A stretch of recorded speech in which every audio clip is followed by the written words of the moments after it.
Welcome, everyone. Thank you for being here on our last day of Invocations. Thank you again for being here in a physical space, and thank you for the ones who are joining us from the virtual space as we are remotely also sending out to the physicalities.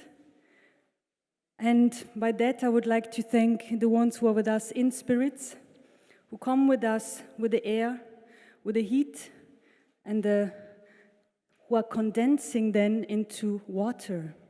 As today we are gifted with water. It's raining in Berlin. I wish you could see it. And we want to also thank you for that water to nurture the earth on which we walk every day and through which we made the path to come and be carried by the ones who made us understood what it means to be free and to liberate deeply. I would say, as my colleague, Artistic Co-Director Elena Goudio stands next to me, and as we have shaped this exhibition and long-term project together with our colleague Bonaventure Sobejeng Dikung, Artistic Director and founder of Sevi Contemporary, together with co-curators from Arjun Center in Dubai, Nora Razian and Rahul Guripudi. Thank you, Rahul, for being here. Nora has her last day today. But also Alia Septi from IFA Gallery. Thank you very much for having made this path together with us, and we're continuing on us with you as we have long-term collaborations at Sevi. Today, we call on the ancestors, the spirits. We have always done it. Yet, this is more the focus. The first chapter on Friday, we can call it a chapter or one page of a chapter, was based on politics.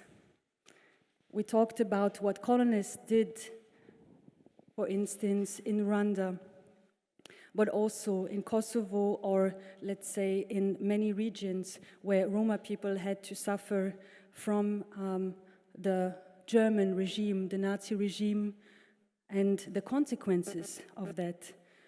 So Hamze Bytyci was with us, and also the youth group of We Are Here was with us. The next day, so yesterday, we talked about the legal aspects. For instance, Miaka Sururumboro, a Tanzanian activist who is a life-term activist because his story is connected deeply with what he's facing every day. And he was talking to us about his connection with Germany, the German former colonists who went to Tanzania and destroyed many of the cultural, political, social aspects, realities. We had further interventions, for instance, Mwazulu Diyabanza, and actually the philosophy behind his actions that everyone can have a look into, the way to take back what has been stolen, the entities, the subject objects. So as he said, you don't bring it home. Exactly, you don't ask a thief to give back what he has stolen. And now we would like to emphasize the rituals, the complete repair of the ones that have been destroyed from within. As Cheikh Anta Diop says, that the cultural genocide has preceded the physical genocide. What does it mean to then recollect the different members of body, mind, heart, astral beings? So we will talk about these codes, and that in performances, so as you said brilliant yesterday, Elena, words, body, mind, come together, and with that I pass to you. Thank you, Arlette, always beautifully eloquent. Thanks for having the energy of being with us again. The beautiful thing that Arlette said about the rain that is gifted to us is changing completely again my perspective. I feel regained of energies, and I think you're also ready for another very rich day. What we are going to do today is again a labor of repairing. In these 2 days, we've been collectively and as usual in a very choral way, not only trying to complicate the public discourse on restitution of artworks and manufacts to communities looted in colonial times by shifting the attention to the voices and the agencies of those very communities. But also we have considered the importance of embracing possibilities of communal healing and pondering the impossibility or possibility of psychocultural repair. So today we will attempt to do that again, and as Arlette beautifully said, we're going to participate into rituals. We're going to confront again how the body remembers, how it carries its wounds, and how it transforms them. But also we're going to incorporate with Yuko, for example, the smell, the touch, the breath, the heartbeats that permeate and reverberate from the body. Anyway, what I have to add is that among the many reflections at the core of this project are also ones of focusing on the possibility of challenging Western museographical institutions as durable structures of colonial formations.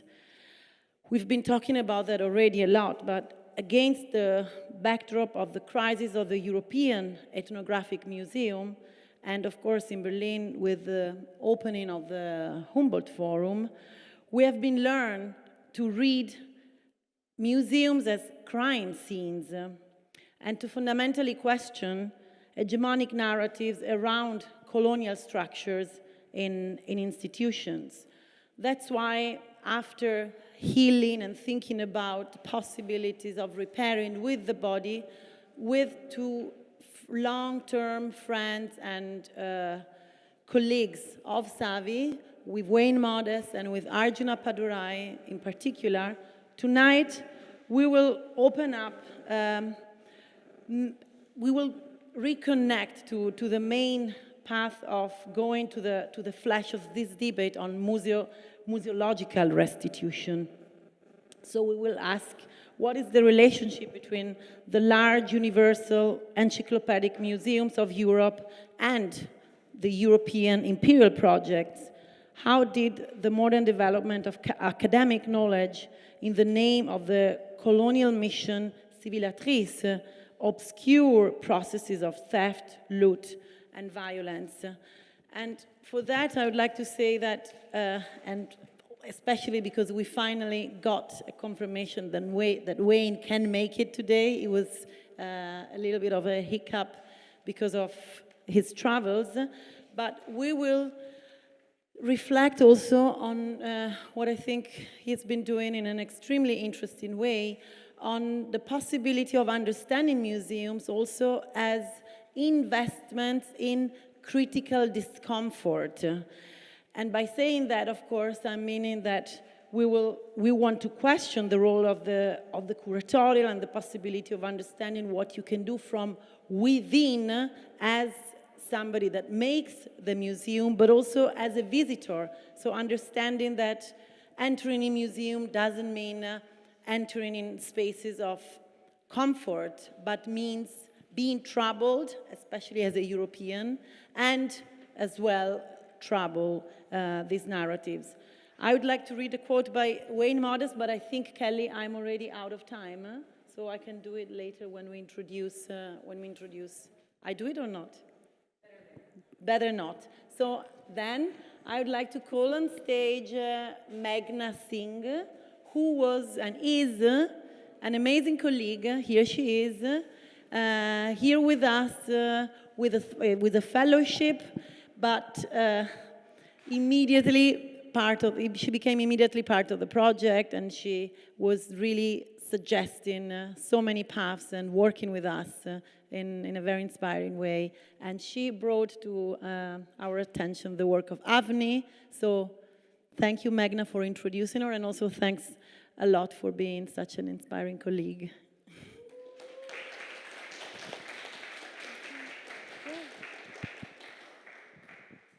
Hi, everyone. So I have to move the chairs at some point, but I will do that after the introduction, which is to say that for the last 3 days, we've been talking, thinking, feeling, and sensing our way through different iterations of concepts of restitution, rehabilitation, reparations, and with our next performer, we move yet into another, I guess, iteration of these concepts.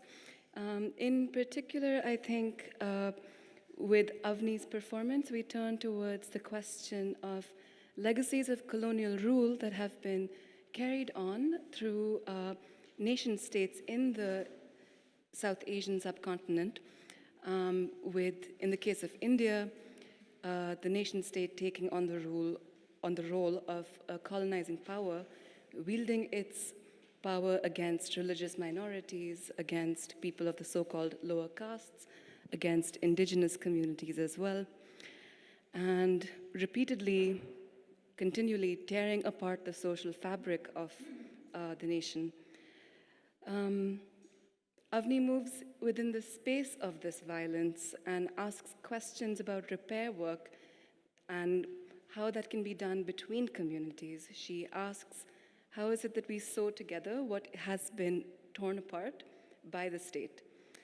Her performance today, Dar Firak-e Gujarat, which means separation from Gujarat, traces and retraces cyclical acts of violence until questioning how do we remember them, how do we transmute these wounds, how do we release grief, and how the body plays a central role in all of this.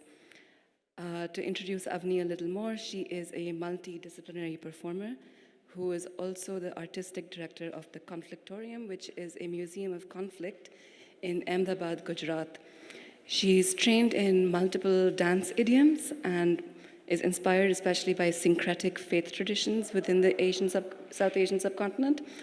And she's concerned especially with how the body finds its way to communicate within these contested spaces of violence. That's my intro, and now I'm going to move the chair.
I'm walking to this Marsia by Miranis 2 days after we have just finished the month of Muharram.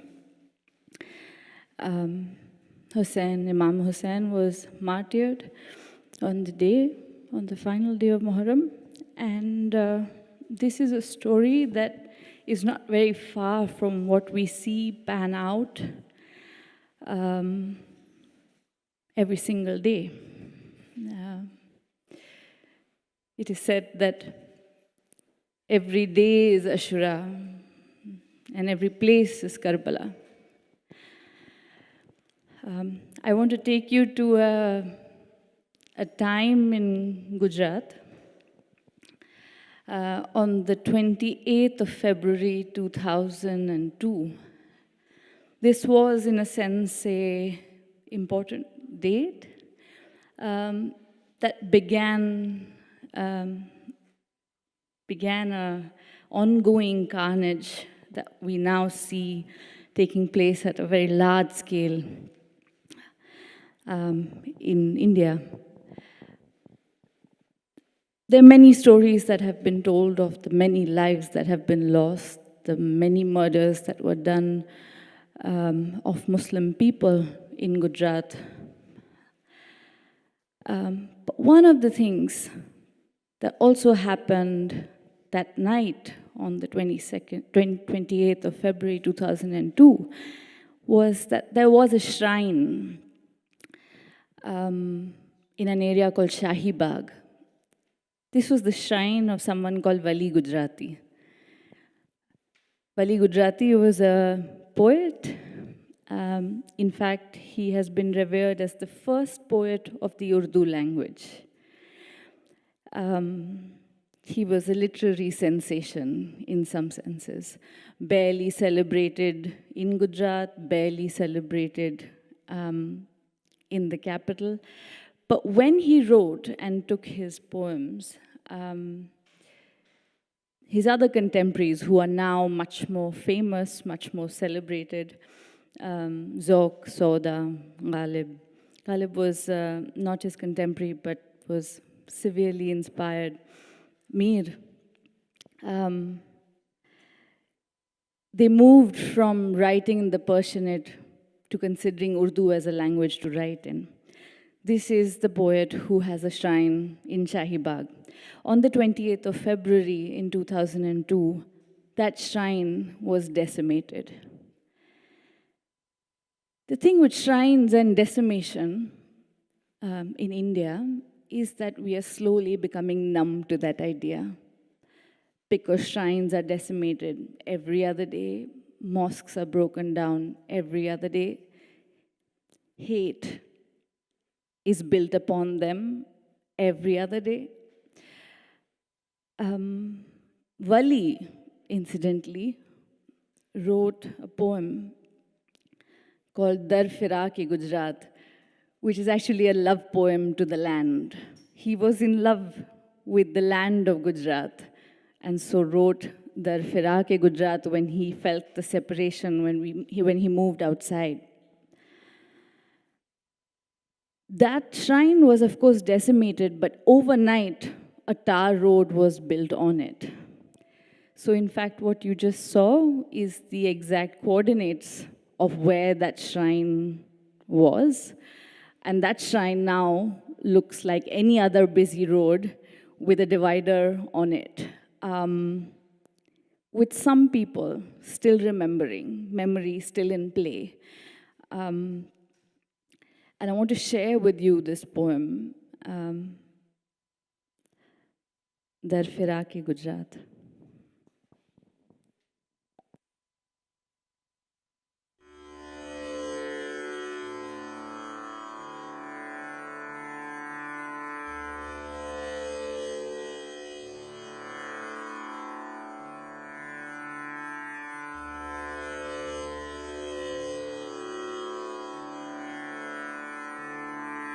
Gujarat के फिराक से है खार खार बेताब है सिने में आतिश बहार बरहम नहीं है इसके जख्म का जहां में شمشیر اجلسون به راه فدار دلی اول سوتا ضعیف و واپس بسوزیم جون بال غزلی و پر بقرار دلی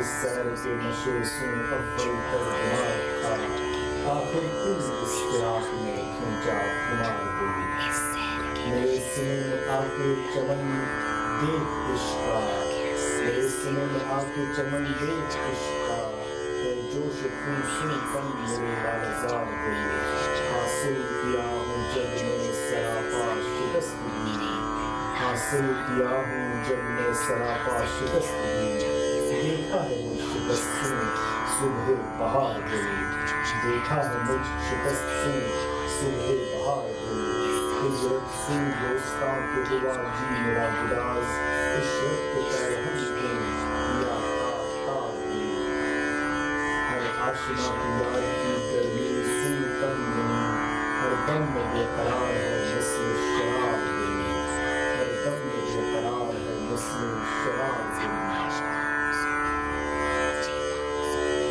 सब आशिकां हुजूर अच्छे पाक सुखरो अपना अफस नहीं सुन किया है निगार दिल हासिल हुआ है मुझको समर मत हासिल हुआ है मुझको समर मत शिकस्त से पाया है चाक चाक को शके नाम मुजमर मन हुआ है बदल सोज हिजर से मुजमर मन हुआ है बदल सोज हिजर से अफसोस है तमाम कि आखिर कौन दोस्तों इस महकमे से मुझसे तेरे सुख विसार गए लेकिन हजार शुक्र है ये हक फैसले फिर उसको देखने का है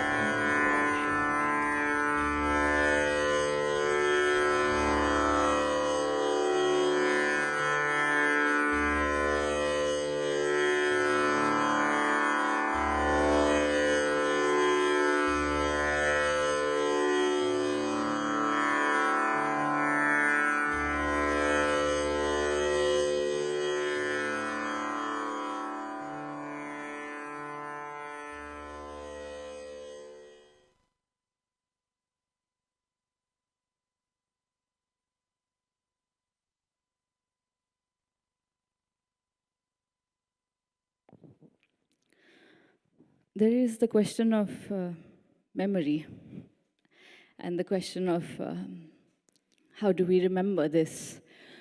And we don't. And I think of sometimes what is a shrine? A shrine is a memory of a memory. And what does it mean when a shrine is decimated? It is a violence on a violence. This cycle at the moment is quite endless in how it plays out.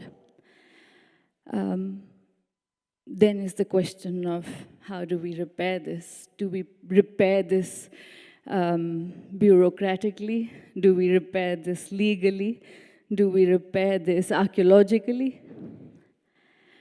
Do we repair this on the internet? Because if you look up the image of the shrine, you might not even find it. So the violence is also an erasure. There is a complete erasure. In fact, this spurs a conversation back home around how will we apologize, if ever? Apologies have been political currencies. And I guess in India, they are denied aggressively. So apologies won't come by. But how do we repair? There are believers. There are those who have faith. And the faith rebuilds. The faith fixes. The faith keeps the love. The burden, in fact, of of justice then remains on the faithful. So those who have the faith, those who have the faith of memory, those who have the faith of inequality, those who also have the faith in the constitution of our country, that imagines a certain kind of equality, those are the people who carry the burden of repair.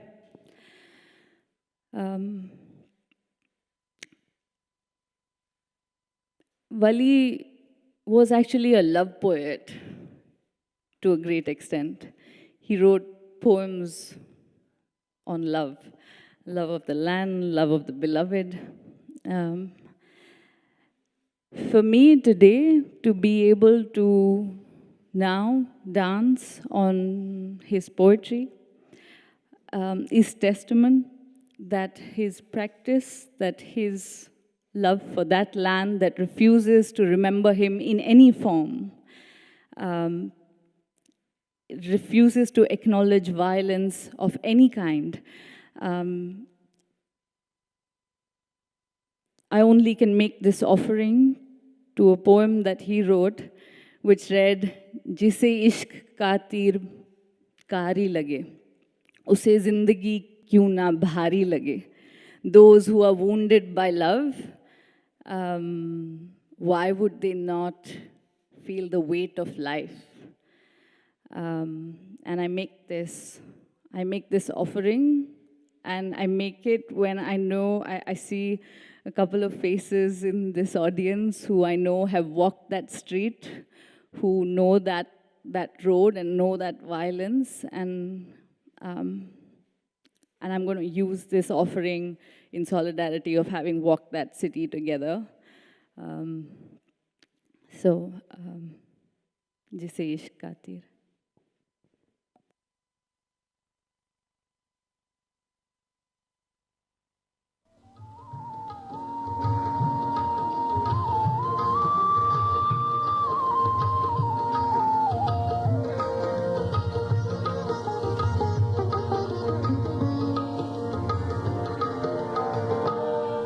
जिसे इश्क का तीर कारी लगे, जिसे इश्क का तीर कारी लगे, उसे जिंदगी क्यों ना भारी लगे, उसे जिंदगी क्यों ना भारी लगे, जिसे इश्क का तीर कारी लगे, जिसे इश्क का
एक वक्त मुझे हर एक वक्त मुझे आशिक़ पाक को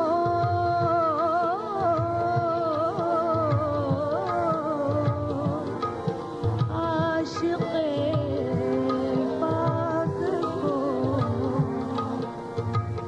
प्यारे तेरी बात प्यारी लगे प्यारे तेरी बात प्यारी लगे उसे जिंदगी क्यों ना भारी लगे उसे जिंदगी क्यों ना भारी लगे जिसे इश्क की बेकरारी लगे जिसे इश्क का तीर कारी लगे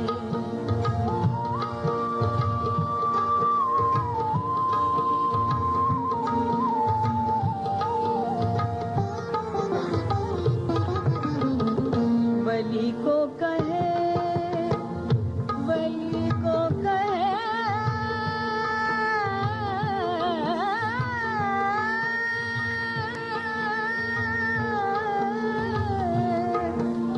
तू अगर एक बचन तू अगर एक बचन रक़ीबा के दिल में कटारी लगे रक़ीबा के दिल में कटारी लगे उसे जिंदगी क्यों ना भारी लगे उसे जिंदगी क्यों ना भारी लगे जिसे इश्क का तीर कारी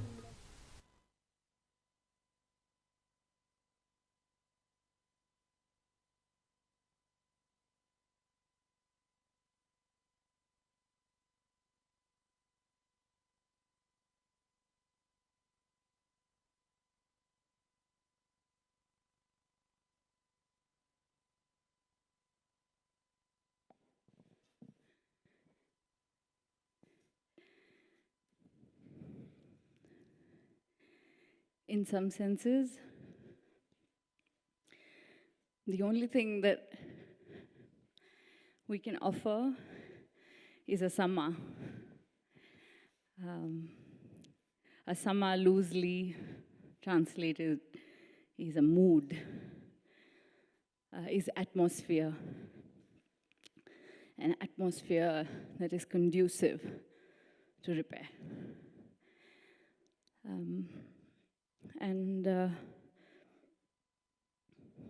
You have been as much a participant in building that atmosphere to be able to go back and take that conversation ahead of repair. And so one really thinks of the idea of restitution here, because where do we need to go? Where do we need to go to actually have this conversation and bring it back home? It can't just occur there because it occurs there and ends there. And so, to actually go down the route of imagining return of material, return of object, is far away. I'm almost being flippant when I say this, but the superstar object within the Indian context that is being seeked out in the form of return is the Kohinoor. And I say, keep the Kohinoor. Keep it. It went from one king to another king. It went from one king to another queen. Keep it. But in colonial endeavor, the hands that were shaken in the context were already existent internal colonialisms. external colonialisms only came and shook hands with those. So take those away as well. Take away those handshakes as well with the Kohinoor. The return of objects might just, in that context, might just sort of take away the burden of a kind of systematic, structural inability of conversation across those communities that have been historically marginalized and remain marginalized within the country. So I only want to end on a note to say thank you for being part of this Sama, part of this ability to hold the moment, to be able to hold the silence, that hopefully will be taken back. The shrine, I don't know whether it will be reinstated, but I at least hope the poetry will be reinstated in word on that land. Thank you.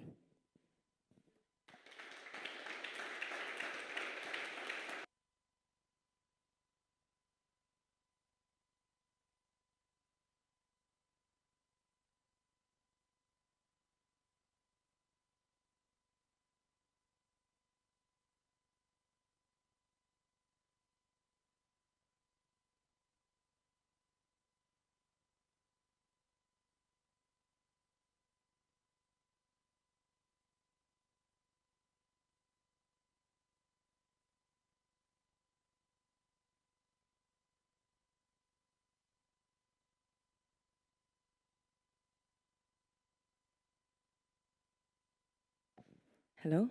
There we go. Wow, Avni, thank you so much for this absolutely incredible performance, words, knowledge. We're very lucky to have had you with us all of these days, traveling from far. And now we will begin the transitions that are into a moderated discussion with Arlette Louise Ndakosi and two of our artists that are exhibiting in this show, who are, one moment. Who are Oumar Atakosso and Gladys Kelechini. Gladys, her work has been with us downstairs, and Oumar's work has been in IFA Gallery. Gladys's work is tracing many different urgencies that are focused on the visibilities and representations of women who are in resistance to colonial forces across time and genealogies. Oumar's work is thinking through what Arlette will later be heavily discussing, which some might see as the molecular or the energetic, that which moves beyond words and looks into the material and immaterial forms that can be through shapes, colors, tones, and translations that are experienced through the subjectivity of the physical. I will read a bit about the talk itself and the biographies of the artists, and then we will move into the discussion. The talk is entitled Restitution of Dignity, Meaning of Evidence. This talk stands as a threat to the ideologies of appropriation and as a resonator and medicine to sciences beyond grasp. Codes are a driving force. They serve as a means of resistance and as passageways. The shared methods in discussion cut across artificial borders, blocking the courses of human life, and lay bare the limiting codifications of law and semantics, whose actions do not respond to their words. The codes in the artworks of Gladys Kelechini and Oumar Atakosso are blurring the status quos of dominant reading-seeing as they call on logics that surpass time-space, these restrictions in physics, and their constructed rhetorics of restraint. The artist's talk will address elements of history, politics, and culture that shape the codes and systems in both of their works. Gladys is a contemporary visual artist and researcher from Lusaka, Zambia. Her work centers around notions of erasure, memory, and representations and visibilities in colonial resistance histories, as mentioned. She's currently a PhD candidate at Rhodes University in South Africa and a member of the Arts of Africa and Global South's research program, supported by the Andrew W. Mellon Foundation and the National Research Fund. She has participated in ASICO International Art Program with the Center for Contemporary Art in Maputo, Mozambique in 2015, the Fountainhead Residency in Miami, USA in 2017, and the second iteration of the Women on Airplanes project in Lagos, Nigeria in 2018, among others. Oumar Mbenge Atakosso is a contemporary artist from Dakar, Senegal, based in the Netherlands, who's realized exhibitions, art projects, lectures, and more around the world, such as Lost and Found and Museum of Immigration, in which he explores the position of the postmodern immigrant and what an individual traveling through space and time has to lose or gain with encounters with their destinations. Installations of his think through the explorations of stages of de- and recomposing identities. He's the founder of Document Yourself, an Amsterdam-based global shortcut academy for exchange, collaboration, and co-production, exploring the self through film, photo, and text. In 2019, he became the new executive director of Africa in the Picture, Festival for Film, Audiovisual, and Performing Arts from Africa and the Diaspora in Amsterdam since 1987. He integrated Document Yourself as the educational and producing pillar into the AITP platform, in which Café Littéraire became another important pillar.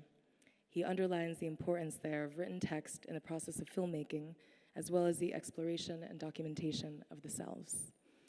So thank you very much, and I will welcome on stage Gladys, Oumar, and Arlette.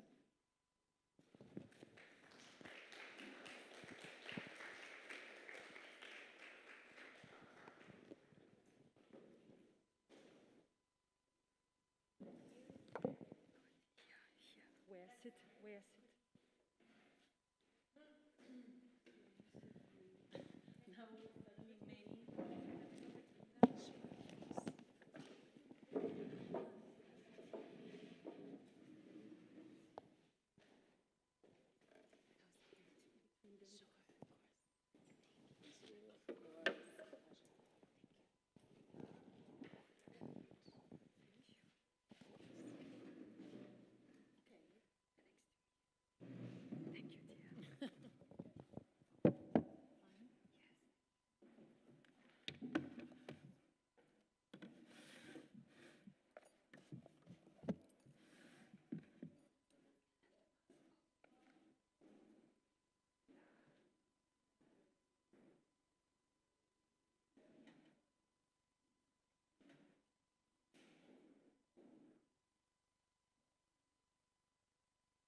Thank you, Kelly Krugman, for this introduction.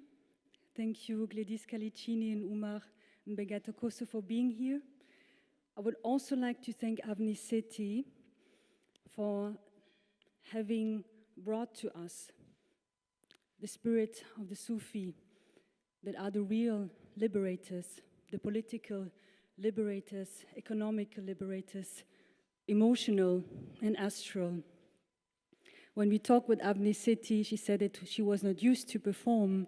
But then we watched her videos during the Corona time, as she's actually a scholar and deeply in these very mind-wrecking topics, as you also are in your research. And then when you come into this moment of a performance, of an actualization, you put yourself, you lay bare, actually, the physicality, and this is a very intimate moment. And so I would like to thank the artist of that Invocations and also of that exhibition who bring that moment of intimacy and protection of the souls to us. As you both also do, you are part of that exhibition. At IFA Gallery, we still have the exhibition on until the 29th of August. And at Sevi, today is the last day, so you can still have a spot downstairs to see Gladys Calicini's video installation, and you will have a week also to see Oumar's Atakosso installation at IFA Gallery. I would like to start this with the muses, with the first Aleph, Alpha, A. This is the...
Thank you. This was supposed to be 1 minute, for instance, a quarter cycle of the Earth around the Sun.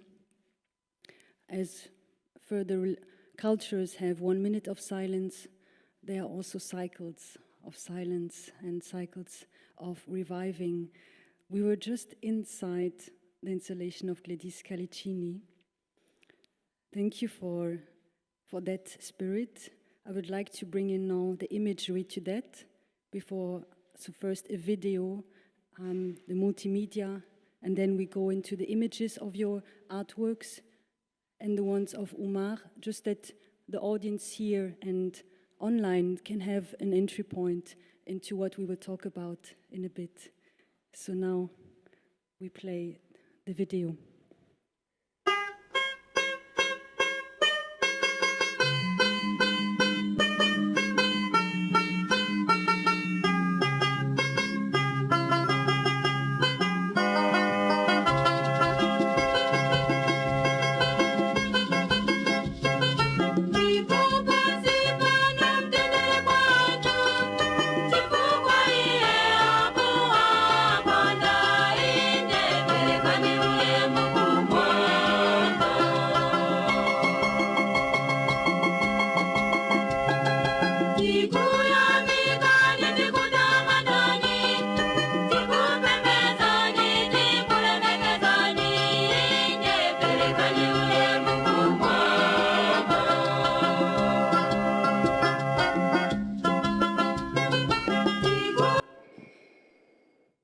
Also very short and a bit abrupt. Sorry for that. It's always heartbreaking to see these moments of ritual stopping like this, but this was also heartbreaking when this happened in that time, in that colonial time, but it was not meant to be reproducing it now. I would propose we go now. We do a roundup with the photos of Gladys Calicini's installation before we come to Oumar's.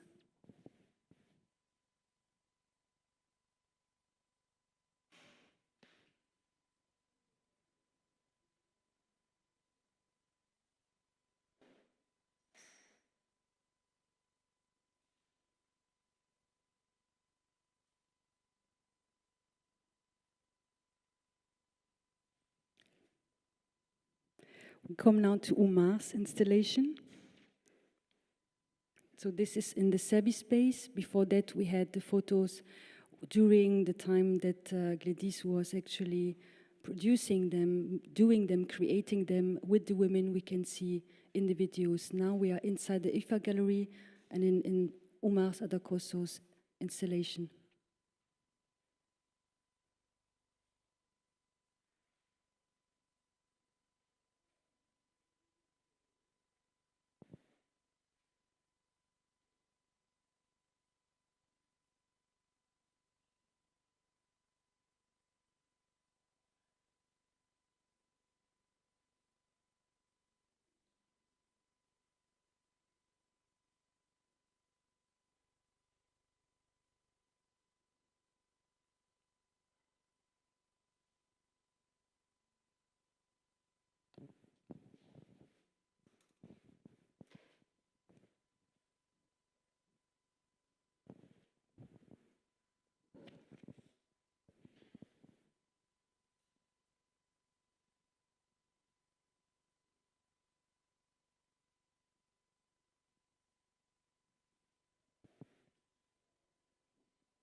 all this in silence, at least beyond the words.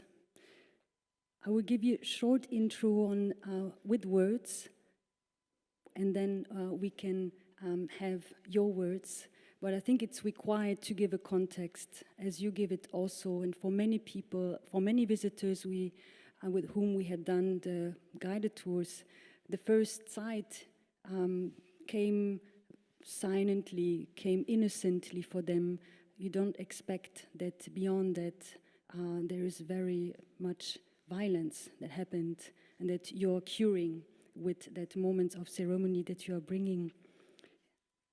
I would like to bring in a moment when African art was again revived. It was during the festival in Dakar in 1966 that had a denomination of black art. I would say black, but in French it was le Festival des Arts Nègres. And it came with the movement of the so-called négritude that was coming into life with the ones who were reconnecting with their African ancestry. For instance, Léopold Sédar Senghor, who became the first president of Senegal, but also Aimé Césaire, a writer, and furthermore, who lived in Paris and who was supported by the so-called leftists and philosophers like Merleau-Ponty, but also the one that is so often quoted that I think now I want to just not quote again, but I kind of forget just right now, this French philosopher that many are quoting and that who was fighting for the left, the communism and so on, and did also much for the recognition of the crimes against colonialism. Sartre, Jean-Paul Sartre, yes. And so they all had this committee in supporting that journal, Présence Africaine, that was a realization from one political person, but also cultural, spiritual, Alioune Diop, who was founding that publishing house, and with that also that journal. At Savvy Contemporary, we have these so many editions of this journal, and so in one of that, so we have an insight into what happened in Dakar. Many French writers were going with the African writers, artists to Dakar, and so there's one impression. D'autres questions furent contestées à Dakar. I will translate in a bit. Elles concernent ce que l'on appelle l'art nègre. So further questions were contested in Dakar. This is related to what was called Negro art or black art.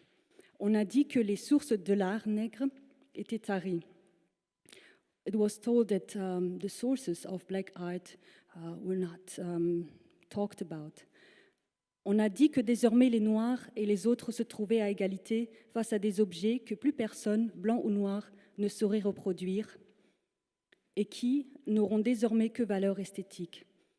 It was also told that from now on, blacks and further ones are equal, on equal side as the objects, and that no one, black or white, could reproduce. And that from now on, they only have aesthetical value. Pas plus qu'on ne saurait refaire les cathédrales, œuvres désormais valables pour tous les hommes, blancs ou noirs, croyants ou incroyants, pour leur seul caractère esthétique. The same as we could build cathedrals and artworks that only have aesthetical value for the ones who believe, who are believers or not, who are spiritual or not, black or white. Des voix nobles, encore mal informées des réalités africaines, se sont hâtivement prononcées dans ce sens. Des voix non suspectes cependant de nostalgie colonialiste ni de ressentiment raciste. C'est ce qui rend ce malentendu douloureux et grave. So here, the person that is indirectly mentioned is André Malraux, who pronounced himself on what he thinks what African art is or black art is, and it is here what is written is that the ones noble voices have pronounced themselves on African art, and the ones who you wouldn't suspect that are calling on and colonial, that are nostalgic of colonial past, or that are racist even, that you wouldn't think of that, and this is what makes so hard. So in the end, shortly what André Malraux said. I mean, there's not all written in it, but just a short moment that when he was talking to Léopold Sédar Senghor, he said, à André Malraux qui nous demandait un soir si devant ces objets la réaction des intellectuels noirs et la sienne n'était pas comparable, Léopold Sédar Senghor a répondu, sans doute, mais les dieux ne sont pas morts.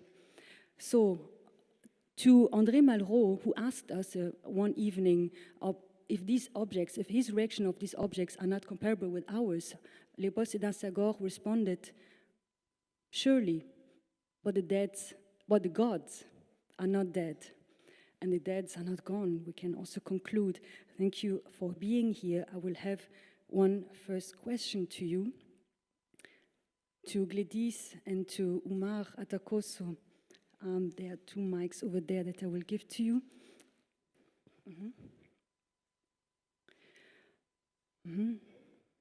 Yes, we had previous to that a long conversation on the way that colonialism cut the unity between the ones who were authorities in society, the ones who were also spiritualists or mediums, or actually the ones who had connections with the cosmology and the people. And you all, both of you, you are researching deeply, actually as historians, as scholars, and as artists. Gladys, in Zambia, which was actually Zambia and Zimbabwe, there have been women that have liberated the souls, and these women that are actually politically they were a great threat for colonists. You call on Nehanda. What is behind that research? Why do you call on the women, and what do you find in the archives that you go to?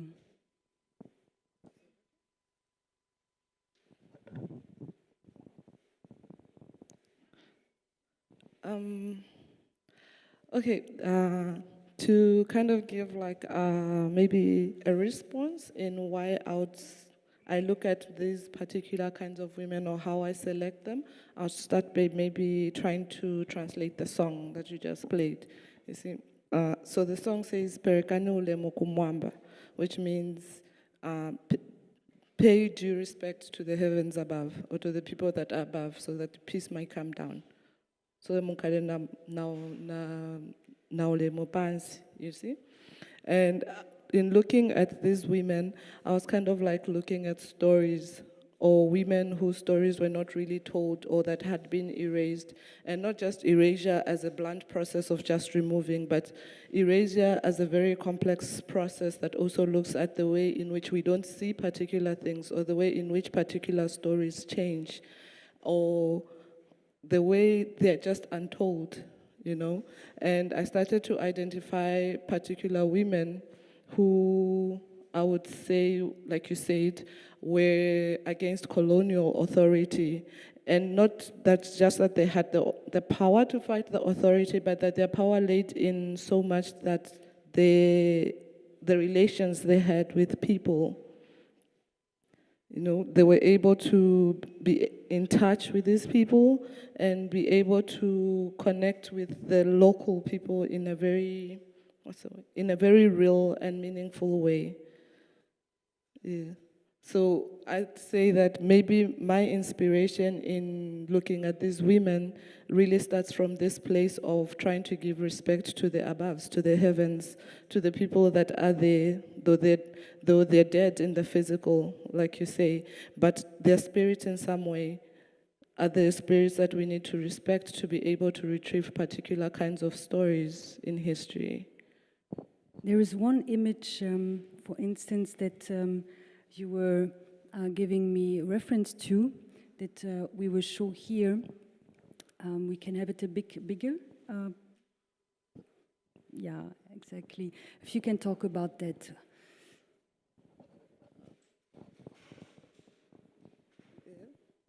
What do you want me to say about it? What do we see?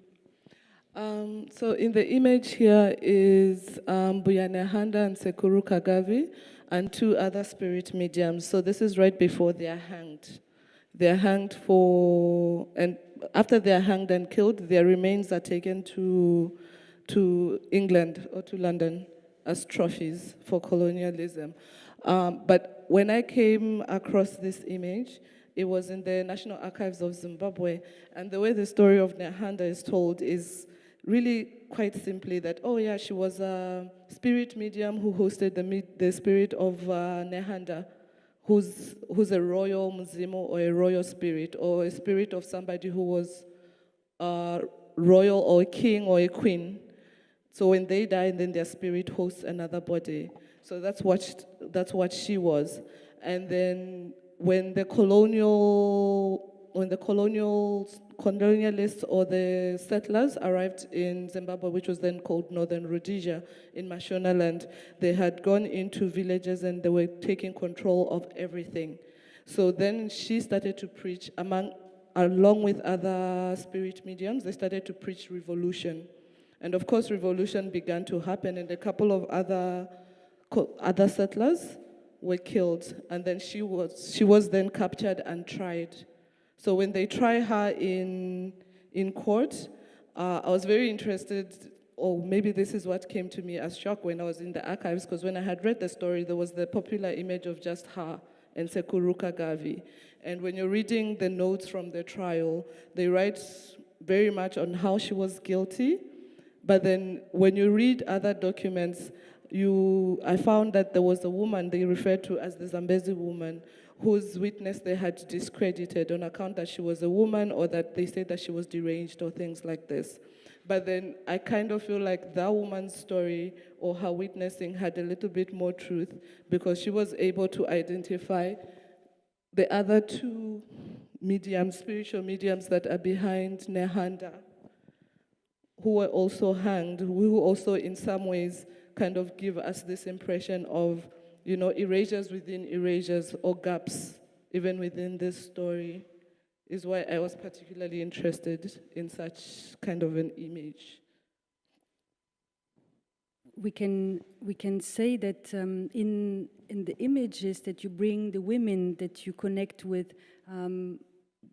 we see the physicality, but actually you call on the ones that we cannot see anymore.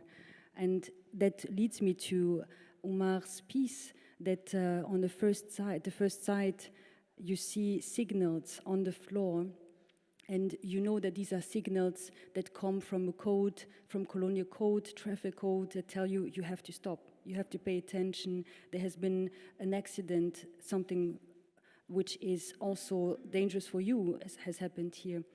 But still, what is happening on the other side of that colonial writing, people would not stop. For instance, the ones who are dying at the sea, the refugees, the ones who on the paper don't have value. And so I wonder, because you do research at the Red Cross, for instance, you go there and ask for what has been left from these refugees, some pieces that they brought along their pathway. How do you connect with the refugees in your work, and how is it in the larger broad of the larger scope of your research?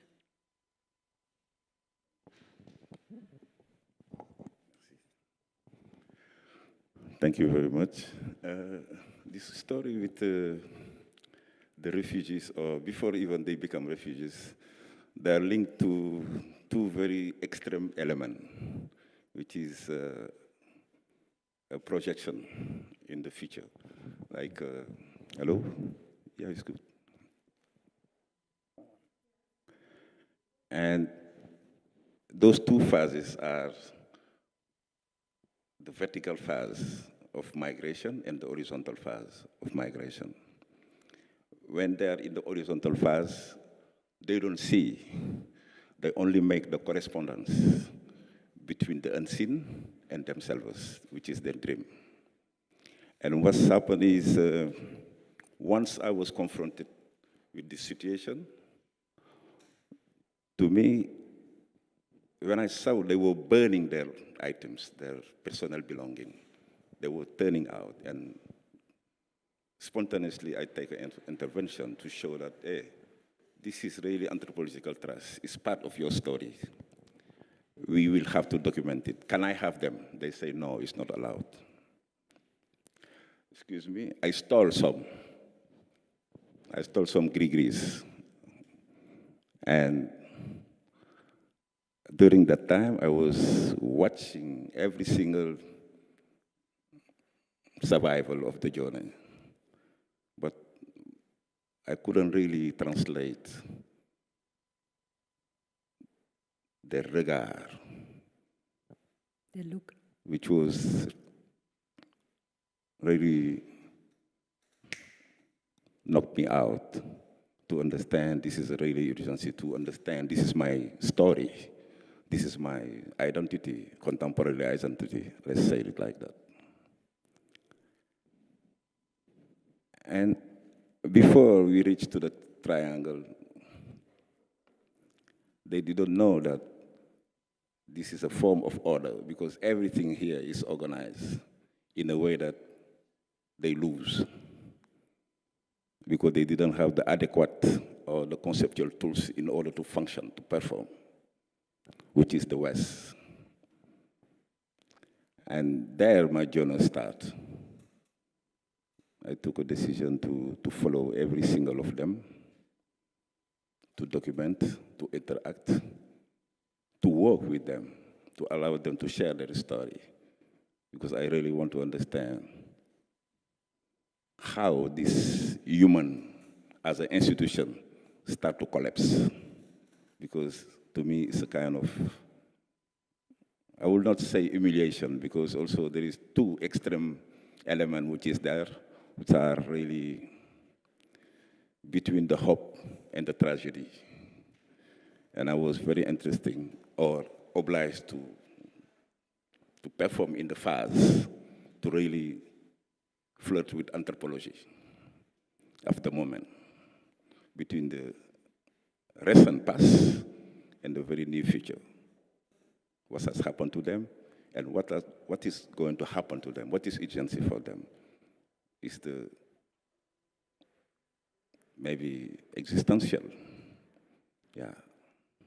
I found it interesting that you say that actually the refugees, the young people, or the ones who belong to a culture, a family who were carried back home and who went and made this very dangerous path at the sea, they were carried by what was given to them as gris-gris, what they will wear around their waist or as a necklace.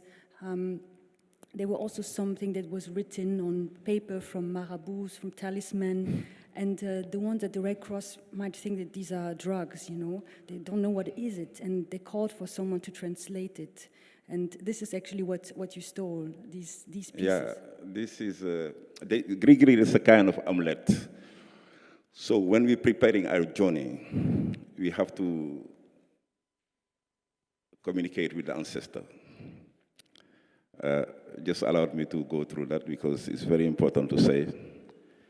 Where we go to ask the reading of the future. And therefore, what we needed as a protection, as a door opener, as a hope builder, we will have to communicate. Although we put our hope and intimacy toward a magical object who has a memory and make sacrifice in order to get an amulet to be able to across the sea or take the journey. But unfortunately, and fortunately as well, for them, when they lose it, the Red Cross and the Spanish police, they collect them. Of course, it's very impressive to see what is this? It must be, the content must be drug or whatever it is. They start to open it. And then they realize the content of those items, they were really coded by Arabic writing, by personal item like nails, hair, tooths. And there, the real study starts. And how they could get to the intimacy of a human being. It means the most deep thinking of the person is sometimes is tackled inside of those categories.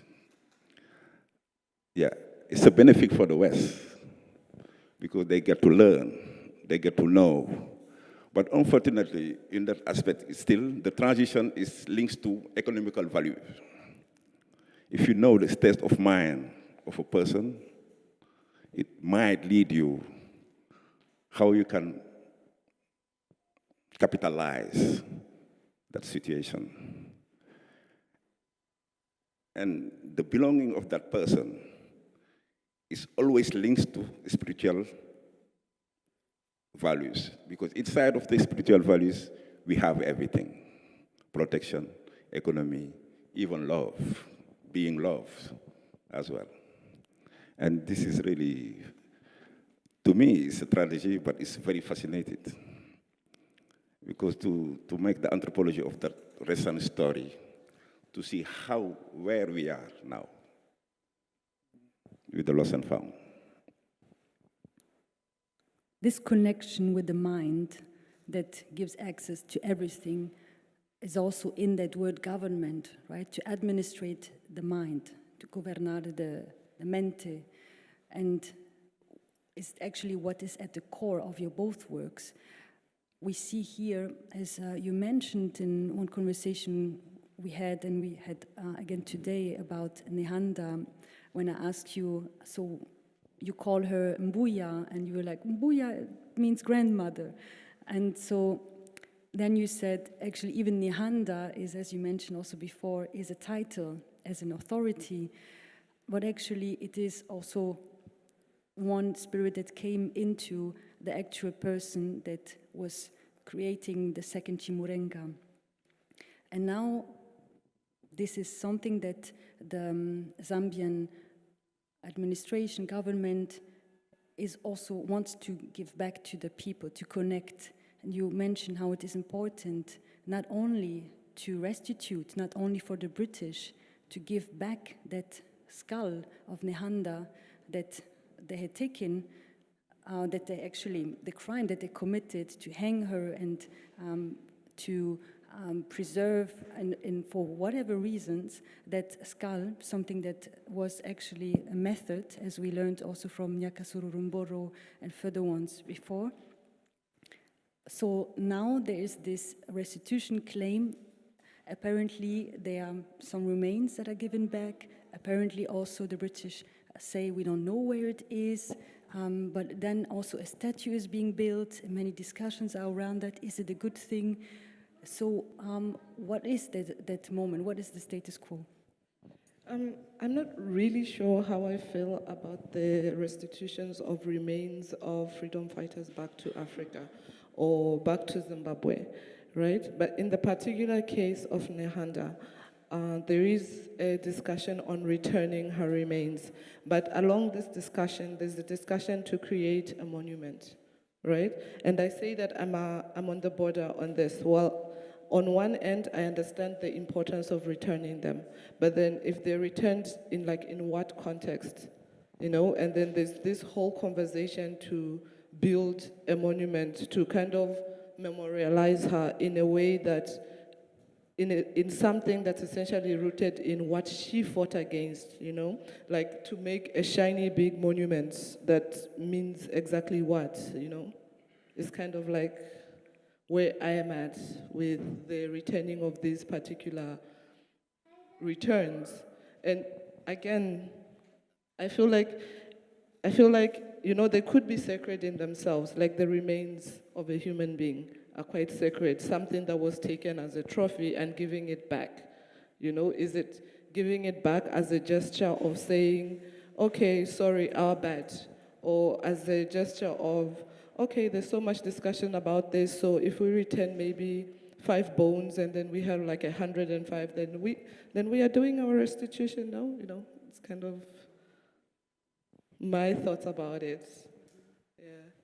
the same discussion around personality related to the liberation of Senegalese in 1942 until 1943, during actually the Second World War, and during this still very strong, violent French presence in Senegal. And this, we can see her on the next picture. And if, Oumar, you can tell us who is that personality that we just got to know the context about, because it's also difficult to understand our history. Some just come very late to us, but she was and still is very important. We see her just in your back, Oumar, if you would like to talk. Actually, yeah, this is the picture of Aline Sitoé Diatta. She's the queen of one tribe in the south of Senegal called the Jola, a very particular tribe. And yeah, during the World War, she refuses to offer to contribute about what we call the war effort, because at the battlefield, the French army used to collect blood, food, and human to contribute in order to fight with the German. But Aline Sitoé refused to contribute because she thought it was not our concern, and the world effort is not a duty that we have to pay for the trouble that we didn't cause. Since then, she was deported to Tombouctou. And the Jola, they were still expecting to see the sepulchre, it means her dead body. But till now, they didn't send it because they thought she was still alive. Because for them, in their tradition, they cannot celebrate death because it's really honorable for them. To be dead is an honor. They celebrate it. So they couldn't celebrate it because they didn't see her dead body. But recently, they have sent something back to Senegal, and now they are projecting to make the rituals. She is one of the main figures as a woman in the south of Senegal. It's not only about politics, but culture and economical, you see, because one of the main reasons that she refused to contribute to the world effort was the rice. And the Jola, they always identify themselves with the rice, toward the rice, because the rice is their, is their, how do you say it? They fight for it. They work from, they keep rice from 3 centuries. It's very important for them. So to give it just, thank you, to just give it away in whatever reason which is not available for human existence, that was her fight. And they baptized her La Jeanne d'Arc de la Casamance. But we disagree. She was far from Jeanne d'Arc. Yeah. So,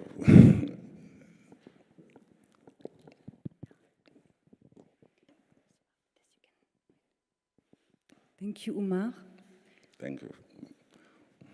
On what you just said, I would like to go into also what it meant politically. So I will try to read some quotes by a scholar from Zambia who was reminding how the political situation has been before the colonists and how it has changed. And what he says counts for so many countries where we had the connection that was beyond the limited physicality. And the ones who had this connection, they were the ones who had authority. Once the colonists came and detached them from the people, they detached them also from the spirits. And in that fact, and in that moment, the society were no more giving so much respect to them. So respect was not that they were just a name and someone at the government and doing something that was written, but these were the ones that were actually inhabited by those spirits who know how to make the balance in society. So I would like to read a quote by Kapia Kauma, who says, "Supernatural intelligence and wisdom are generally attributed to spirit mediums.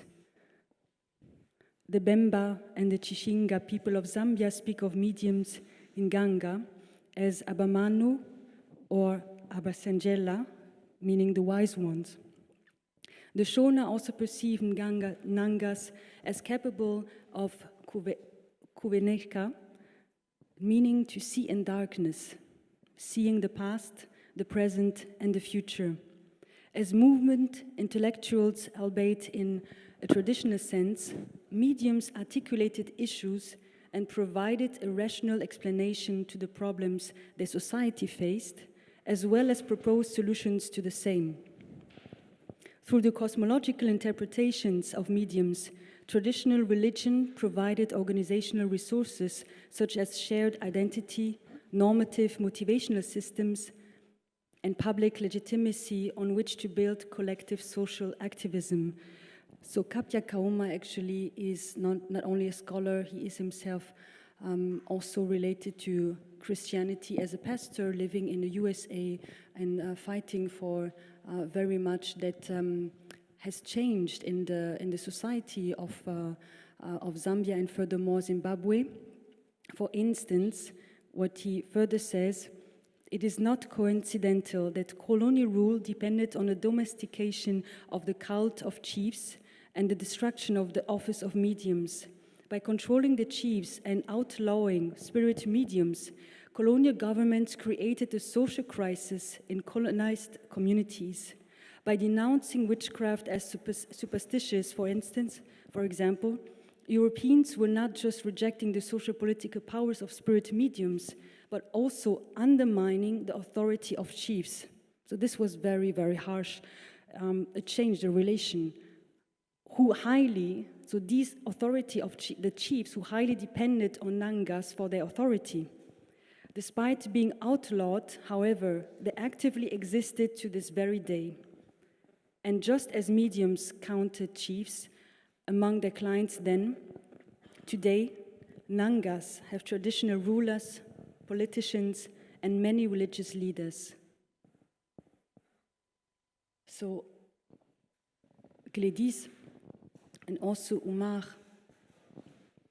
for instance, Gledis, when you talked in our previous conversation about Christianity not being limited to the West, and in fact how in your research you also go into churches, you look into pictures of women in archives, and you experience how the spiritual practice has been kept and is keeping to live on even in the churches. How is your experience of that? I mean, like Kauma writes, right? The spirit mediums or religion or spirituality does not only just articulate what you're facing, but it gives you the solution to what you're looking at. And you're able to identify and say that our history is not complete. We can't go into museums and find the objects. We are missing some of these things physically, but we're not missing it spiritually. So we connect to our past in the way we perform our rituals, in the way we live, you see. And then I go to churches because right now, because of colonialism, if you were just believing in traditional things, that is demonized in some way. You are evil. And of course, for the church to come here, to go to Zambia, which I think maybe is a good thing, that it recognizes that the tradition is not completely bad. So it is merged, So you go to church and, for example, you go to a Catholic church, or like the song that was playing, which is sung by women, like Catholic women in the eastern part of Zambia. You see, they're re-performing and saying that it is important to pay respect to the heavens so that we get it back. And what I do is I go into these communities, you experience it, and when I'm making my work, I invite women, and this is women that are not too far off from me. This is women that are very close to me, This is my sisters, my mothers, my aunties, and my friends. And they're coming in some way and paying their respects or performing rituals, you know, in a very spiritual way about how they can pass on particular kinds of histories about women. Oumar, you talked about how spiritual beings have actually, as also Nehanda taught, revolution, and how once actually we cannot honor them, mourn them, give them respect. It's like they are still there. So also to give a short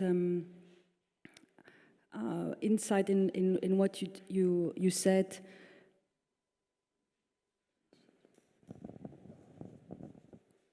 So in the case of the liberation, actually, in France, and how it was difficult to give respect to the spirit that has been inhabited and was in the body, and how today what you do in the rituals of your installation, how you connect with the refugees, that is also related to social economies, to that rise, to the profit making, to the way that things are put under the carpet, and people are treated as objects that are just lost at the shores. I will just shortly say a bit about that personality who was inhabited by the spirit. In 1941, while carrying out her daily tasks, Aline had a vision demanding her to lead a resistance against the colonists to save Senegal. The voice told her to go back home or misfortune will befall you. She didn't obey the order, and consequently 4 days later she woke up paralyzed. She was taken back to Casamance, and as soon as she arrived, the paralysis disappeared, though she was left with a limp from this time onwards. So she couldn't walk rightly, but still better. And she fought that liberation when actually she refused to pay taxes. She refused to replace rice cultivation with peanuts. There was that economies that the French did with peanuts. She refused to give up their crops and refused conscription to the war effort. Aline drummed up support for the cause and began her assertion that the much-missed 6-day week should be reinstated, along with certain traditional religious observances. When we were installing your work, that we can have a look at again before we will go and look directly at one aspect in Gladys' installation. When we were installing it, you knew exactly certain angles. You knew that what we see here, for instance, the gris-gris on that pillar that was not stopping the lives of the ones who are under the water, on the soil and under the soil, but the pillar through the gris-gris, that was a way to give respect, to say, here are the ones that we give respect for the next passing. So in fact, that pillar that we see physically is where these spirits are transcending.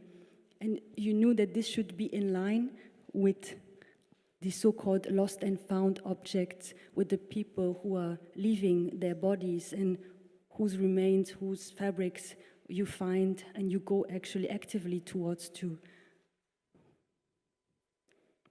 So how did you know how we should make these angles? Of course, you told us the rest we can find a sort of, but yeah, how I know is, I know that we used to build up installation, which is sacred wood. And sacred wood is, I repeat, like always we use element wood has a memory. And it's stone and wood. And there, when you project your intimacy your spirit will manifest because of the physical element. But in this particular aspect of the installations with the grigri, it needs, because it's no longer connected to the person, because it's not tied to the person's body. And therefore, my respect is to tie it to a certain element who has a memory and fix on the hearse, which is the pillar. And most of the time, it's happened at the museum in Senegal, one of the installations, because those items belonging to the refugees and the grigri has a connection. And you have the vibration of the situation is, we call it sephore, l'energy. But there is one aspect which is very important in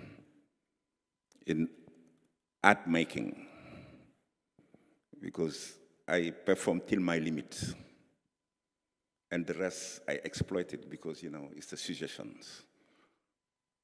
And there I know that I have to learn to allow, to facilitate the correspondence, the communication between the visible and the invisible, which is relevant because both aspects complete each other. There is no metaphor in it. It's allegoric because it's direct. And in another aspect, I happen to even live with some of them. And what I discover, I may not say it here because I cannot measure it as a simple individual. What they tell, how they behave, and so on.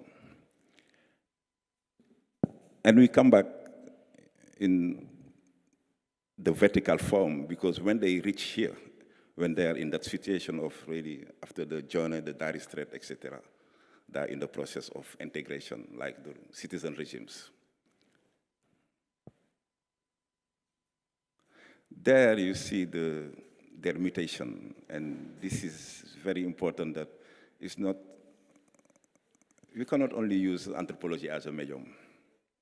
We need to understand what we don't understand, what we don't see, because there's sort of guide in a certain moment of really a performative duality. Because they happen to express some situation, it can only be performative because the level of and how do you call it? The level of drama, the level of surprising, that you will not believe that the human can explain this situation.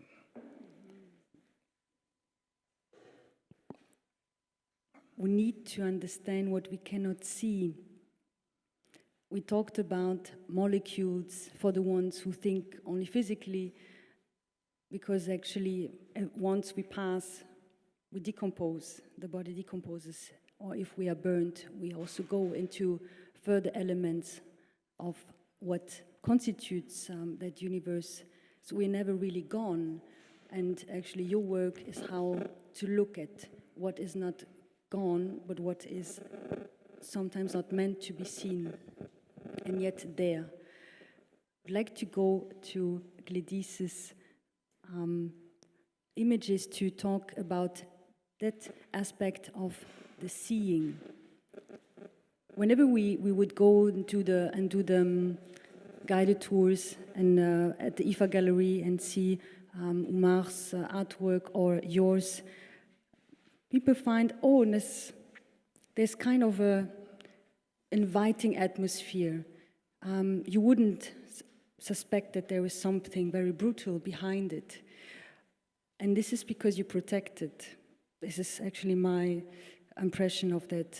You protect the ones that are still wounded, the ones who, whether in museums or in further parts, are actually held back from the ones who can give them the respect. And what I found interesting is how the women in your video installation, they never directly look at someone externally to that projection. They never look at the lens. Actually, this is not transparent. It's like they are in another world.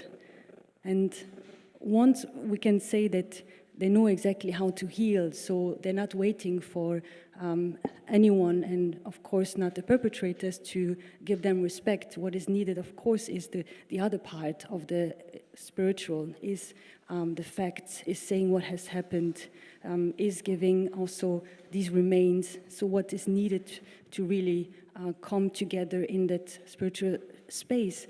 But it's very strong how there is that moment that actually one can realize the ones that we see here actually in the invisible space. They are the women that you give respect to. How was this moment of, you said they were members of your family.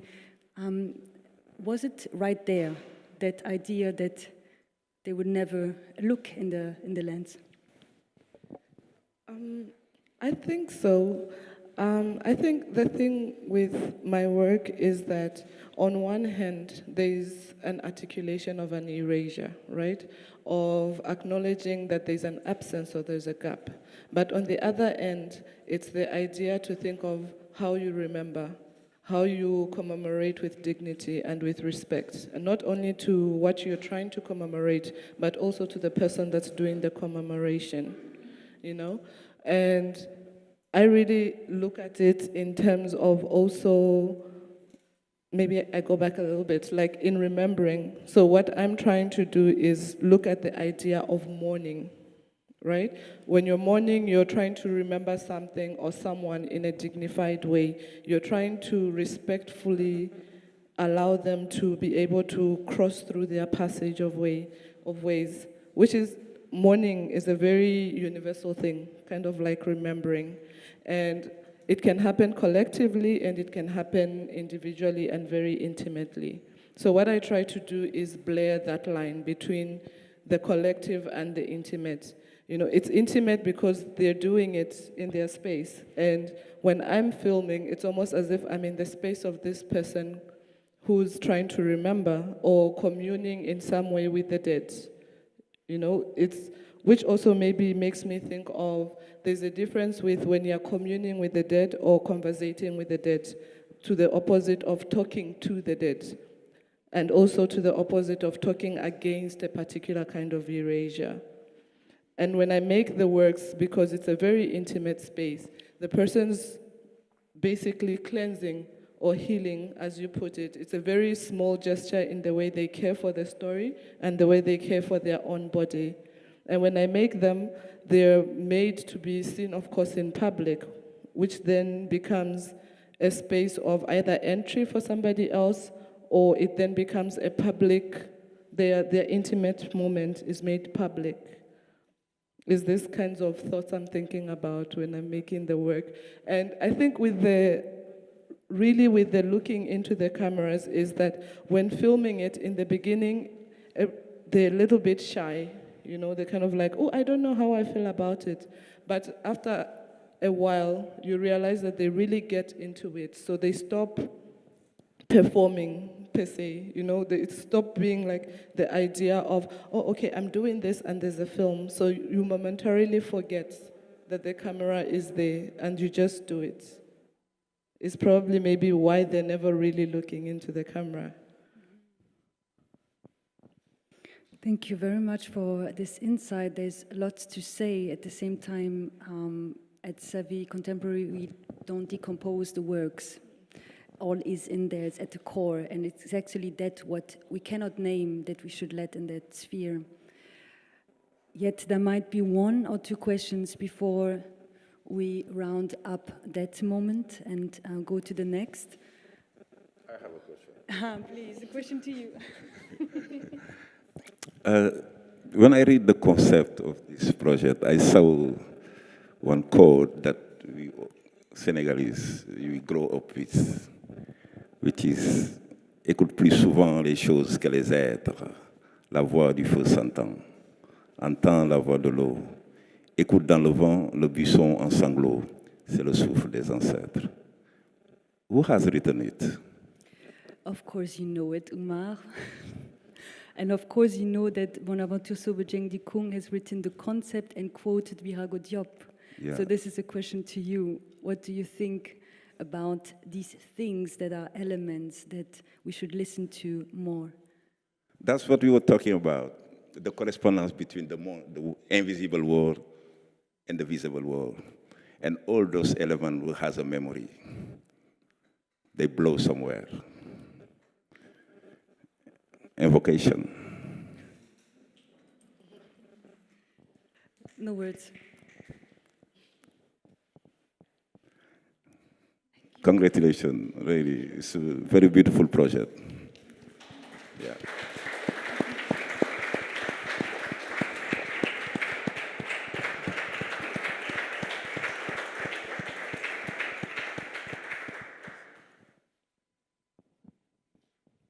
I have goosebumps. I cannot say anything, but maybe Kelly.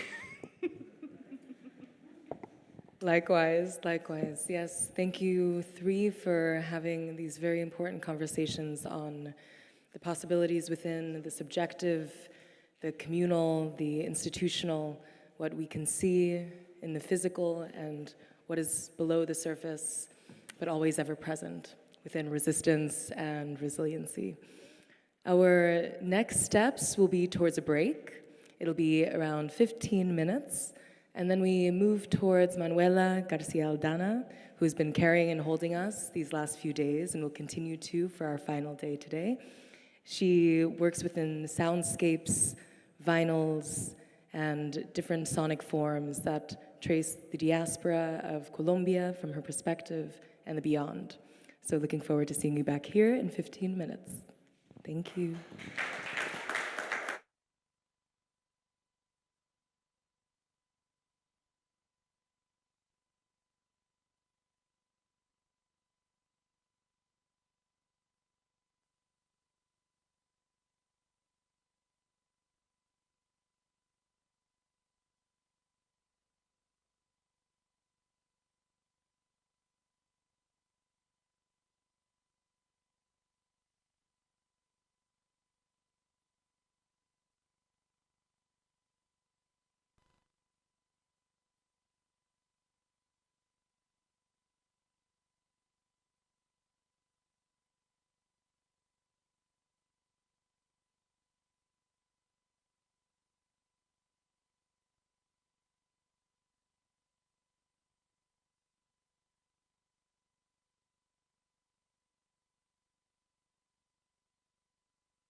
Chica da Silva, a negra,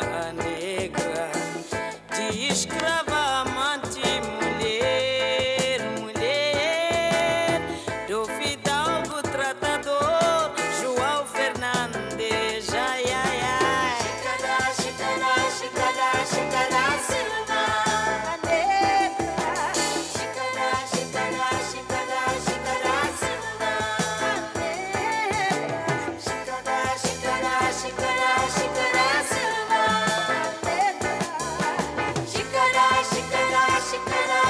da Silva,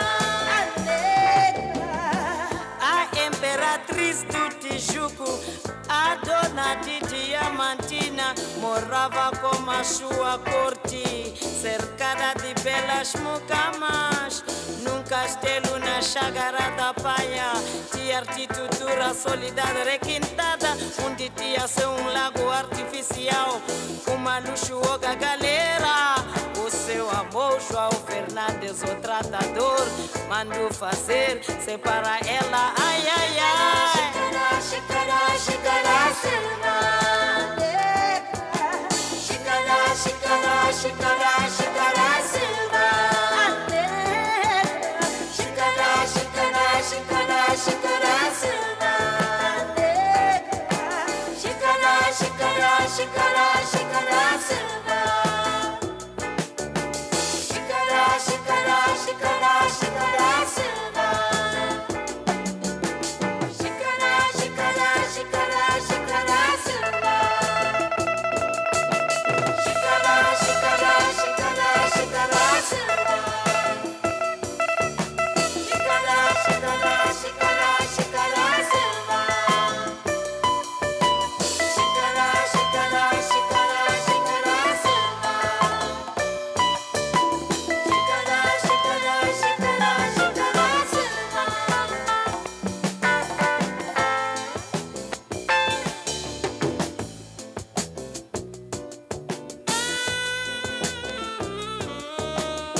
Suas perucas, cada uma joaco, joias, roupas exóticas das Índias, Lisboa e Paris. A negra, ela obrigada a ser recebida como uma grande senhora da corte. O Luís da corte. O Luís da corte. O Luís. Chicara, Chicara, Chicara, Chicara, Silva. Chicara, Chicara, Chicara, Chicara, Silva. Chicara, Chicara,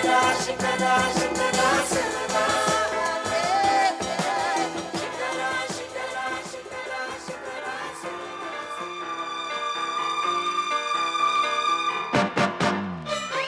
Pra você eu posso dizer, lá em casa vai tudo mal.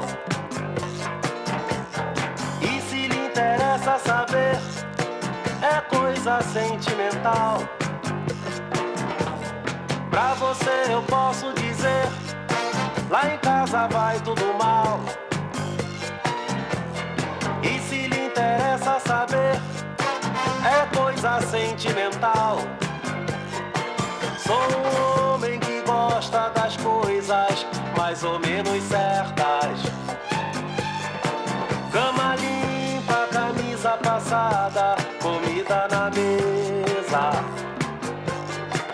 Meu salário sem nenhum desconto, sinuca e cerveja. E de noite depois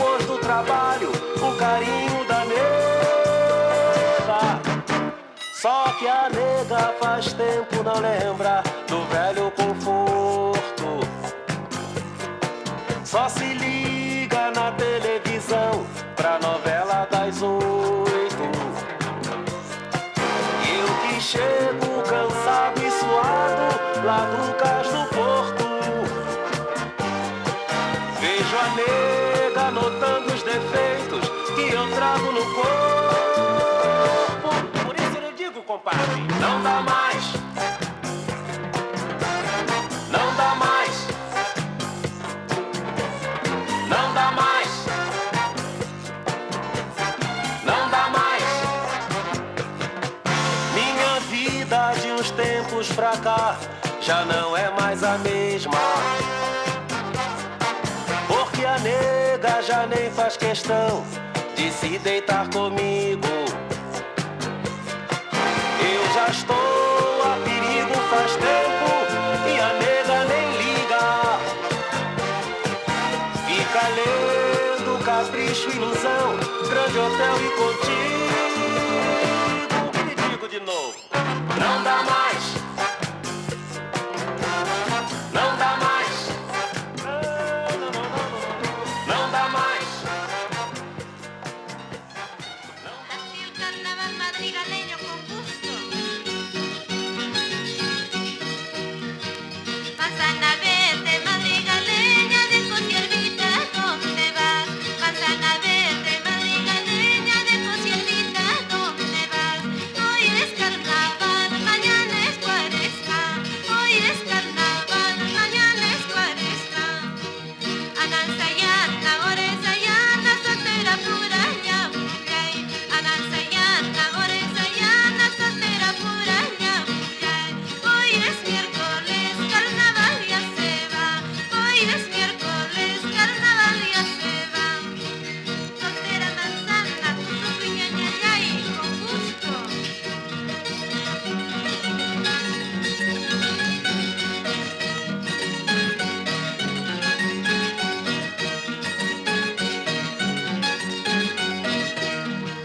Madrigaleña, si no me quieres, mejor es que te vayas ya. Madrigaleña, si no me quieres, mejor es que me vaya ya. Soltera manzana, cantemos bailando. Soltera manzana, bailemos cantando. Los carnavales madrigaleñas, soltera baila con gusto. Los carnavales madrigaleñas, soltera baila con gusto. Arriba madrigal, arriba carnaval. Arriba madrigal, arriba carnaval. Ahora sí con gusto los arcones para todo el sur. Aquí echen agua, polvo, mistura. Soltera manzana con alegría.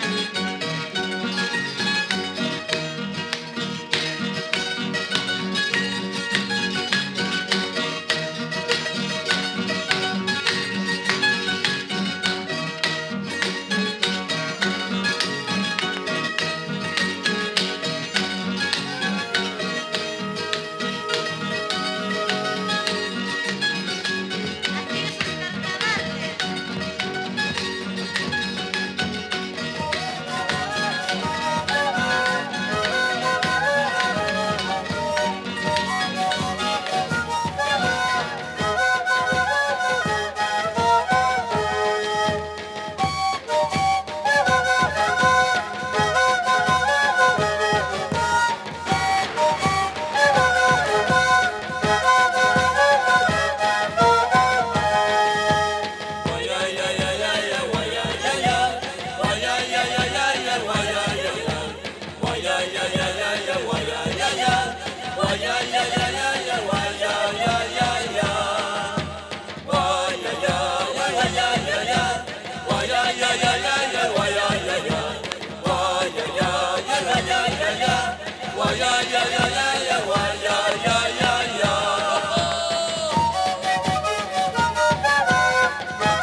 onírìbí pẹ̀lú òfófó. Ọ̀rẹ́ ni wọ́n dájú dájú àjòfófó òró bí gbà. Irọ́ ń purọ́ fúnra, àwọn méjèèjì wọ́n jọ ń ṣọ̀rẹ́. Ẹ̀sìn mi ẹnu. Àrètí ẹgbẹ́dàkùn ayé. Àrètí ẹgbẹ́dàkùn. Àrètí ẹgbẹ́dàkùn ayé. Àrètí ẹgbẹ́dàkùn ojú onírìbí pẹ̀lú òfófó wọn jọ mú légbélé. Àrètí ẹgbẹ́dàkùn. Òfófó rélé ọba ó ṣe kábíyèsí aláyé o. Ọba kẹpẹ́ aláyélúwà sọ fójú orí mi pé o fẹ́ rí ní kíákíá. Òfófó rélé ọba ó ṣe kábíyèsí aláyé o. Ọba kẹpẹ́ aláyélúwà sọ fójú orí mi pé o fẹ́ rí ní kíákíá.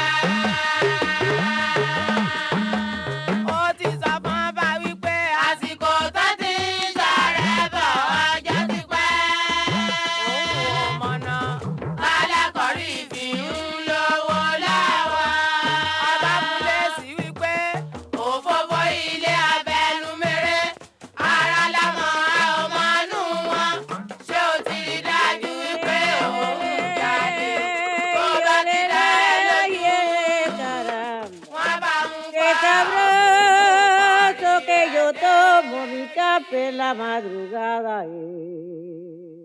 Ay, ay, ay, ronca pues sabroso para beber ya.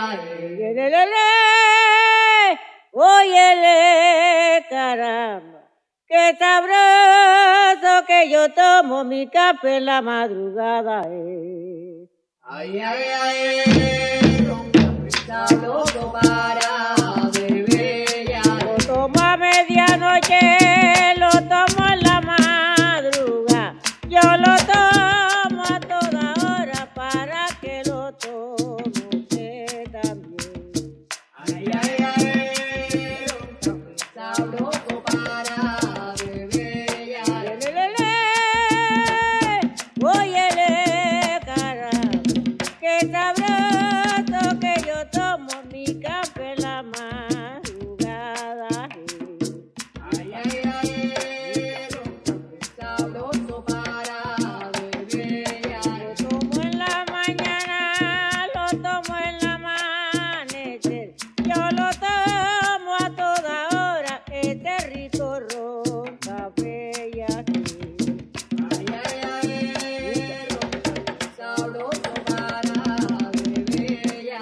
Me componen, no me lleven al trope, que el tambolero me lleva mano a mano, pie con pie ya. Ay, ay, ay, ronca pues sabroso para beber ya.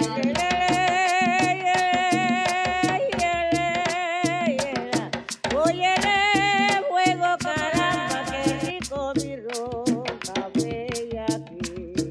Ay, ay, ay, ronca pues sabroso para beber ya. Ay, ay, ay, ronca pues sabroso para beber ya. Ay, ay, ay, ronca pues sabroso para beber ya. Toma la juventud, lo toma hasta la vejez, lo tomarán los ancianos para que lo tome usted también. Ay, ay, ay, ronca pues sabroso para beber ya.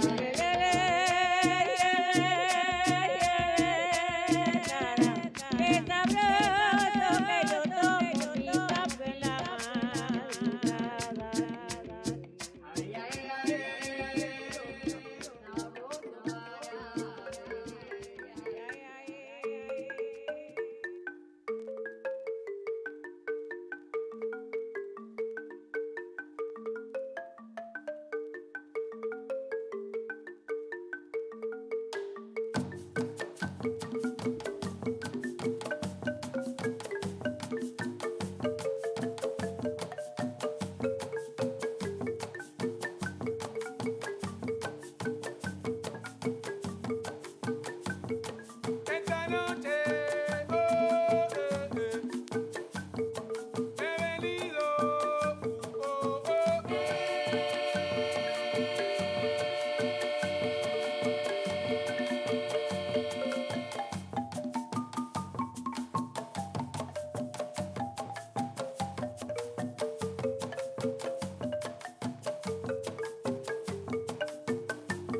Pa' que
Okay.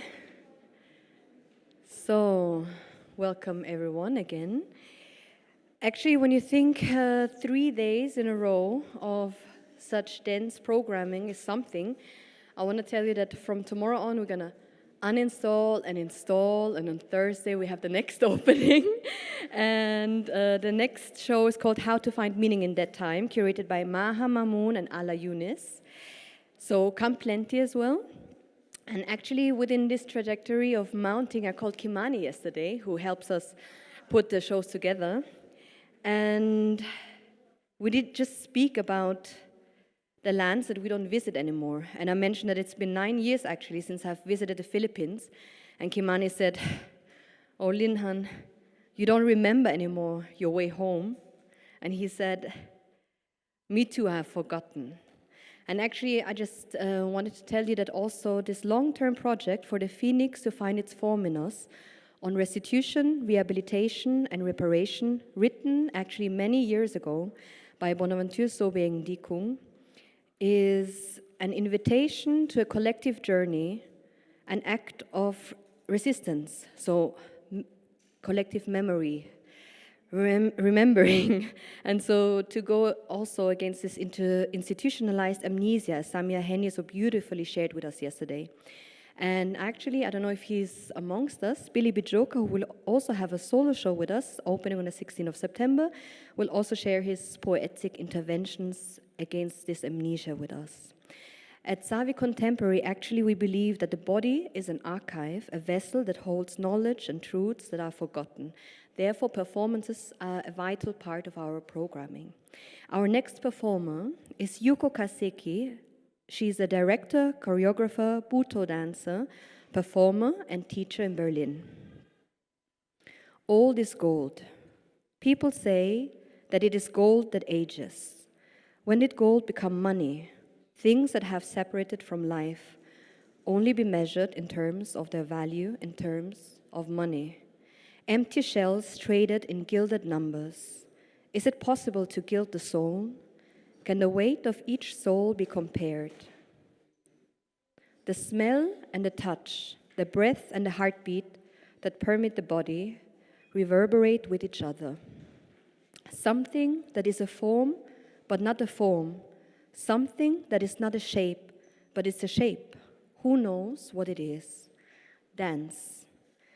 Yuko Kaseki, sound by Todd Onyx. Thank you, Yuko, for being with us today. We're looking forward to this journey to remember. Thank you.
please, I kindly ask you to turn your chairs because the program continues on this side.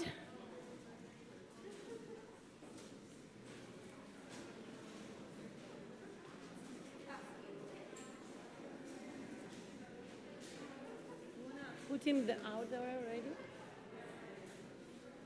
So, Yuko Kazeki. It's, yes, another please. Thank you, Yuko.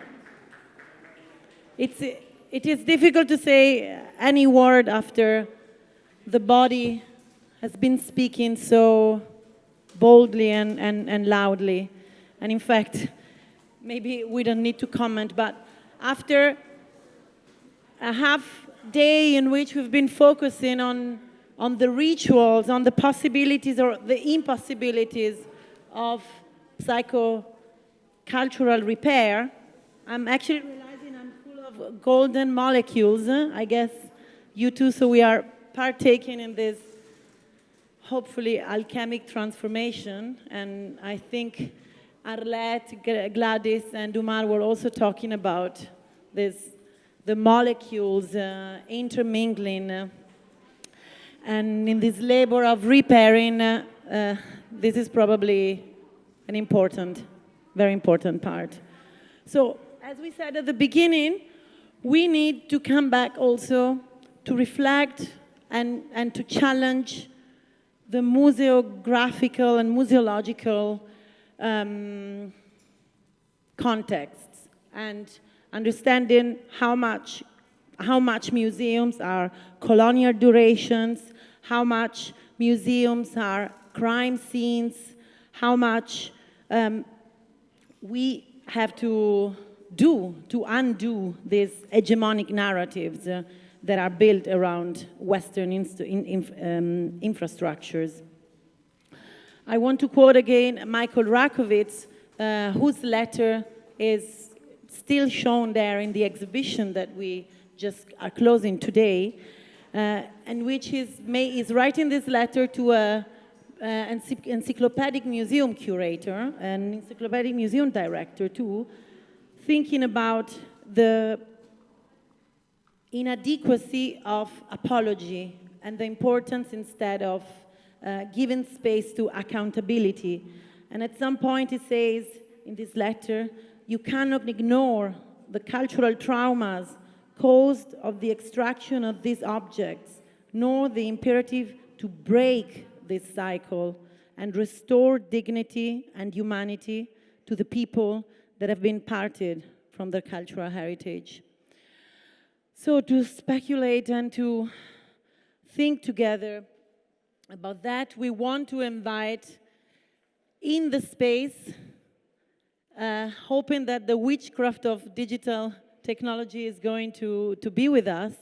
We want to invite in the space somebody that has been accompanying us through this entire project, but actually since many years at Savi, with this very important work.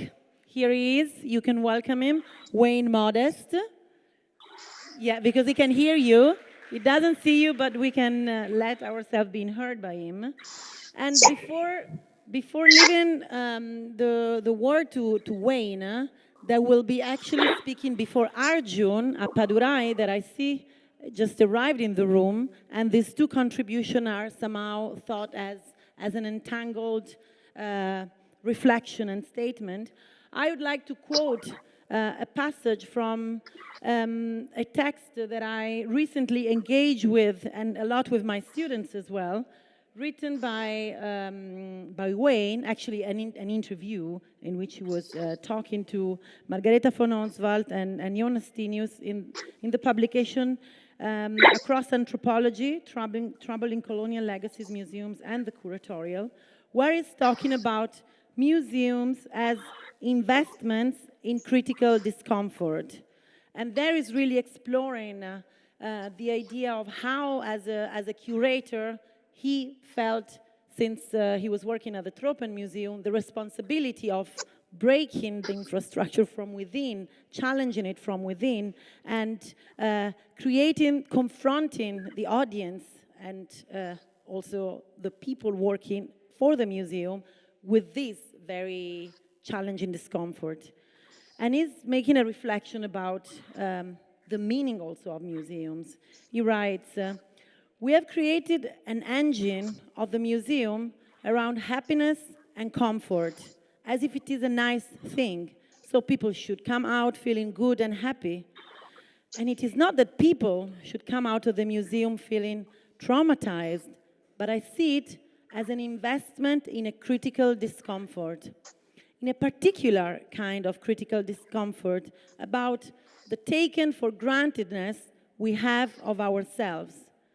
Much of the narrative of the constitution of Europeanness is that taken for grantedness. This is who we are, this is what we are, this is what we should be. It is such a strange thing that I think more museums need to be participating in this critical discomfort, this shaking up, this demand that we see and understand otherwise and in relation. There is a word out there and we share it. And just missing a couple of lines, it continues, to be honest, the museum of today is an uncomfortable space. You're constantly on the tip of your toes, not knowing, am I doing this right thing? Did I mobilize the right this or that? But this discomfort is a generative space for us to imagine another kind of museum practice in the future. For me, this would be one particularly generative conjuncture in the Stuartal sense, that moment when politics comes together with a certain kind of action in order to reimagine another kind of future. I think we are in that right now. The question is how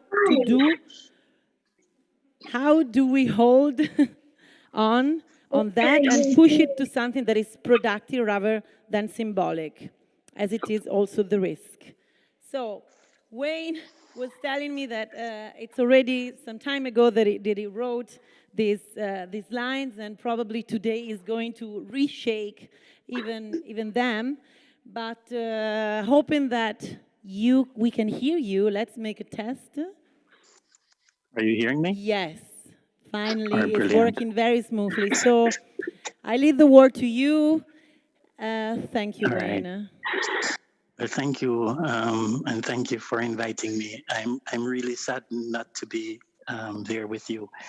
The last time I was with you was several years ago in an ongoing conversation, which was amazing, that even at 11:45 in the night, we were still riffing on the possibilities of imagining possible futures together. So that kind of work I miss.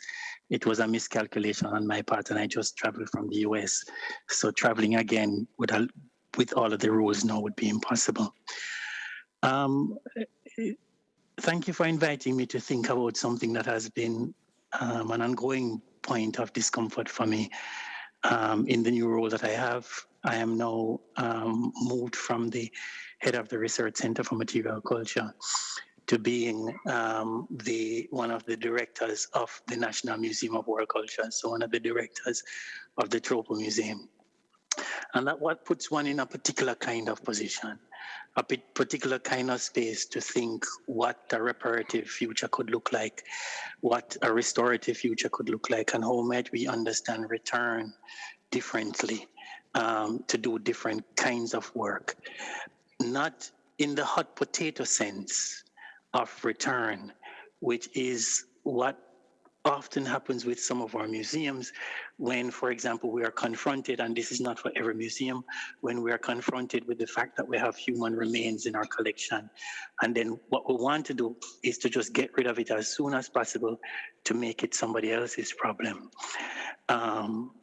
That is what I call the hot potato syndrome, you know. Let's get rid of it. But rather to think of how might we as museums participate in healing the broken world that we now inhabit, if we are exactly a part of the infrastructure that, even if didn't create the broken world, was part of fashioning in it and also fashioning in its ongoing. Today, I'm going to do this through the perspective of music because I've been thinking, and I want to thank Bonaventura, but I want to thank you all. I've been thinking through the framework of activism recently and what activists do, how they hold us to account, what is at stake with an activist kind of politics. And I do that very often through my own investment in popular music, which I've been looking at for a while.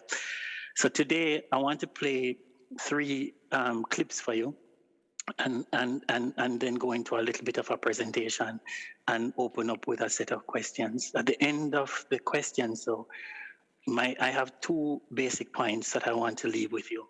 One point is, how might this question of repair, return, be reimagined as part of a redistributive justice framework, a framework of redistribution of heritage goods, you could say, so that we can imagine another kind of just future through heritage. So that's one thing that I want to leave with you. And therefore, I start out, not there, but I start out by honoring, what's his name now? Peter Tosh, when Peter Tosh says, everyone is crying out for peace. No one is crying out for justice. He says, I want equal rights and justice. So what might that justice framework look like? So that is one thing that I want to leave. And the second thing that I want to leave with you, which is where my own intellectual location is what might it mean to think, repair, return as an impossibility, especially when one thinks from the framework of the Caribbean. And I'm just going to provoke that with 1 or 2 objects that I'd like to present to you and ask that question when the Caribbean itself, and I know I do not speak for all of the Caribbean, I speak for some parts of it, I speak for Jamaica or about Jamaica or with Jamaica. When we imagine Jamaica as emergent out of the catastrophe of the colonial, that it is a part of that modern construct of colonial formation, what might return look like? Where does return go back to? And can return be future orientation? Thinking with the Caribbean, I think also with David Scott, wrote this really wonderful book, Omens, on the Grenada Revolution in 1979 to 83. And one of the things that Scott does is to ask about the question of temporality and what other form of temporality does the Caribbean put forward to us when one cannot think in the teleological sense anymore. One has to see how the ways in which certain wounds of history inhabit our present, but makes it hard for us to think past, present, future in any easy way. I want to start out now then by asking Rajab to play my first song, which is from an artist that is controversial, and I know it, but I want to use him anyway. Vybz Kartel, Reparation. It is in Jamaican, but there's a little translation underneath. So go ahead, please, the first clip.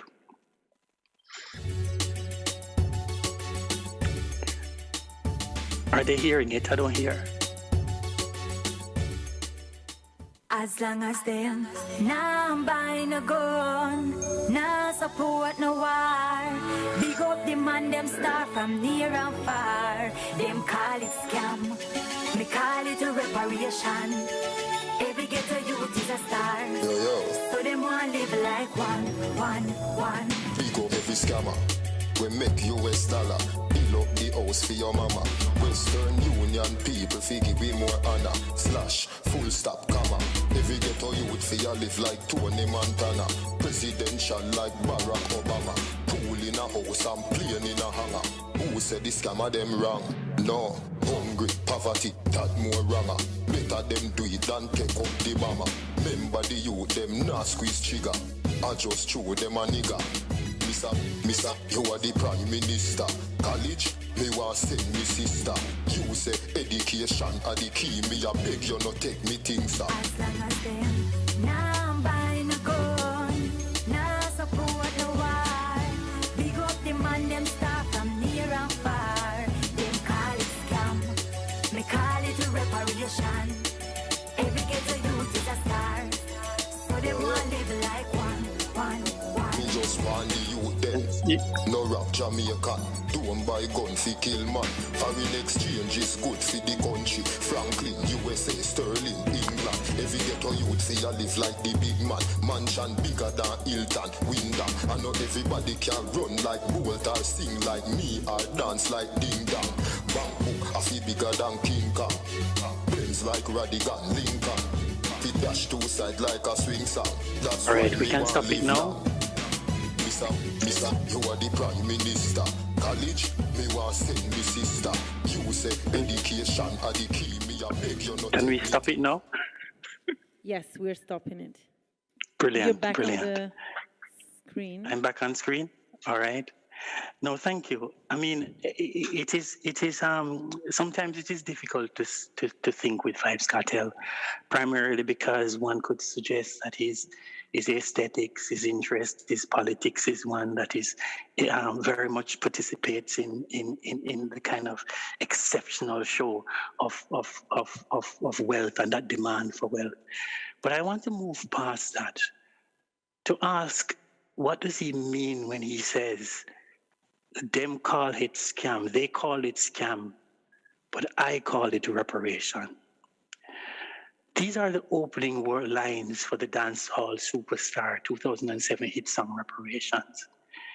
As has become his usual interest, seeing, for example, in an earlier song, which he calls Systems Broadcasting Company, which I'll show later, which was also played by Vibes Cartel, he has come to become a kind of quintessential figure for a so-called speaking back to power, a popular critique of the workings of power. He speaks on behalf of the urban poor, and not surprisingly, the Black urban poor in Jamaica. In a Jamaica that is still marked by gross inequalities and unequal distribution of resources along interlocking lines of race and class. I've spoken elsewhere about the long history of sonic aesthetic practices that have demanded reparative justice for the urban poor. In fact, this has been, some would say, the leitmotif of Jamaican music, and Cartel is one of the major protagonists in recent years of this work of justice, of doing justice. And one can think of Bob Marley, I just named Peter Tosh, but you can also think of Burning Spear. In this other writing, done in the context of an exhibition that I'm co-curating, the Kingston Biennale, my interest there is what I call the aesthetic life of social sufferation. This was the ways in which visual and sonic aesthetic practices overlap and have been concerned with the redressive work of alleviating pressure, a very Jamaican idea of life in social sufferation, and not just suffering, sufferation. Vibes Cartel music is, however, not limited to attuning our senses to sufferation. Indeed, his is also an epistemological demand, a definitional demand. His plea is one that demands that we think or very understanding of justice otherwise. What might justice look like differently if we were more attuned to the workings of race and class in our attentions to social sufferation? And it is here that I want to conscript my own museum, our own museum, in the kind of justice work, or actually the work of doing injustice in the ways objects are now distributed across the world in terms of colonial objects in museum. So in this brief presentation, I just want you to think with me about whether or not and how this question of restitution, repair, reparation, return, and especially return, can be imagined as a project of redistributing the power to be able to narrate one's own history, but also the act of redistribution heritage resources in more equitable and ways across the world. If we were to take it simply as a simple act of museological everydayness, one could ask it differently by making a really serious question about what might it mean if any exhibition that we would try to do here in Europe around, for example, any theme around Africa or anywhere, places in Africa or Latin America, that the loan request that we would make to borrow objects would not have to go from my museum to a museum in Germany. But that loan request and the amount of monies we pay for that loan might go from my museum to somewhere in Burkina Faso. What is at stake in that sort of heritage distributive logic that sees these resources located in another way of organizing and thinking the world? What Vibes Cartel does, and I want to play my second thing that Vibes Cartel does when he demands that we attune ourselves to this notion of justice. And this one is from a song called Broadcasting Company, where he was being sanctioned by the government for a song that they thought of was violent, or his music as being violent, as being lewd, as being amoral. And Vibes Cartel does something which was such a brilliant indictment on the government. And I want to ask them to play that. It is called Broadcasting Company. Arif, lend me a pen. More write these guys a letter. Here comes This trouble. is not a moral war, a financial war. Them no one get to youth of house and car. Tell me why you want decide what the public needs here, and the public don't know who you are. What do Broadcasting Commission come and use intimidation? All of a sudden them a ban song. Since something like that affect the nation, people want to know if your lifestyle allows you to make that decision. How you feel reach in a public office without any public election? Let me tell you, Mr. BC, don't question my morals. Mine no mix up in all kind of despicable scandals. Under all of your members, free from drug use and alcohol. Have anyone do domestic abuse? Treat them wife like little girl. Avalanche! I know my music mash up society. I know my music. I wasn't around in a 1980. Election cause it. I know my music mash up society. I know dancehall music, and that's how the public views it. At the teacher, hey, oh, we don't know anything about you. Yes, you paragons of virtue should be put under microscope. You're clean, what we know won't hurt you. If the music mash up society, you can stop it now. and you're really, really sure about that, why you never have dialogue? Vibes Cartel says, Avalanche, it is not my music that has destroyed society. It is not my music. He says, I wasn't around in the 1970s, 80s. What Vibes Cartel does there is a particular demand for a different kind of history writing. He suggests rather that what is at stake in the current confluence of a Jamaica that is so mapped onto questions of race, but also violence, is a political 1960s and 70s that was responsible for the tribalization of politics and the distribution of guns. That it is about the political, and that one needs to look at the political structures that we now look at as being correct, right. This is what is. That defines what morality, but also legality is. To say, if we want solutions, one must be more complex about which histories we tell and where we ascribe blame. In both these songs, Vibes Cartel attunes us to the system, to the structure, to what Rastafari would call the shitsim, or the politricks, as a part of an implicated, ongoing colonial structure that somehow continues the unequal distributive regime that sees, and in Jamaica, that only one small part of the world, of the Jamaican world, of society, holds all of the wealth, and the rest must suffer, live under social sufferation. This is what Vybz Kartel and other works in popular music does, for me anyway, in my museum, and invites me to think what might our thinking through the question of redistribution do, through another understanding of justice that emerges through the kinds of anti-colonial struggle that we've seen in the past, but also in the present. And in thinking this redistributed framework, I'm also interested in something that a curator that you all might know has brought to my attention anyway, Charles F. from the Vanaba Museum. What might this redistributive framework look like differently as a kind of degrowth?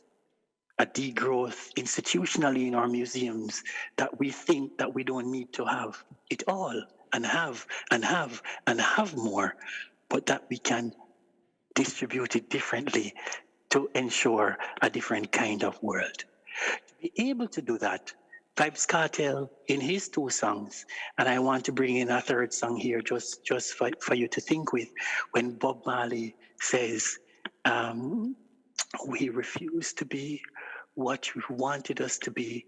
We are what we are. That's the way it's going to be. He says, building church and university, deceiving the people continually.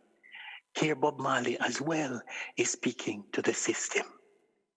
And in this system thinking is where I want to move to my 2nd point, where I will close quickly and ask that we play another favorite of mine in thinking against this system, which is Sizzla and Sizzla's song, Taking Over. Again, not in English, but in Jamaican, so don't worry about it. We will understand from the beats. Sarah, I'm not about Babylon, I'm not here. I ain't giving up. Keep on living up. I'm indigenous. What the man will I Selassie, I draw. Rastafari. He'll live on rain in the heart of all flesh. The conquering lion. Crown king of kings, lord of lords, the lioness. So you know, repatriation is a must teach of Africa. Boom. Rasta man, we're taking over. And we've got nothing to fear, we're taking over. Righteousness, we declare we're taking over. And we've got nothing to fear. Come on, let me see your hands in the air. Taking over. And we've got nothing to fear, we're taking over. Righteousness, we declare we're taking over. And we've got nothing to fear. Come on. Well, I book your own cause a full time now. Let that trumpet sound a full time now. Right, Babylon going down a full time now. Now, if I were with you, I would be showing the image of 2 Taino sculptures, the indigenous peoples of Jamaica who were decimated through the colonial project that would follow with the enslavement of Africans to take over in the plantation economies. And thereafter, in emancipation in 1838, the indentured laborers who came after from India in 45, China, in the 60s, 61 or so, but also from other parts of Africa, including from Nigeria in the 1950s, I think. Now, Sizzla does something beautiful here. He does 2 things that I think we should attune ourselves to. 1, burn Babylon.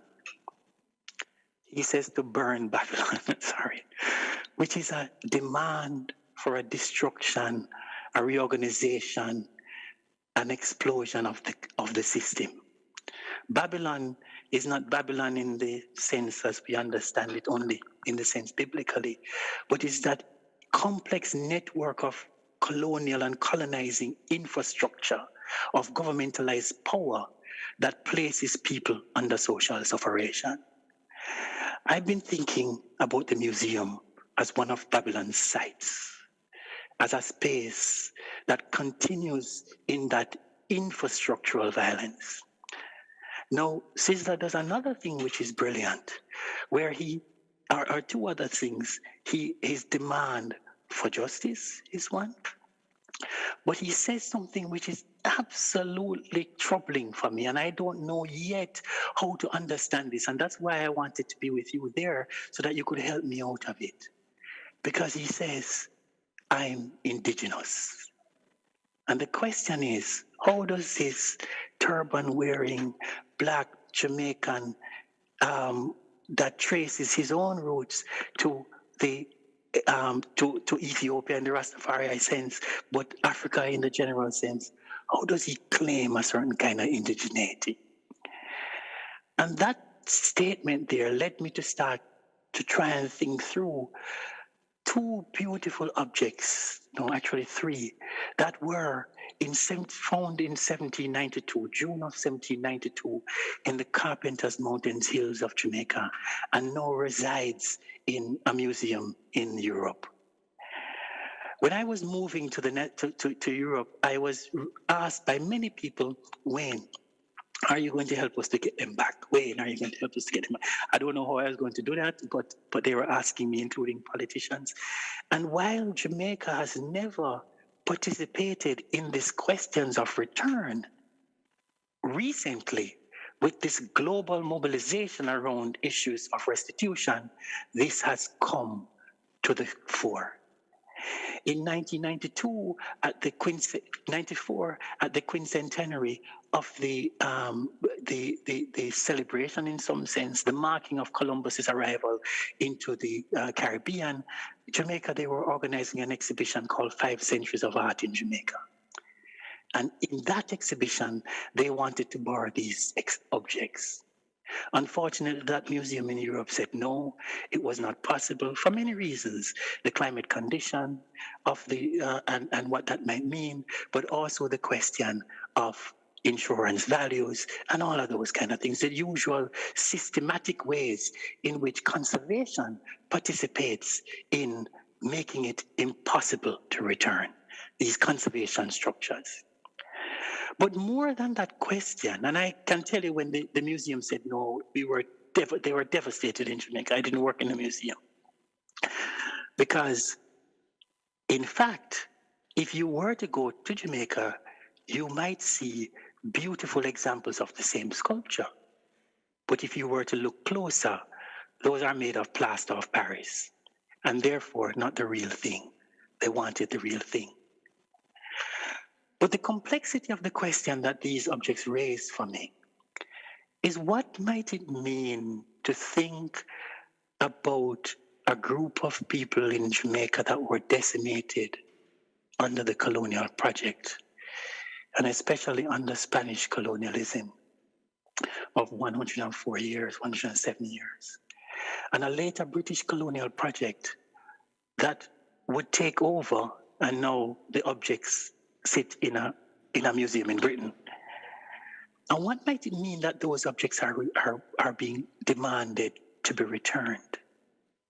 If, as the language of return goes in the Caribbean, or in Jamaica anyway, or the language of who lives there anyway, is an acknowledgement in our history writing in Jamaica, I am from Jamaica, that the Tainos themselves no longer exist.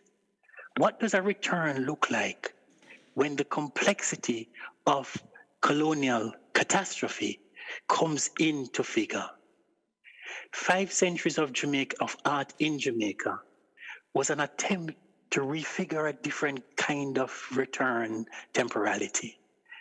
It was an attempt to claim what Sizzler just now claims, a certain kind of indigeneity, a certain kind of belonging, a certain kind of claim to the wounds of history, or the wounds that history has created, to fashion a different kind of relationship with objects. In truth, this is one of the few moments when Jamaica has participated in a request for return of any cultural object in a museum.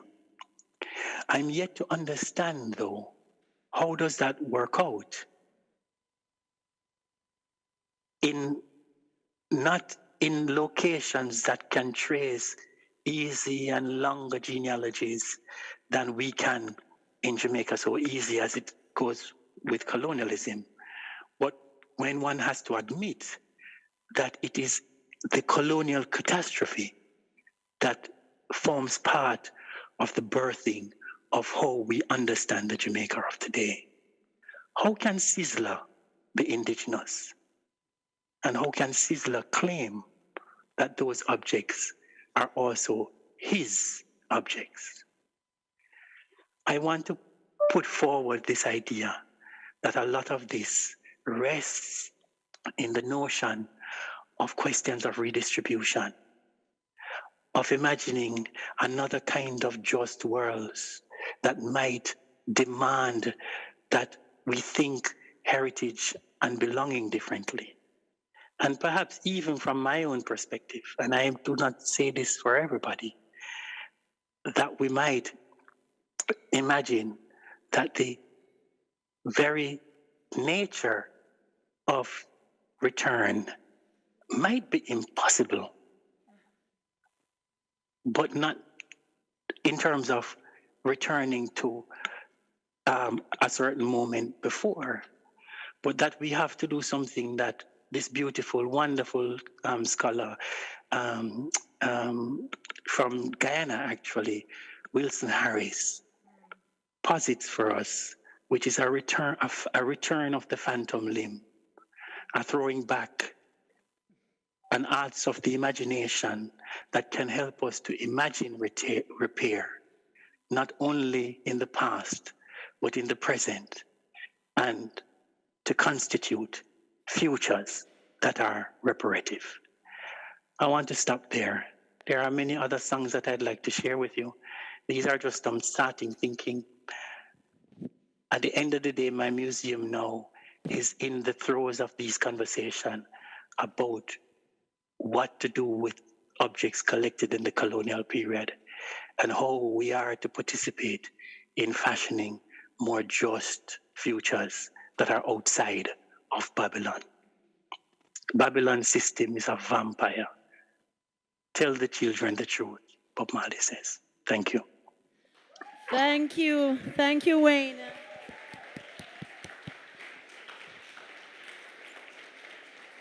This was absolutely brilliant, and it was reconnecting us in many ways to our program of yesterday, to our program of today, and to the real question of return as a restorative and planetary justice. So thank you, Wayne. Unfortunately, we have to continue with the program because we are getting slightly delayed, and Professor Appadurai is here with us, but we are grateful for your participation also from afar. Again, thank you.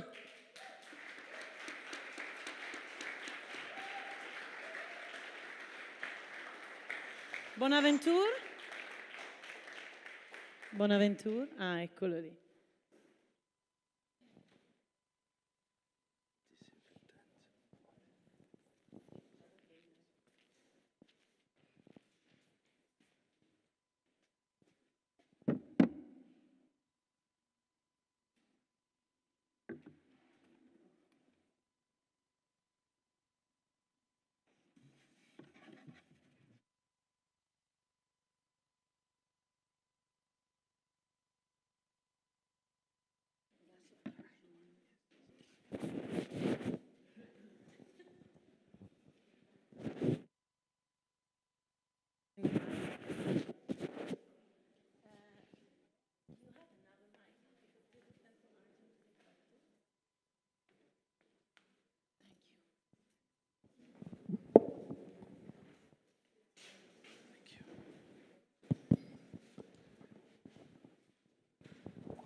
So, good afternoon, good evening. Welcome to Savvy Contemporary. Thank you, Wayne Modest, for the brilliant presentation, provocative. One of the things I really agreed with was the museum as one of the sites of Babylon. So let's see what Sisla has proposed, if it can be translated into reality. What do we do with those sites? It's a great pleasure to introduce our dear friend, our mentor, supporter in many ways, Arjun Appadurai.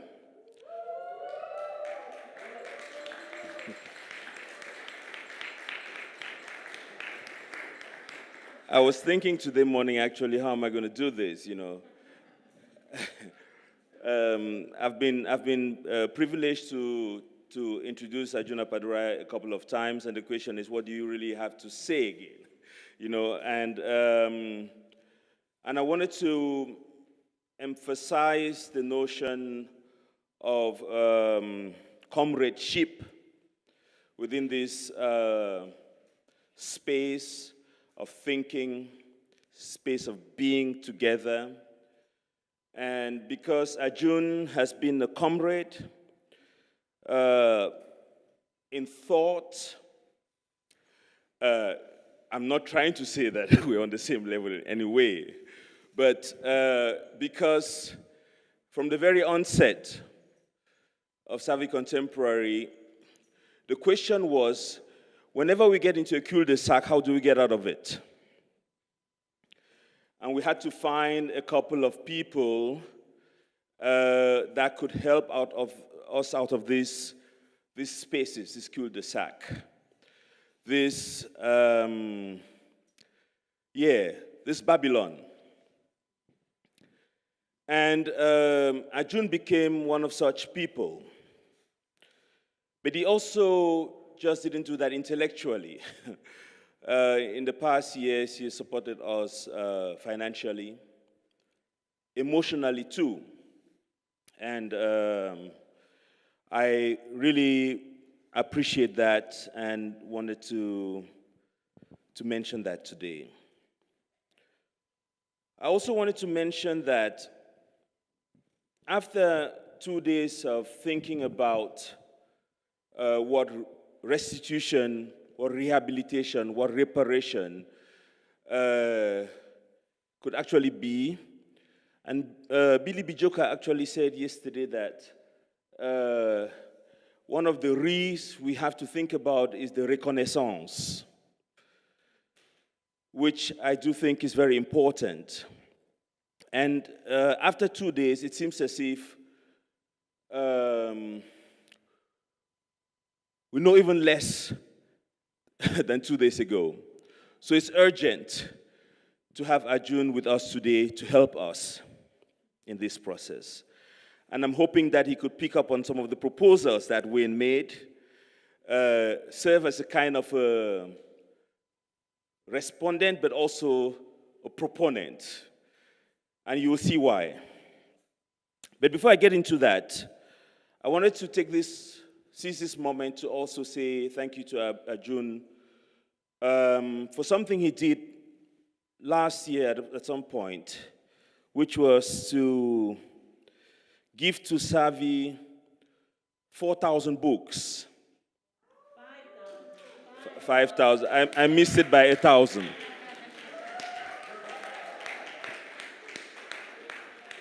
And this is what I mean by comradeship. And within the Savvy Dock, we'll have a space that will be the Appadurai Library, which is a space of reading. And I'm saying this because we're going to put up an event for this, to celebrate this gesture. And some of you here will be invited to choose books within this library, and we'll do a collective reading. That's for the future. But one of the reasons we invited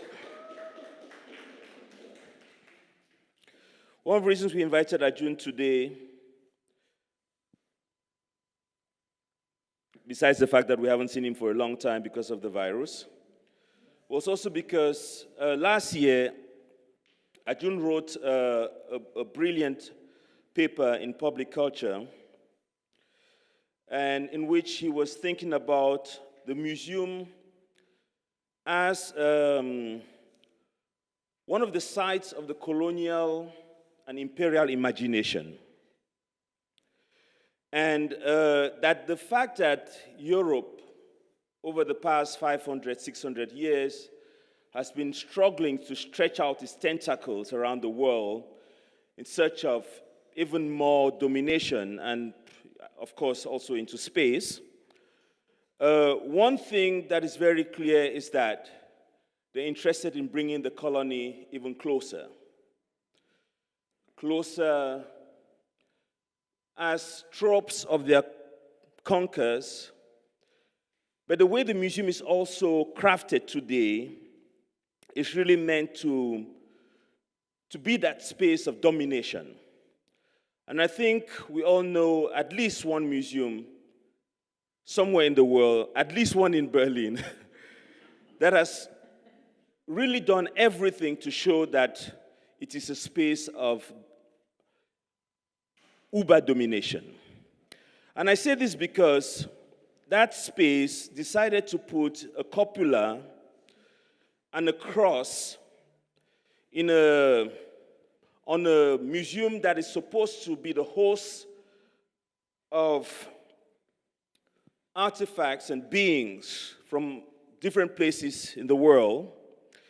And as if that was not enough, had a statement written on it, which I would like to read out here for you.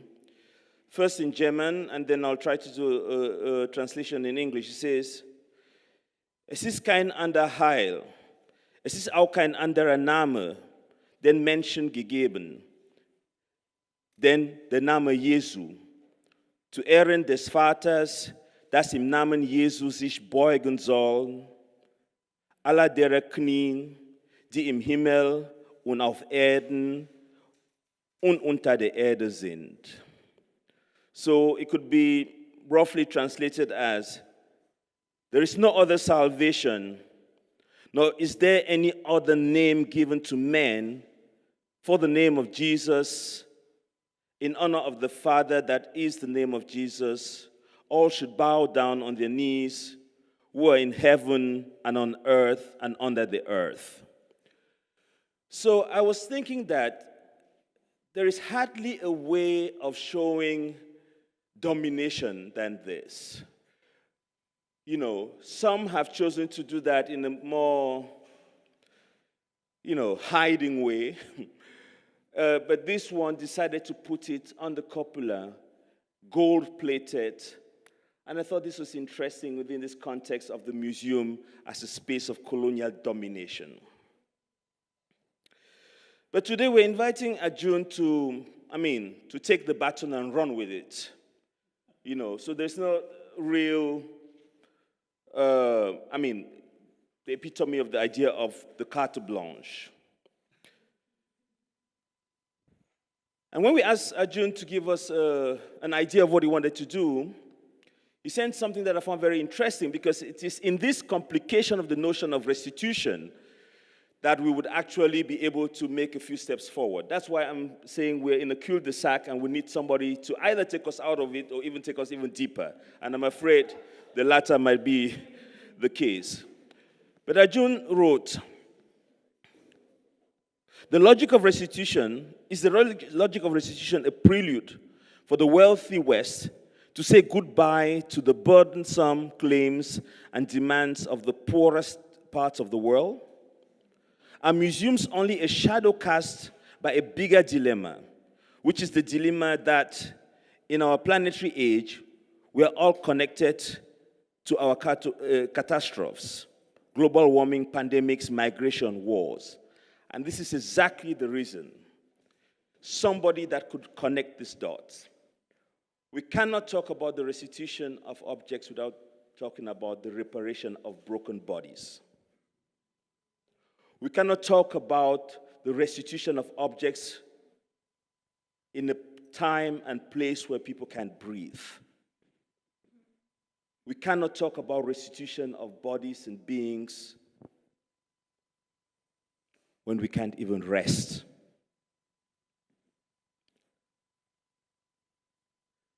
It's a great pleasure to have you with us, Arjun. I would actually like to read a more formal biography of Arjun, but I'm already taking too much time, and we are already too late. So I'll just invite Arjun to take the floor and help us out of this cul-de-sac. Thank you.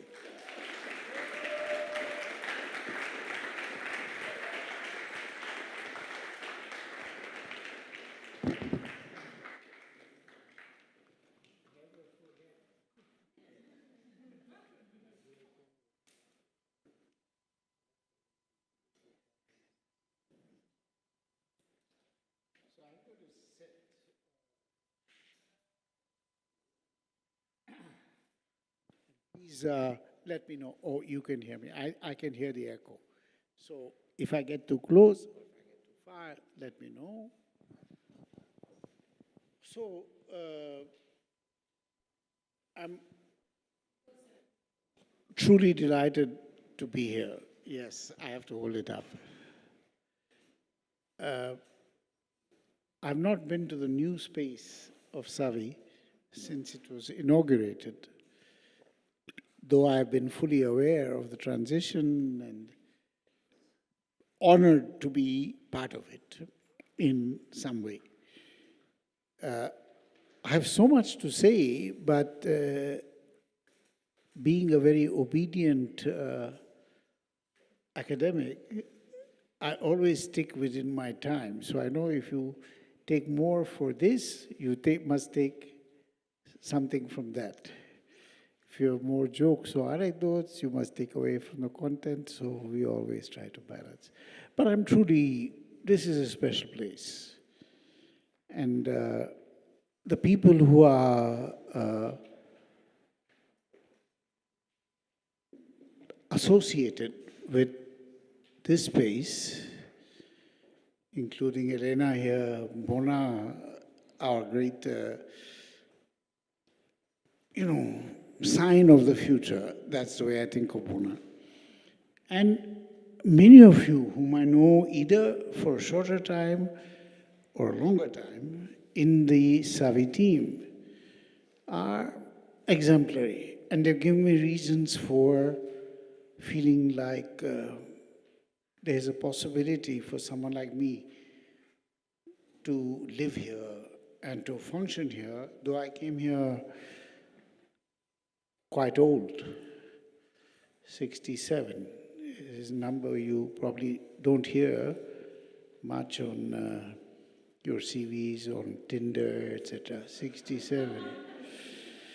Now I'm 72, but I have the soul of a 18-year-old or a 20-year-old or a 30-year-old, whichever age you like. But I was, I grew up in India for my first 18 years, then lived in the US for 50 years. So I'm not, as it were, a native.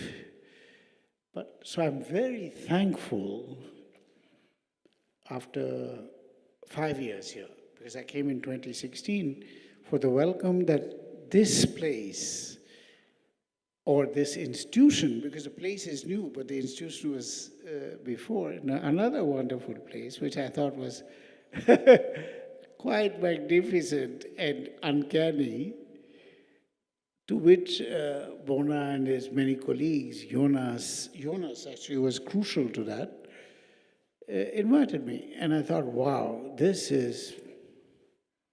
And after all, I came from New York, which had a few ideas, and a few museums and a few fancy intellectuals. So I have some idea what it means to have big ideas and so on. But Savi was special, I knew that. So I'm deeply grateful, is the short thing I have to say.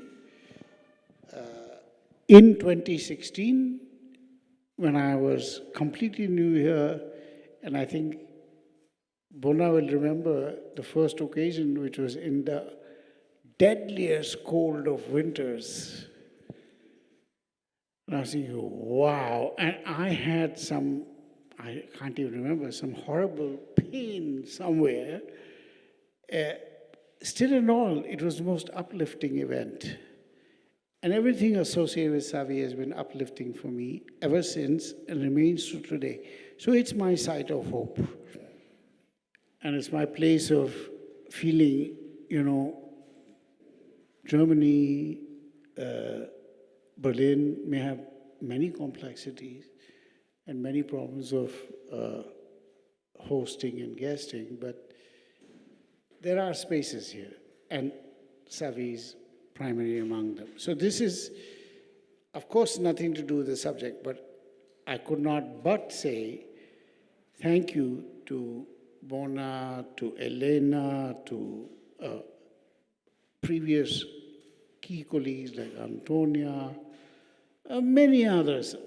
I won't claim to make a full list, all of whom I owe a great debt to. So with that set of thanks, I move to making my contribution to this particular conversation about repatriation, restitution, repair. If ever there was an overcrowded subject, this is it. I mean, what more can one say? I mean, one can say it's not enough, it's too late, it's not the right thing. It's been said before. Do I have to say it? I mean, I'm a recent arrival. What am I going to say? So I've been contemplating this question for some time, because even though I have not been a Berliner for long, or in resident in Germany for long, I'm thinking always, I have an idea that Berlin is a special place. I treasure this idea, that it's a place of possibility, not just culturally, politically, in terms of human rights, in terms of voices, and so on. This may be a stupid idea of a guy who's, let's say, of a certain age, but I think not. I think there's something about Berlin, which I've thought from the beginning, which is that it combines the last of what is left in the liberal ideas of the Enlightenment with the best of what is left about the social welfare state of modern Europe. I can't name one society where that's true, other than Germany. And I can't name one city where that's true, other than Berlin. So I'm not a romanticist. Oh, it's so beautiful, it's so historical, oh, this or that. It's true. I'm a parent, I have a child, so I love the parks, I love the city, I love this, I love that. But I'm not here to create, I'm not a PR guy, I'm not paid by the Berlin Senate. But I have to say, it's an unusual place. And I've seen a lot of cities, Bombay, New York, this one, that one, And now I'm here. So, but every place takes on meaning only in its particularities. So I'm not necessarily loving Berlin because I have, big friends in Pankau, or I'm playing soccer or something like that. It could be, but it's not the case. It's because of some institutions. Savi is big among them. So all this is way too long by way of acknowledgement of why I'm here today. Why do I speak on this, where you have 1,000 people talking every day and there's a enormous chatter. So now I try to say something on the topic. I'm sure you're wondering, why is this guy talking about this? Yeah. Yes, and my 7-year-old son also said to me today, Kabir, why are you going there? Because he's training me. He has got a whole school on the weekends, hours and hours, hundreds of topics. Like both my wife and I are dropping on the ground with exhaustion, but he's a bit sad that I'm not going to be there at 8 o'clock, for the next class. on his 37 or 40 subjects. So, anyway, but I told him, this is a good place I'm going to. But I know everybody at Savvy, and everybody related to Savvy, has commitments and values like my own that start with the people very close to us whom we are trying to nurture in a world of uncertainty. So I know you will indulge me on this long preface. So let me go to the subject, beginning with a response to Wayne, whom I have still to meet, but we have a lot of dialogue about missed meetings. Would I go here? Would I go there? But I'm a somewhat immobile guy, so I don't travel that easily. But we have a rich dialogue, and I listen to Wayne with keen interest and great appreciation. And I was thinking of two friends as Wayne was talking, who came to my mind as I listened to him, which will segue into a couple of things I have to say myself. One is the great Rolf Trouillot, Michel Rolf Trouillot, you know, and Mona knows and others know, who's my colleague at the University of Chicago. I mean, a giant thinker, how to put it, who taught me two things. One, that the world was produced from the Caribbean, and the second, that modernity began in 1500.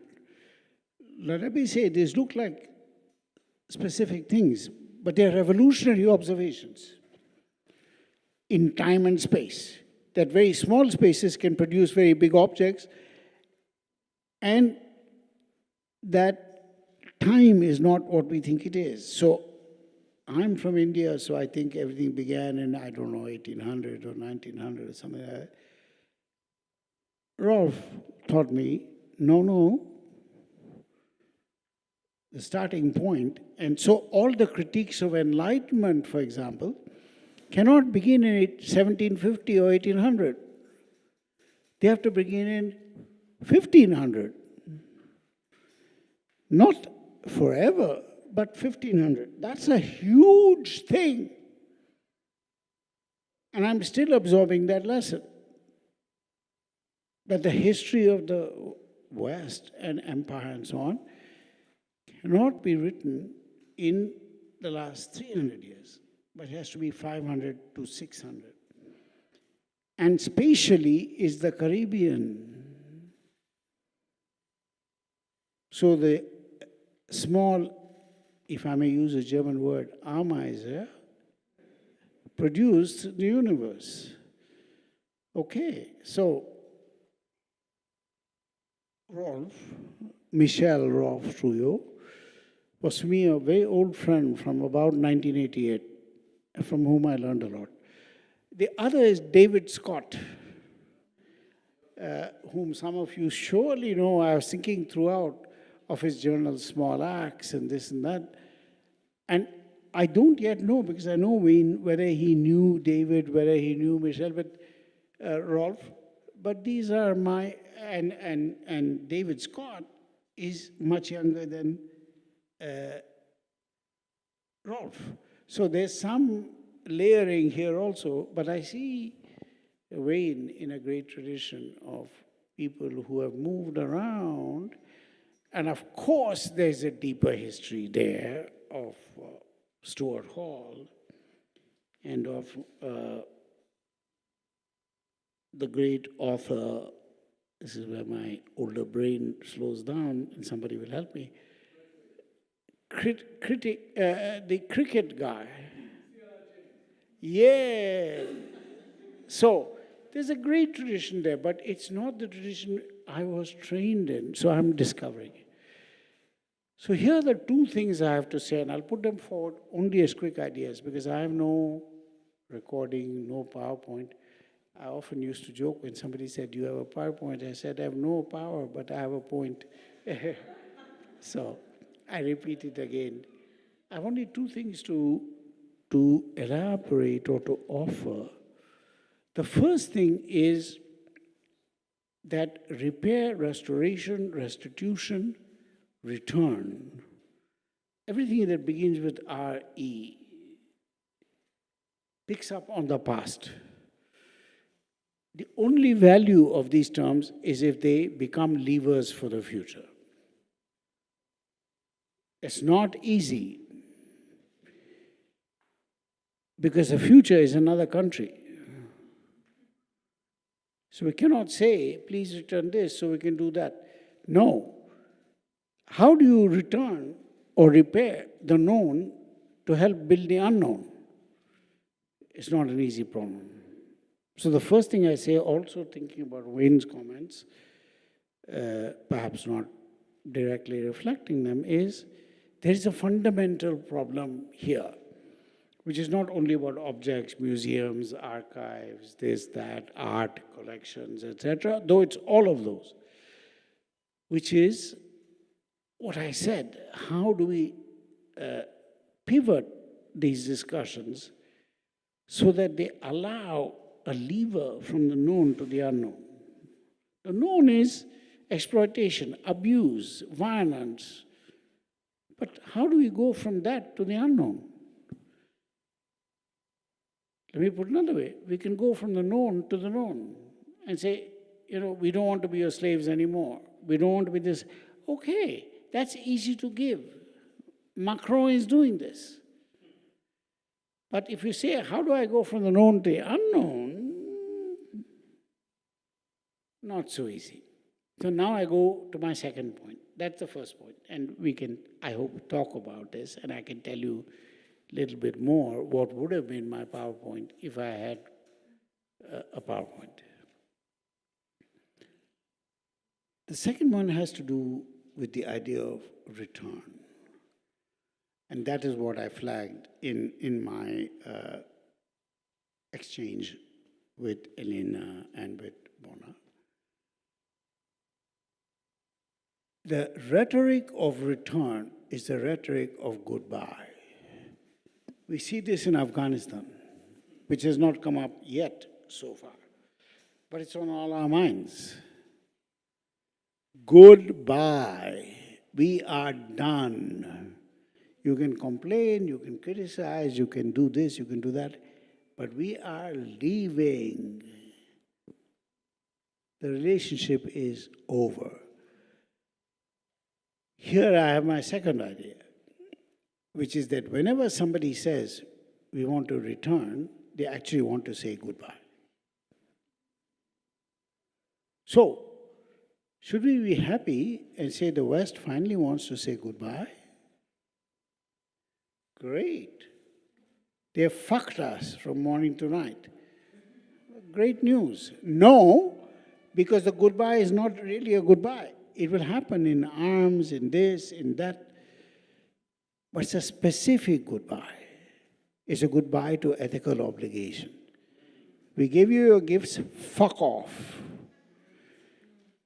That's my worry about the whole dialogue about return, repatriation. It's not about this object, that object, do we own it, who is sending it, who is receiving it.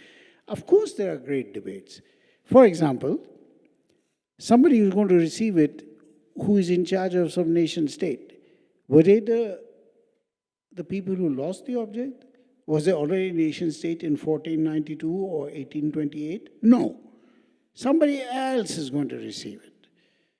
Truth is, in the West, it's the same. There was no nation state who took it, but now some nation state is saying we'll return it. In other words, the giver and the returner are both fictions. But I'm a forgiving guy. I say that's okay. But there's a bigger problem, and that's the one I want to put our attention on my second point, and I'll stop now, which is I don't like returns or repatriations or restorations or repair, which are actually, if I may use a more colloquial term, a dear John. Bye. That I don't appreciate, because there will be no bye. There will be no goodbye. So this is a fake goodbye, which is the only thing worse than a real goodbye, is a fake goodbye, as we all know. So those are my two thoughts. One is the whole question of return, the other question specific, namely the future. And the other one is actually about repatriation, restitution, repair, etc. So I stop. And I'm available for as much time as Elena or Mona want me to talk to you, but I see this as a conversation, and this is a very dense topic. So these are my thoughts. I stop.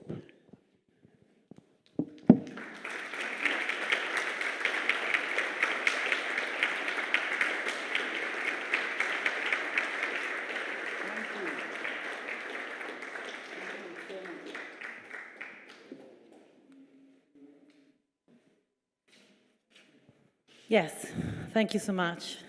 And I think, yes, we said since the beginning that this wanted to be a conversation with the public, and we honestly have to say we are running so fast in the program that we didn't have so many occasions to talk to each other and to talk to inspiring people like Arjun. So let's use the opportunity, and also let's not always be the savvies who can always talk to Arjun, addressing him. So I'm waiting for questions from the public. Jonas. It's a little bit part of that. Hi, Arjun. Thank you very much for this talk. I was wondering whether you were here today. I was, exactly. I was hiding here behind Mwazulu, exactly. I wanted to ask you a question that relates to something which Wayne said and something that Bonaventure has written a lot about, which is, Wayne used the term degrowth. So he spoke of restitution as a form of degrowth. Degrowth for museums. That is to say, degrowth, exactly, using the economic metaphor to speak of the necessity for museums also to stop thinking in this capitalist binging on items. And Bonaventure has been using this term of the apoptotic archive. Apoptosis, cell death, the necessary renewal of institutions like bodies by shedding some of its parts. And I wondered if you could just comment on the relationship of these two ideas in relationship to museums and their collections. Because there's a kind of echo in this volume issue, can you just tell me, just underline the two things you want to connect or discuss? Yeah. It's just the relationship between degrowth and apoptosis, so what Bonaventure has been describing as the cell death of museums, as it were, the necessity for museums to shed some of its parts to renew. So degrowth I got, but the second one is? Well, exactly. Essentially, if you could comment on this idea of degrowth as a paradigm for museums, that would be something I'd be interested in. Thank you. I'll try, but I couldn't, because of the slight echo, and I couldn't quite catch the second idea, but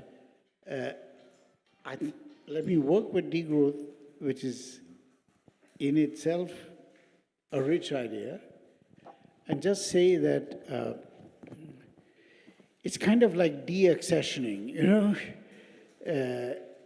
There's a certain way in which museums want to be expansive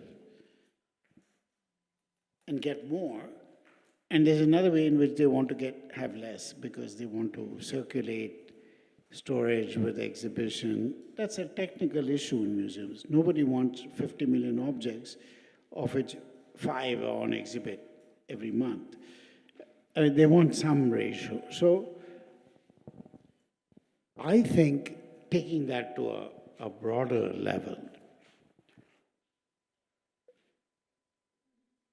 that what we're talking about is it possible to imagine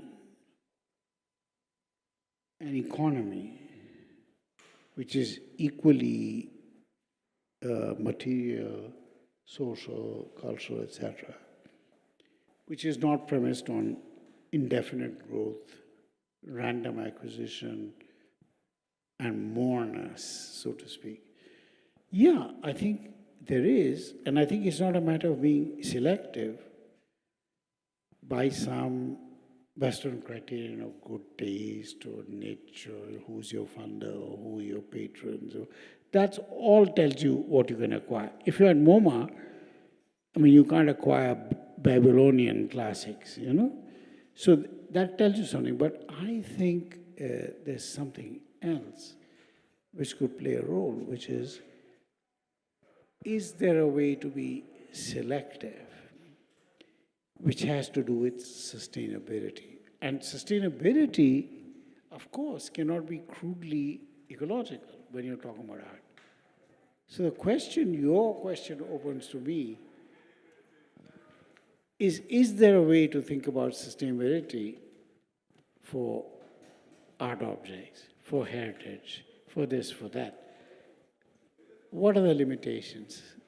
And what are the intelligent ones to observe? I don't have an answer, but I have to tell you, that's how I translate your question, Jonas. And it's a great one. Where can we go with that without reducing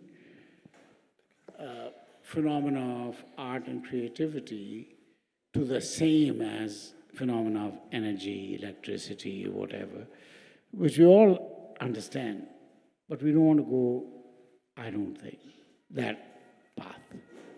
So, many thanks. Arjun, thank you very much for the talk, for the presentation. It's a great pleasure. Again, I have a question, which is about predictability, which is something I think you know about. Thinking of the fear of small numbers and all the like you've been writing about. One thing that is very clear in the history of the past, say, 500 years, is that it's been rather predictable what will happen in a sequence. As a scientist, you do projections, right? You say, because things have happened like this in the past 200 years, we can assume that this is how it will happen in the next 200 years. Now the question is, if that is the case, can we then project a repair of the future? So, a restitution and a reparation and a rehabilitation that is not stuck within the past, because that would be the problem if it's only linear time, right? But if we complexify time and we look at it from how could we imagine, because we do not want the things that happened in the past 500 years to repeat themselves. So we must be able to.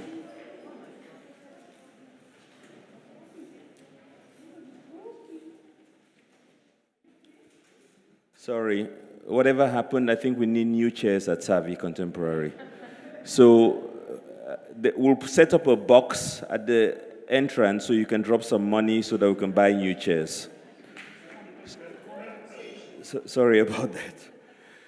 Okay, so Arjun, I think you get the gist. You know, so if we do not want the things to repeat themselves, how could we imagine a future that is repairable?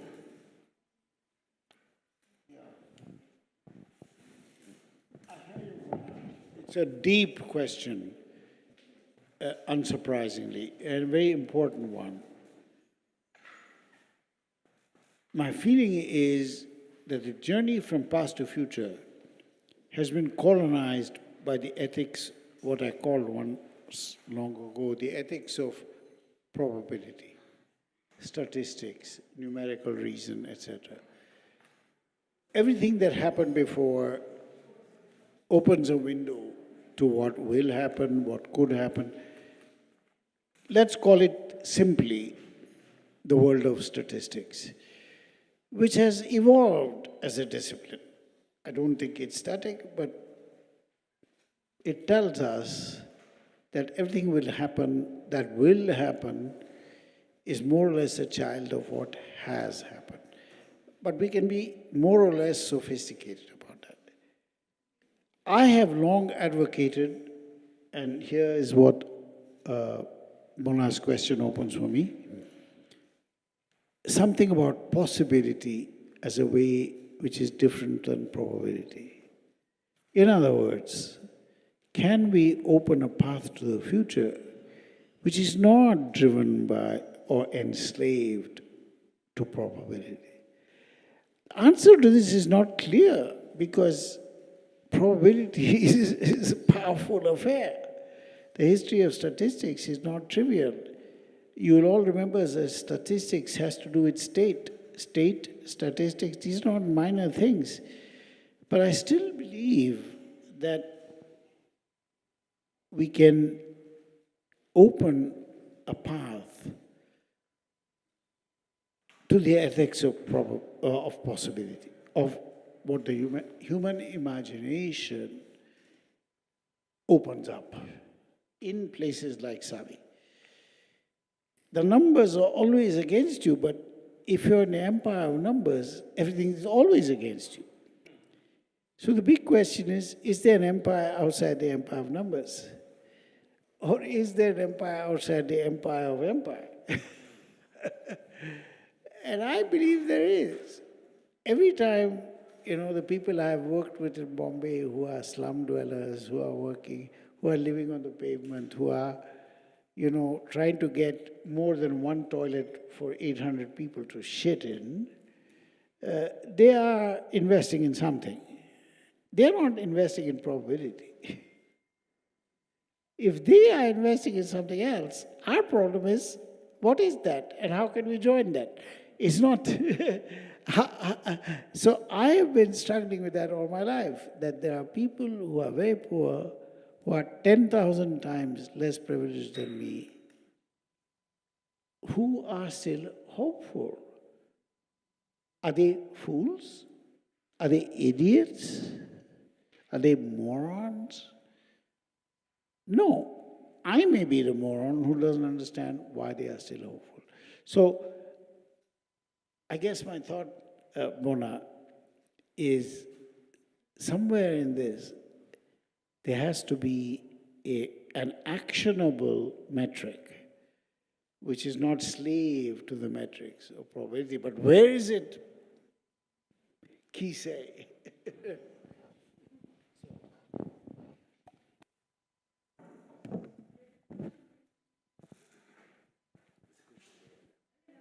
Okay.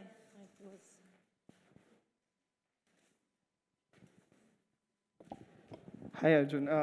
Thank you so much for sharing such a lovely talk or a conversation, how you are pointing it out. And maybe if it is a conversation, then maybe I'm allowed also to criticize you in a way, or also to, point some fingers, because we have a very strong generational gap, as you might see. So if I understand your 2 points, the major keynotes that you are giving, you are basically talking about 3 things. First is nostalgia, the idea of giving back. Okay, sorry. The first you were talking about is this idea of nostalgia, this idea of giving back. Second, you were talking about this idea of post-colonial imagination or decolonial imagination in a way, that kind of, sums up things. And the third point that you were talking about, if I have understood you correctly, you were talking about that this idea of giving back should not be the way of saying, hey, ciao, we do not share the similar boundaries. So, boiling it down into a few points, I'm thinking of something like Razamnama, which is on Razamnama, or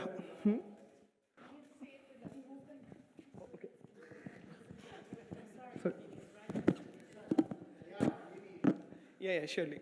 I'm just saying that maybe we can think of the miniatures that are stored in Victoria Albert Hall Museum, like Razamnama, Hamzanama, and how it becomes extremely important for the socio-economic fabric of the entire South Asia, including Bangladesh, India, and Pakistan.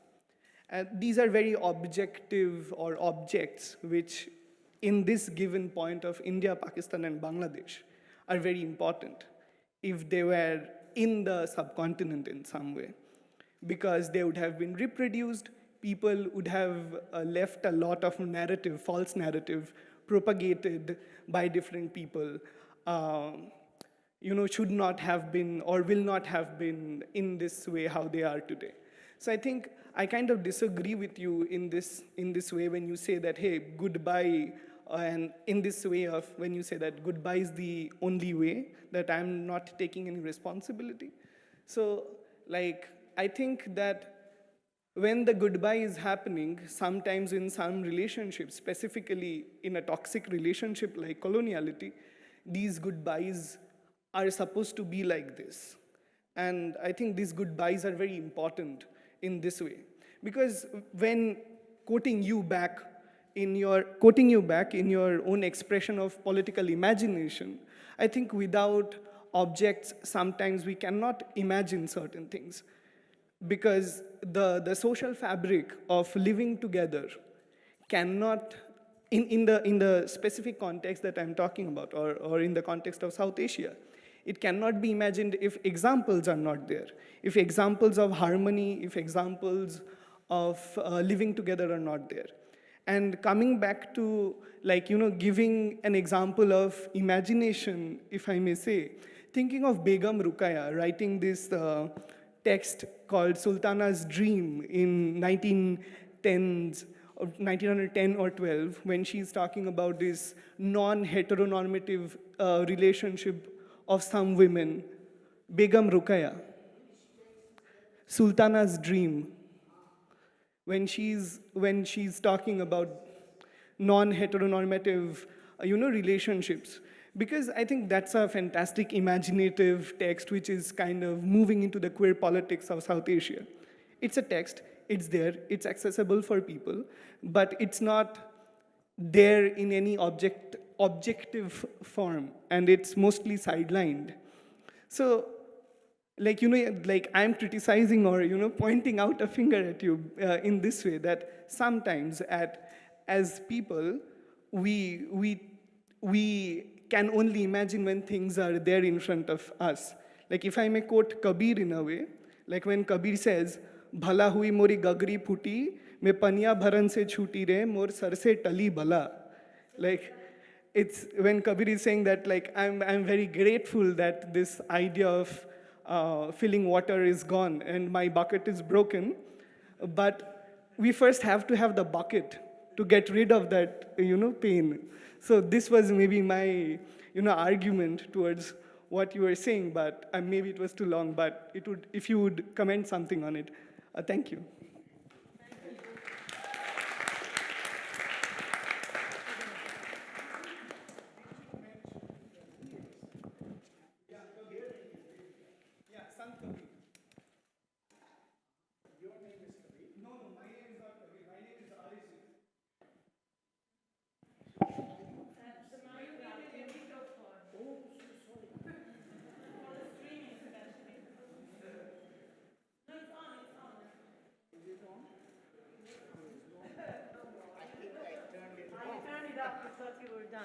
Now it's on, now it's on. Well done.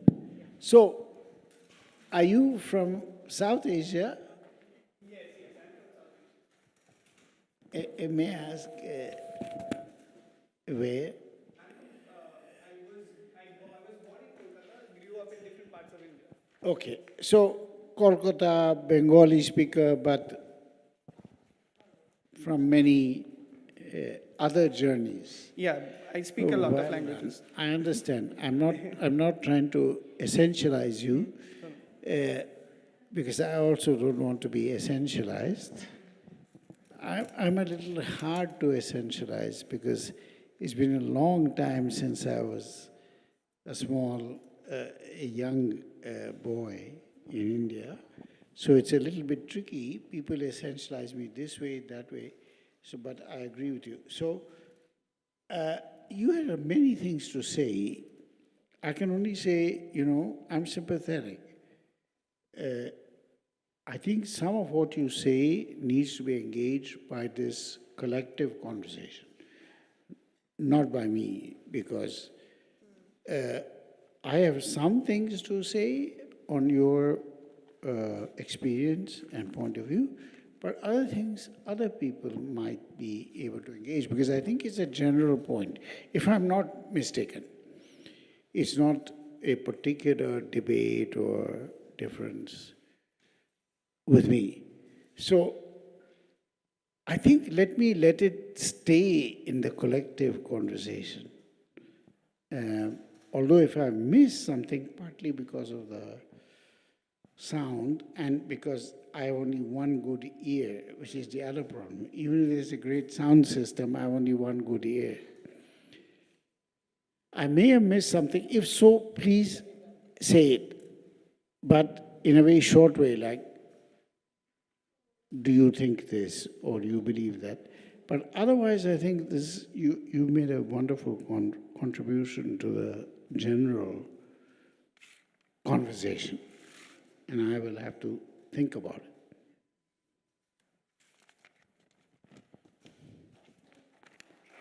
Oh, so Elena.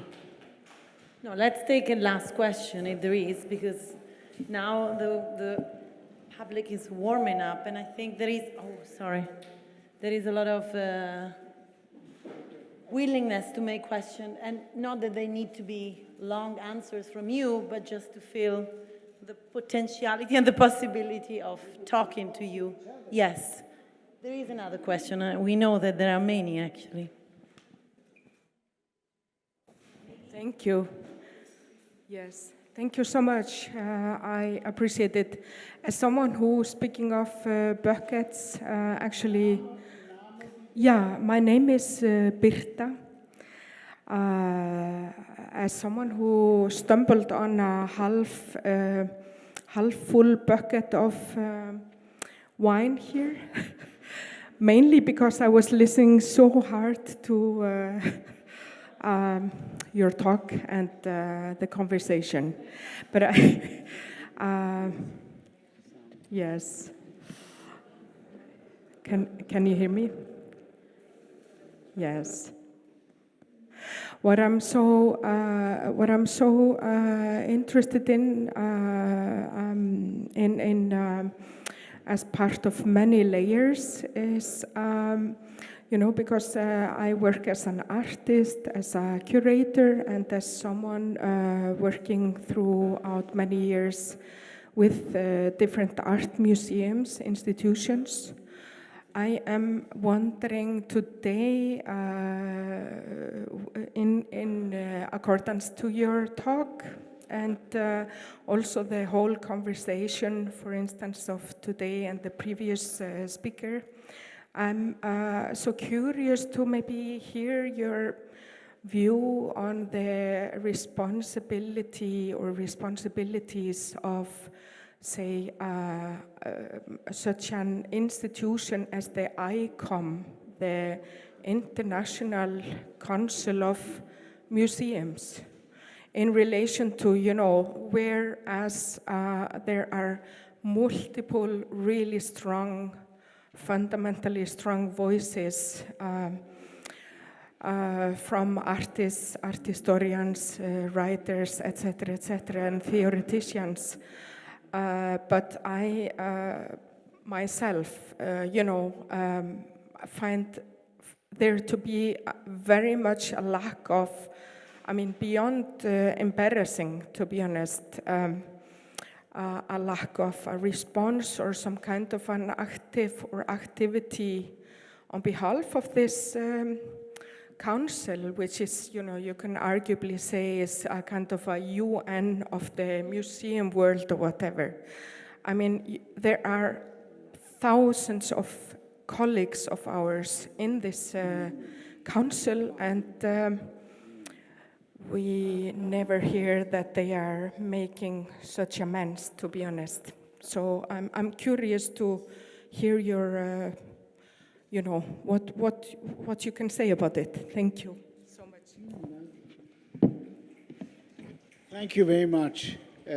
Bona was kind enough to, because there's some sound issues, to clarify the main thrust of your question, to which I'm deeply sympathetic. And I have to only say that the challenge for institutions, both which are part of the establishment, like Humboldt Forum, or 25 others that I can name, which are part of the German effort to reproduce something German, while also making concessions to the colonial past, etc., is this, that all these institutions, every one, must decide whether there is such a thing as a museum of, for, and by the future. So far as it's a museum of the past is already owned. The past is already colonized. That cannot be corrected.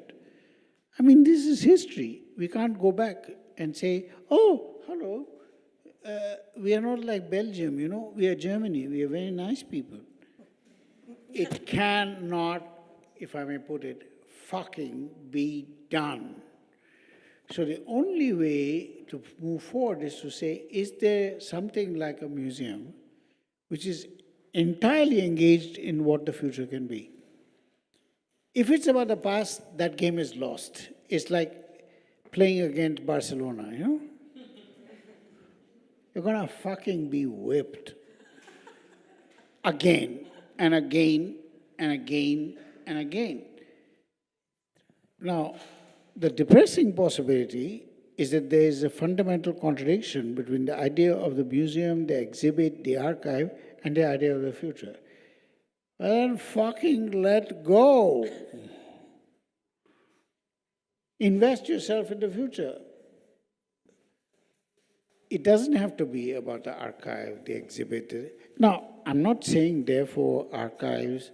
I mean, India today, we have a project, I've said nothing about it, where the whole center of Delhi is being destroyed to create a Hindu project for what is Delhi, what is the... Huge archives are being wrecked. In Berlin today, to my knowledge, archives are being moved from here to there, from Dahlem to there. In Delhi, they're fucking being wrecked. So just to keep this in perspective, in Kabul, we don't even have to ask. So the big question is, what is the politics of the future? How can we enlist a progressive politics of the past? And I'm a big believer in the past. I have to be. Where is that? So anyway, I don't want to be either dogmatic or depressing or narrow-minded or whatever, but just to say, you know, what may need decolonizing, a word, of course, that I'm sure you've all heard, no? Decolonizing Berlin, decolonizing the curriculum, decolonizing the past, decolonizing museums, decolonizing my mother, decolonizing my family. I'm all for those. But how about decolonizing the fucking future? If somebody has thought about that, I want to know. I want to learn and I want to support, but I still have to hear it. Because every one of them is fighting about these other things. All good fights. I mean, these are all my colleagues, my friends, my allies. But I'm thinking, you know, you keep going again and again to X marks the spot. That is what we do in the detective operation, forensics. That's where the crime happened. But we know where the crime happened. Do I have to go again and again to X marks the spot? I want to know something else. And that is about the future. So. Yes. No, thank you, Arjun. I know you have to leave, but this is the perfect ending and closing of the circle, because we have been speaking about accountability, but we've also been asking ourselves, what is the level of complicitness we also as cultural workers, even at Savi, that we are sharing. So what is the role, the institutional responsibility that we have? So you're throwing the ball again into the room. The questions are multiplied. So thank you, Arjun, and come back again and again. You are the most welcome guest always. Ciao, Arjun. You're amazing.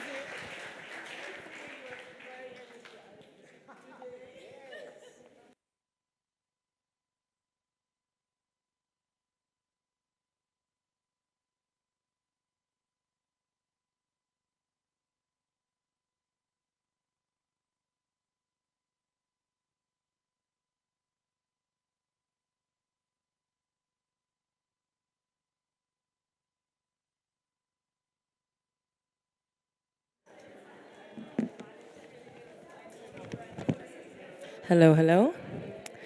All right, so I am here to announce that we have a 15-minute break. So come back, and then we will have Khyam Allami, Julie Normal, and Julia Tieke coming with a musical performance. So go get a drink, enjoy, and we'll see you back here in 15. Thank you.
If you feel that, then you make it super. But also, you will be fantastic. Just follow what is already in you from all your knowledge. You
We are already online in the streaming.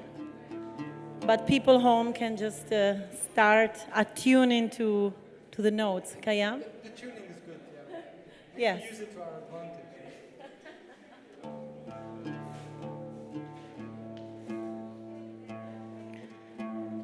We attune, they attune.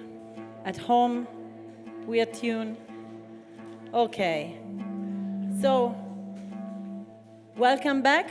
The program is continuing, and we're going back to, very lyrical moment, I fear, and we're going back into a more sonic and embodied healing.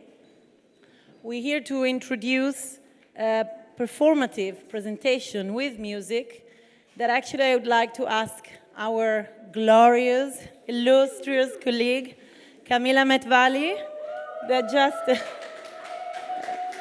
arrived in Berlin back today. I take that. Okay.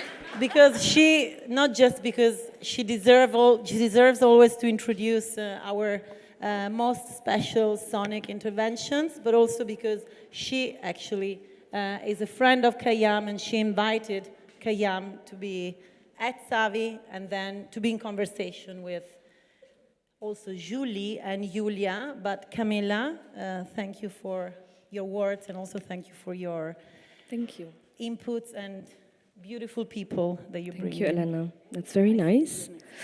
Welcome back, everyone. Welcome to this space. Welcome to Savi Contemporary for those that are here with us.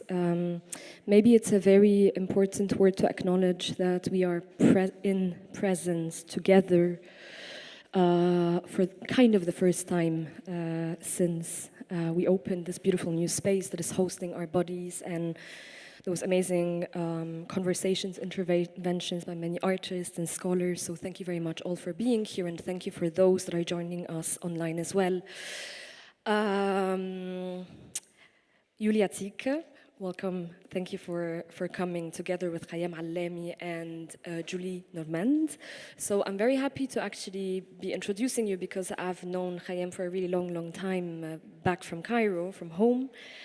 And it's interesting because I think kind of our trajectories are going into similar questions, or questions around musicality and rigidity of music. Also questions around softwares and what do these softwares mean while musical softwares, so music production softwares, while being used by different people. And I think Savi Contemporary has been focusing on music very often and the sonic, so we have done a lot of different programs around Julius Eastman in 2018 and 2017. We also did a long research around an Egyptian composer called Halim al-Dabh that basically attended the first Congress of the so-called Arabic music in 1932. And together with Julia, we had a very interesting radio collaboration also that was looking into Halim's work. And from that, let's say, Congress that invited many different international scholars, it was also called by the Egyptian king to kind of bring international scholars or those that have studied music abroad to sit together and think about the future of Arabic music. And I think, Khyam, you've been also looking a lot into the Congress. You also write that because the Congress had or has its implications that are felt up until today within a certain, let's say, something that I think George Lewis would think about within a certain frame of so-called logic, right? So he writes about the logicality or the Eurologicality versus the Afrologicality as a modality of relating, transmitting, and being in music. What I really appreciate in this project is maybe also the specificity at looking at history, and here I would like to maybe read your words that would explain best what you're doing. So as Elena, you were saying, it's going to be a performative presentation, and here I quote, "A musical instrument which can play all Arab melodies was recently invented in France. It is known as oud musical, and Khyam Allami, Julie Normal, and Julia Tieke take the opportunity to recommend the use of this instrument in Arabic music." What did I... pronunciation? معلش. Let's move on. Okay, so for almost 90 years, these simple lines have lain dormant within nearly 800 pages of documentation from the first International Congress of Arabic Music, which took place in Cairo in 1932. Voiced following heated discussions between the European, the Arab composers and researchers on the possibilities of the development of the Arabic music through the introduction of Western instruments.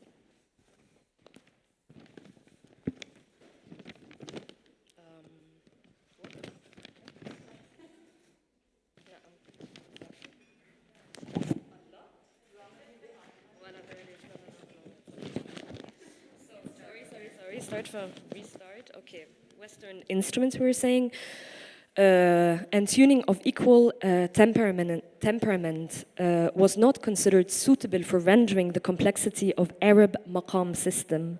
This suggestion by Madi Hubert Lavergne from the Phonetic Institute of Paris, Sorbonne, was ahead of its time. Khyam Allami is a multi-instrumentalist, composer, researcher, and founder of Nora Recordings, but also an integral member of the independent music community across various countries in the Arab-speaking world. Julie Normal studied on the Mortenond at the Strasbourg Conservatoire with Christine Ott and Thomas Bloch. She also plays bass, keyboard, and sings. And finally, Tieke is a researcher, curator, and producer of radio plays, features, and podcasts. I'll leave it here. Thank you very much.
I think the battery is almost running out. So.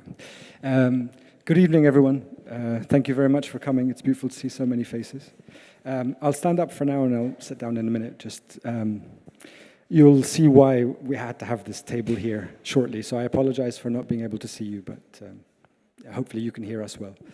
My name's Khyam Allami.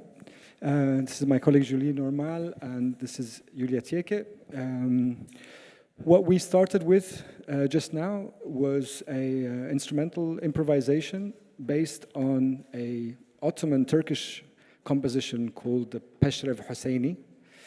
The reason why we started with an Ottoman piece, even though we are here to talk about Arabic music, is because, number one, Ottoman repertoire was a big part of Arabic repertoire in the early 20th century.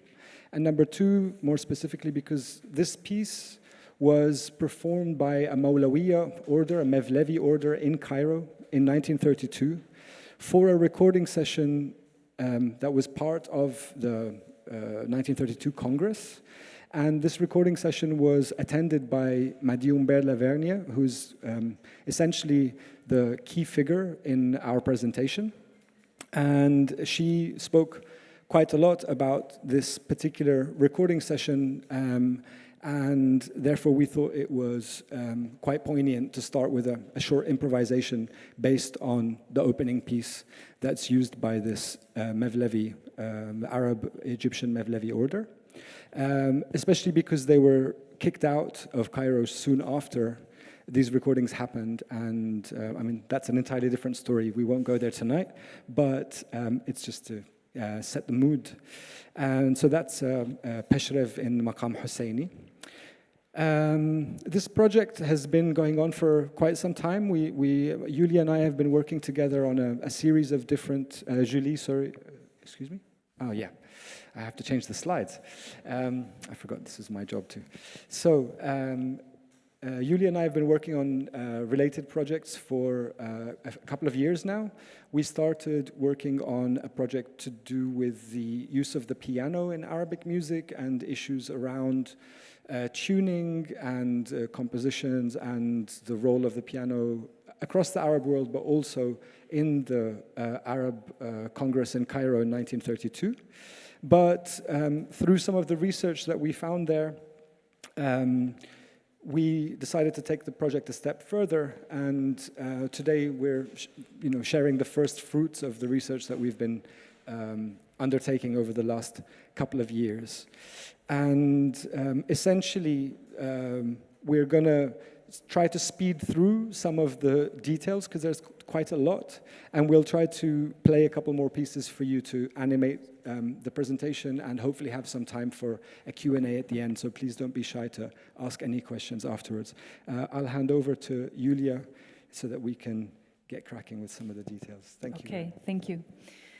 So I'm going to briefly talk about the Cairo Congress of Arab Music that Camila has already mentioned. Thanks for the introduction, Camila, as well. These are the covers of the several hundred pages long documentation of the first Congress, International Congress of Arab Music in Cairo in 1932. The two official languages were Arabic and French. The Congress happened on the invitation of King Fuad I and was organized by the Ministry of Education, so it was highly official. It was prepared by three people mainly: Rodolphe d'Erlanger, who lived in Tunisia as an Orientalist musicologist, by the Berlin-based German musicologist Kurt Sachs, and by Mahmoud El-Hefni from Cairo, who had studied here in Berlin, did his PhD in musicology, went back to Cairo to work in the Ministry of Education for the music education mainly. And he also really organized the Congress. Musicians, composers, musicologists were invited for 3 weeks to Cairo. The first 2 weeks they met in 7 different committees in order to then discuss in the final week how to deal with the history of Arab music, education, tuning, instruments, different tasks that were like really sketched out in detail before. And there were official delegations, official invitations. Roughly half of the delegates, there were around 60, half of them were Egyptian.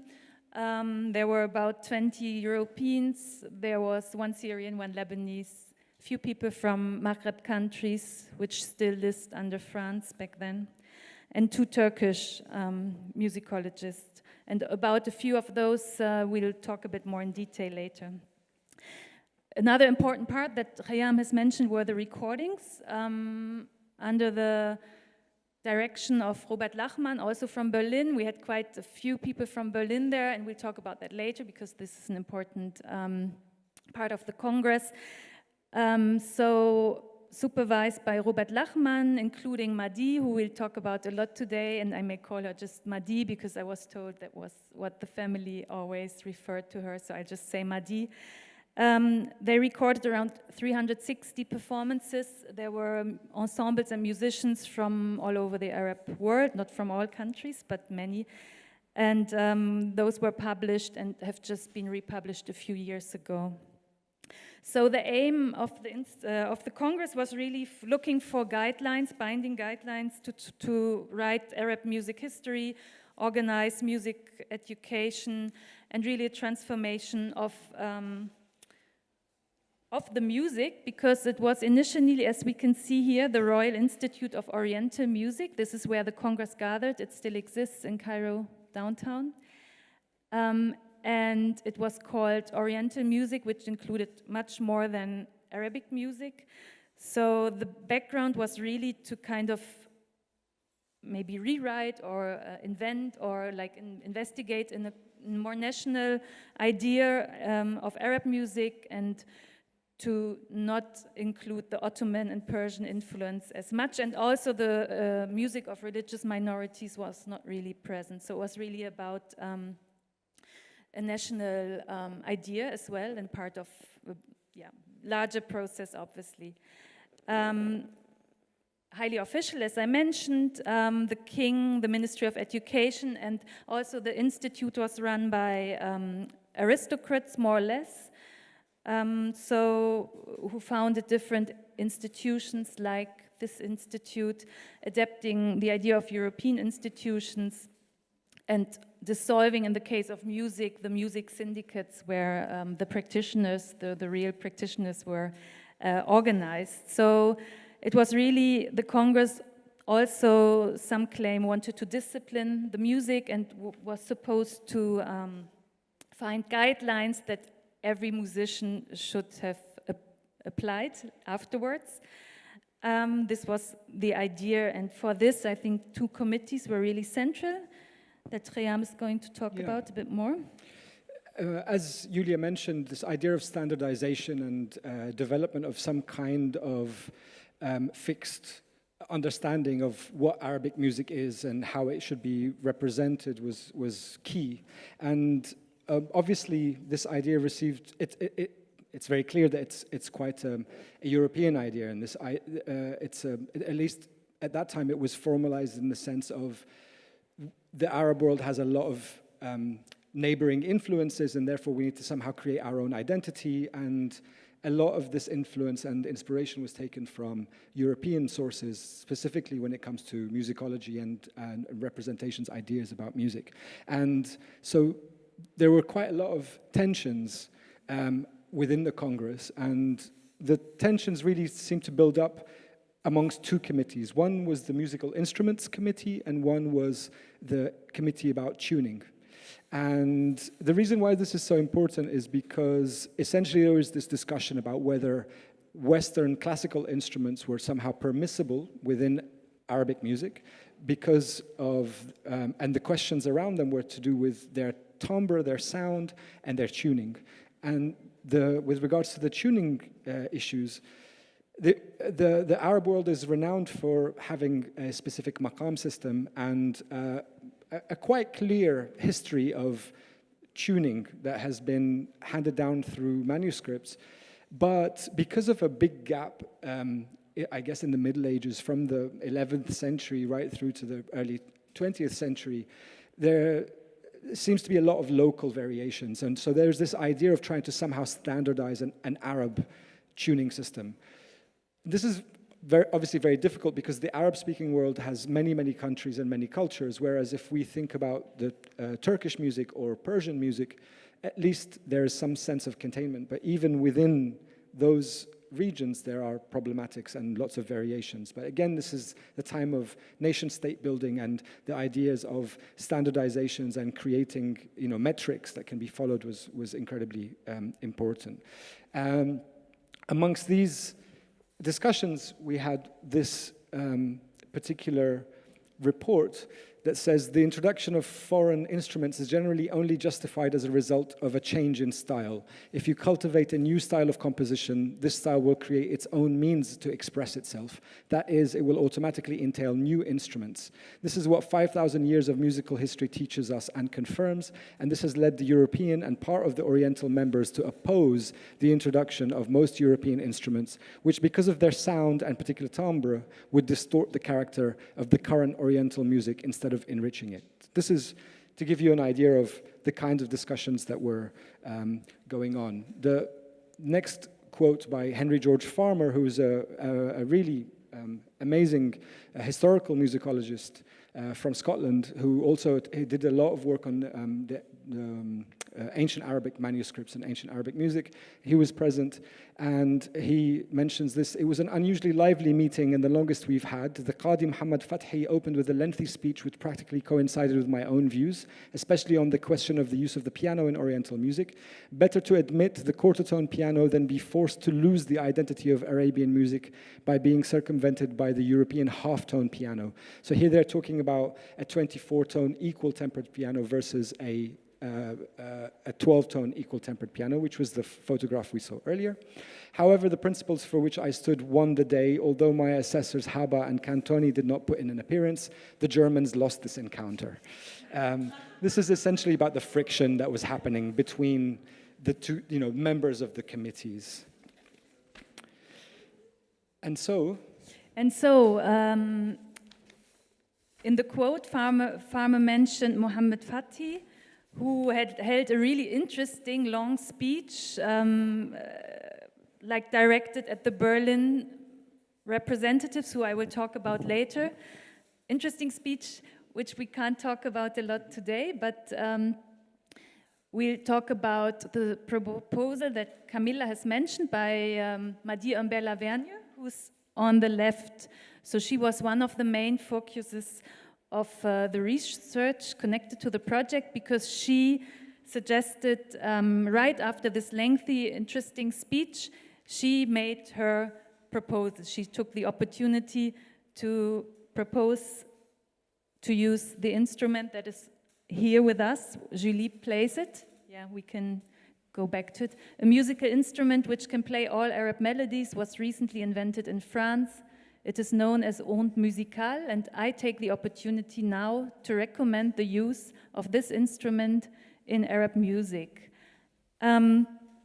So it's a 4-liner in a 800-page documentation, and when I researched on the project Khyam has already mentioned, where we look more into the piano and quarter-tone pianos, I stumbled across this quote, and actually I had to look up what onde musicale are, and then I got beautiful images on Google and was fascinated. And this is somehow where we had stopped a few years ago, but then continued to work on this proposal with Julie and Khyam. And so I was wondering, what the hell are the onde musicale? They look so beautiful. And what did she actually suggest that no one up to now has ever picked this idea up? So I was wondering, what is the onde musicale, Khyam?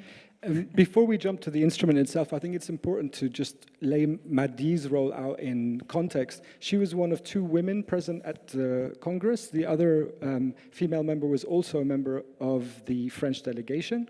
And as Julia mentioned, this particular quote is literally 4 lines in 800 pages of documentation that was voiced by Madi at the very last day of the conference proceedings. And it's next to last day, excuse me. And it really was an avant-garde suggestion at the time, and we'll see why in a moment. Here we have a photograph of Ginette Martineau. She was the wife of, sister, excuse me, of Maurice Martineau, who invented this instrument, and this is the instrument that Julie is performing here. The onde Martineau was created in the early 30s, around the same time as the theremin. You may have heard of this instrument, which looks like this. You've probably heard it in many sci-fi movies and Beach Boys. Good vibrations. Yeah, excuse me. And the idea was to, this was a period of incredible development in musical technology at the time. Electricity was being introduced. These instruments all relied on electricity and oscillators. They're basically early synthesizers, but they incorporated a very physical and bodily connection with music making. So the theremin was played in the air by the hand getting closer and further away from this radio antennas. The onde, as you'll see in a moment, you can see Jeanette's left hand has this ring, and we'll see a couple of details of that shortly. There was also the trautonium, which was built around the same time, I think here in Germany, in Berlin. And it's a very similar style of instrument in the sense that it uses electricity and oscillators, so essentially synthesis for the first time. The interesting thing about the onde Martineau, this is a photograph of a very early onde that's in the museum Cité de la Musique in Paris. We went there for a research trip in May. This particular early onde, as you can see, there is a ribbon above the keyboard, and we have a more detailed photo here. The keyboard is actually fake, and the ribbon is the interesting element here. So the ribbon, as you move from left to right, it raises the pitch, and the keyboard was there as purely a visual guide for the performer. As the instrument developed, this further iterations of it, which we don't have photographs of, but developed into a proper playing keyboard, followed by various other developments to the actual oscillators and the sound of it. Julie, would you like to say anything, or maybe demonstrate the ribbon for us?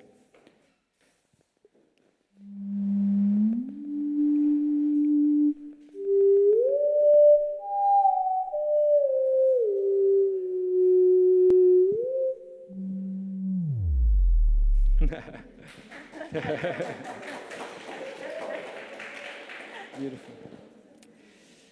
Julia? Yeah, so when Mahdi suggested to use this instrument in Arab music, there was no keyboard. There also were no markers where to exactly get the right note, but it was the ribbon that you could move freely. So the idea was that you can play any note, like it's not related to the European scale or anything. You can in fact play any Arab melody. So we were just curious, who was this woman, Mahdi Humbert-Lavergne? And it was quite some research, because she was always, if she was mentioned at all in literature about the Congress, she was called assistant of Philip Stern, and that was it. So it was not so easy to think, how did she come up with this proposal? Of course, the instrument was like a very French instrument, it was new, but there was no context to her proposal, which was so interesting. So through some intense research into family archives, libraries, and media archives, it turned out that she was not an assistant, but she was actually a soprano singer, a composer, a sound recording archivist, ethnomusicologist, and also an educator. She was 33 years old at the time of the Congress, born in 1898.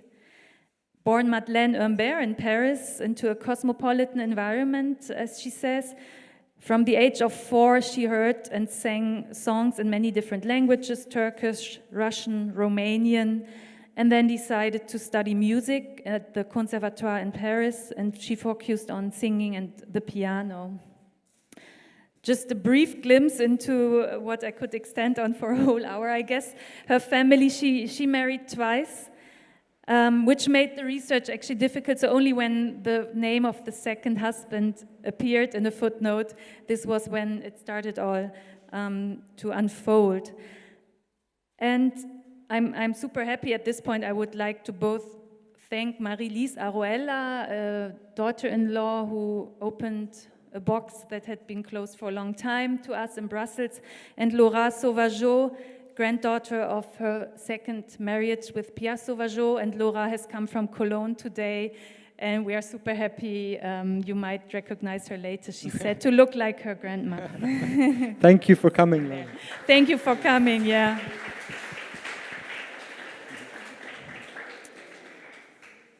So in fact, she started already in 1927 to work for the Phonetic Institute of the Sorbonne University. And she evaluated and catalogued and worked on the recordings of the phonothèque of the Institute. At the same time, she already was interested in different kinds of music, and she studied Indian music with Professor Dilip Kumar Roy, who resided in Paris at that time. And she traveled from early on together with Philip Stern, who also was in Cairo with her. In 1929, they went recording in Greece, and both of them were actually also commissioned to record in the colonial exhibition in Paris in 1931 to establish a collection of musical and linguistic recordings. That's a whole other story as well. In 1932, she was part of the French delegation to Paris, and this is a poster. I said that she composed and arranged music for the Ondes Musicales or Ondes Martenot, like there are those two different names. She composed, she performed as a soprano singer, and in this play that was shown in 1932, 1933, it toured, and you can see her name, it's small on the bottom, Madame Humbert-Lavergne, und musicale Martineau. So she also, at least once, as far as I know, in this performance, in this tour, she played the Onde herself, so she knew what she was talking about in Cairo. She has worked with a circle around the musique concrète people in Paris, Pierre Schaeffer and Pierre Boulez, and she introduced many of those composers, musicians to the recordings in the different archives in Paris at that time. She also composed, this is an invitation to from 1958, where one of her works premiered. Madi died in 1987 when she was 88 years old. We managed to find a few radio programs where she was involved. We will now play short extracts from a radio program in the French radio, France Inter.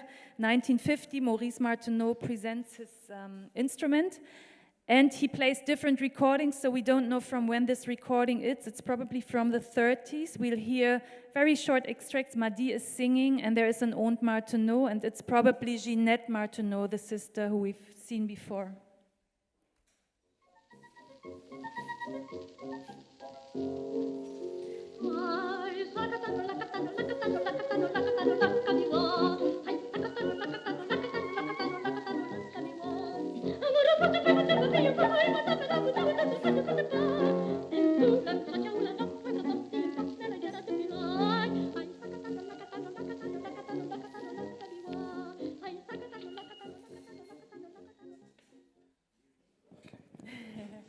And the Mongolian,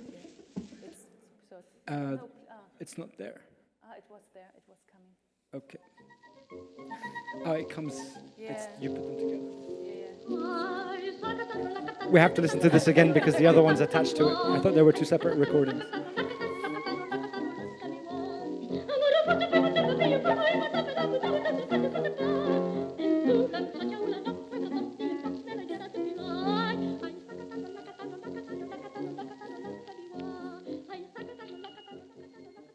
So this next extract is the Mongolian drinking song.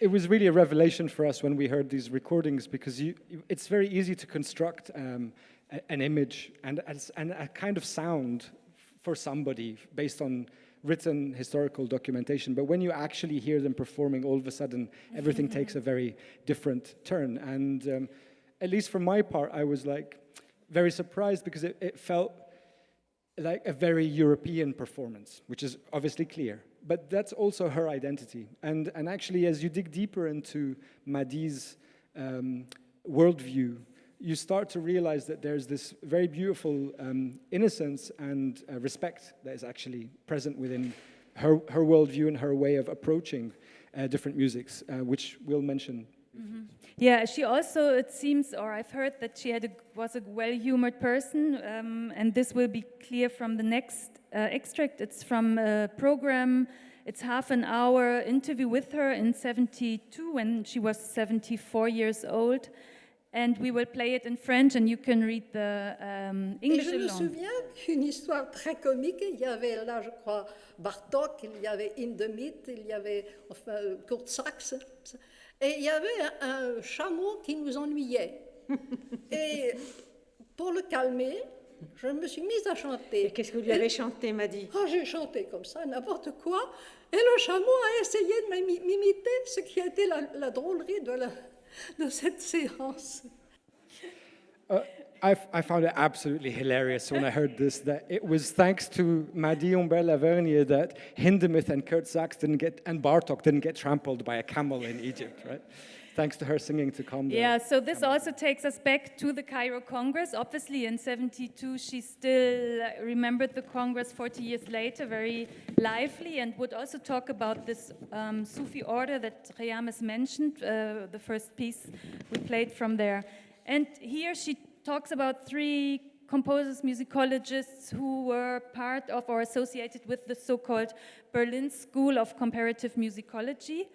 And the so-called, I call them the saviors of traditional music. They played a very important part in the Cairo Congress.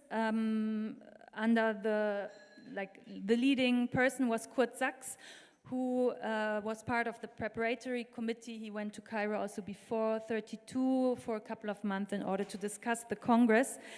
And so I find it very interesting. These people from Berlin, they come from the Weimar Republic, Berlin, a center of contemporary music, not yet, experimentation, and 3 very important institutions that were back then part of the Berlin State Academy of Music as well, were present in Cairo. So the music instrument collection that you can still see in Berlin today in the Music Instrument Museum, where Julie has also performed with the Onde, it was headed by Kurt Sachs, and he headed the Music Instrument Committee in Cairo.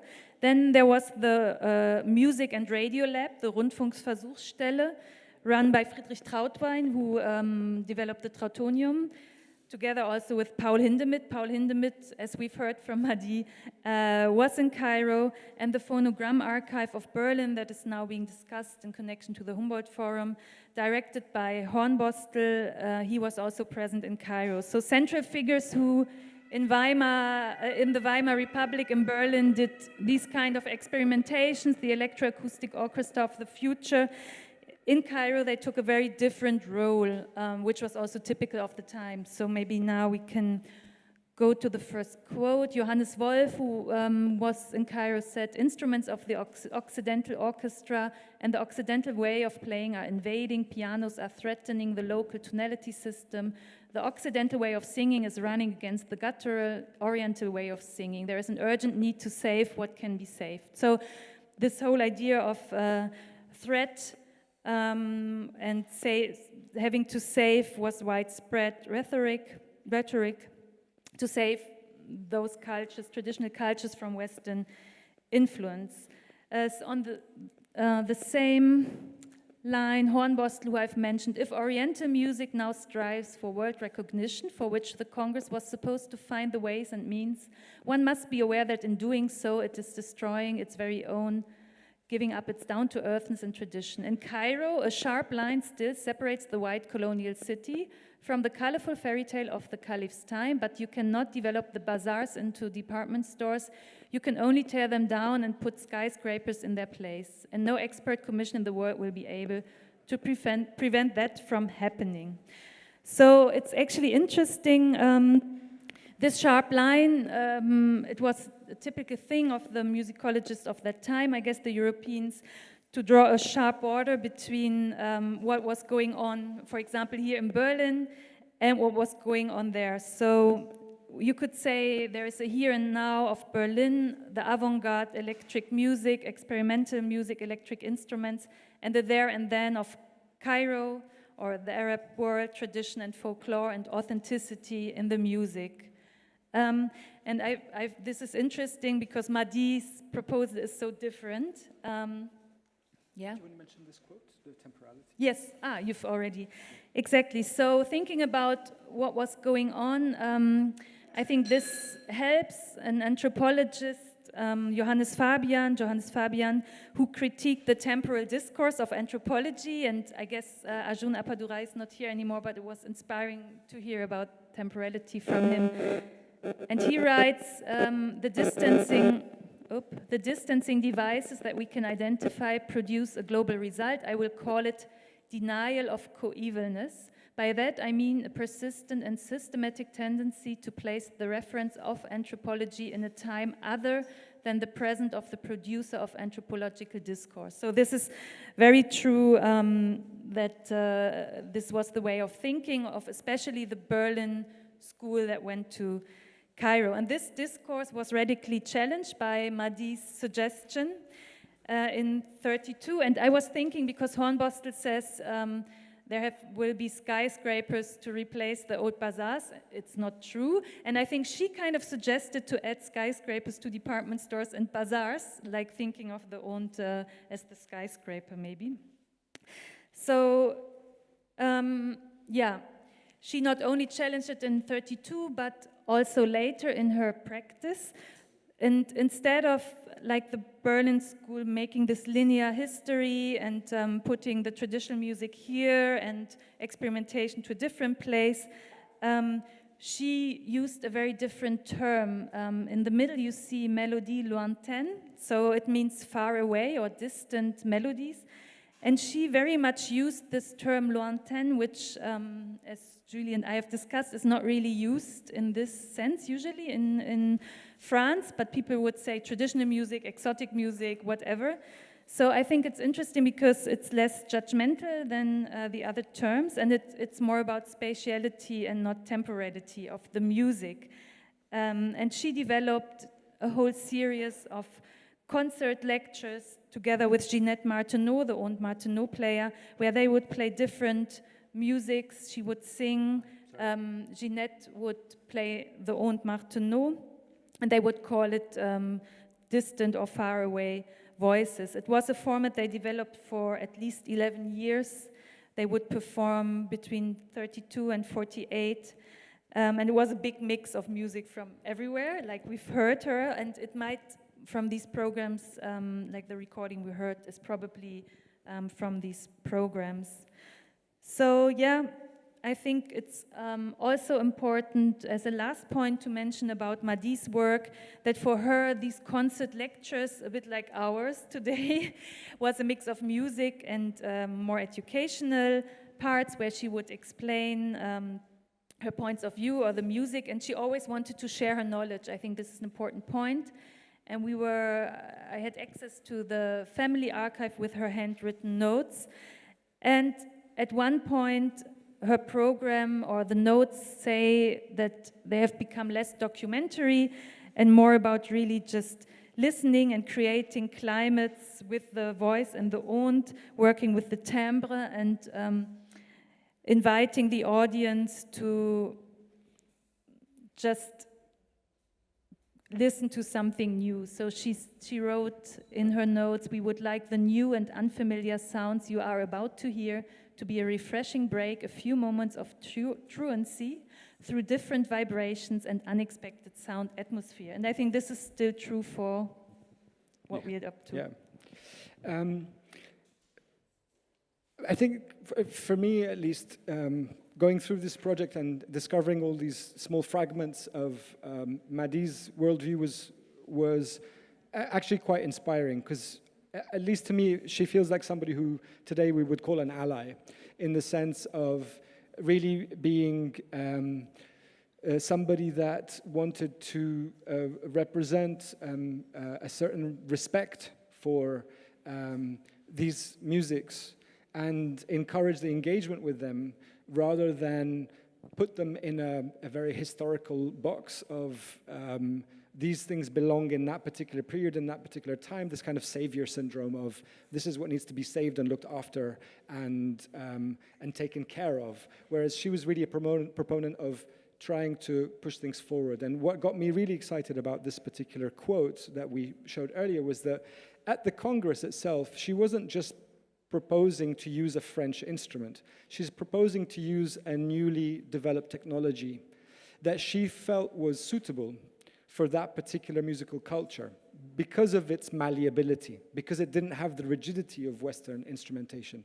And what I've been thinking about a lot is, well, what would have happened had somebody at that time in 1932 actually listened to that suggestion and made it happen? Because it wasn't really up until the 1970s when a particular type of keyboard, which is actually a kind of a small portable electric organ made by an Italian company called Farfisa, was made available in Egypt, that it started being used in Arabic music by composers like Muhammad Abdul Wahab and Baligh Hamdi, with songs sung by Abdul Wahab and Warda, etc. And the reason why that Farfisa organ was used is because it actually allowed for microtonal tuning of the keyboard. And we would show you a clip, but we don't have enough time, so you have to believe me. But essentially, there's a 40-year gap between this proposal and when something like this actually started to happen. And ultimately, the reason for it is the tuning. The fact that all the other instruments beforehand maybe were not perceived as being capable of rendering the tuning. And so this is what got us excited about working on this project and developing it. So what we tried to do, as you saw, the Onde Martineau has the ribbon, and underneath the ribbon there is, where there used to be the fake keyboard, there is now a ruler. And the ruler essentially is a series of dips, like troughs and peaks, where you can feel like Braille, where the notes are, what kind of intonation system. But all the rulers so far have all been set to equal temperament. So we had the idea to create a new ruler that was based on an Arabic tuning system, and therefore allow Julie the ability to play the Arabic maqams with the familiarity of her practice of her instrument. And Julie was just demonstrating the ruler there. We also have a photograph of it here. So this is a simple prototype ruler that we made. And this is what we've been using to practice and to create some new works. But before we jump to new works, we'd like to play for you a short, like an extract of a composition by famous Egyptian composer Riyad al-Sumbati. It's a song called Ifrah Ya Albi that was sung by Kulthum and recorded in 1937. And the reason why we chose this piece is because it has a very characteristic compositional structure from that period, where the main theme, the main introductory melody would be in Maqam Nahawand, which is an approximation or close, where the Western minor scale is an approximation of it in terms of tuning and melodic contour. And then in the composition, it would shift to a very Arabic maqam, in this case, maqam bayat. And the contrast between the two is quite clear. And so we'll play it for you now, and you'll be able to see that in the first half of the song, Julie will play on the keyboard, and in the second half, she will switch to the ribbon controller with our custom ruler where she can reach the microtones. Please excuse my singing voice, I am not Kulthum.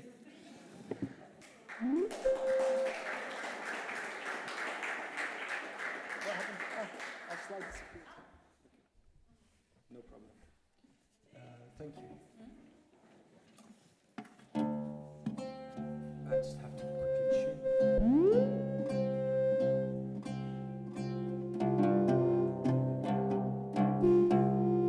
So this is purely a quick demonstration to think of what something like this might have sounded like. Please don't judge me.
we'd like to draw your attention to something. I think we're going to have to skip over it because it's a little bit detailed. We don't have too much time. But can we have the slides back, please? Around the same period in the 30s,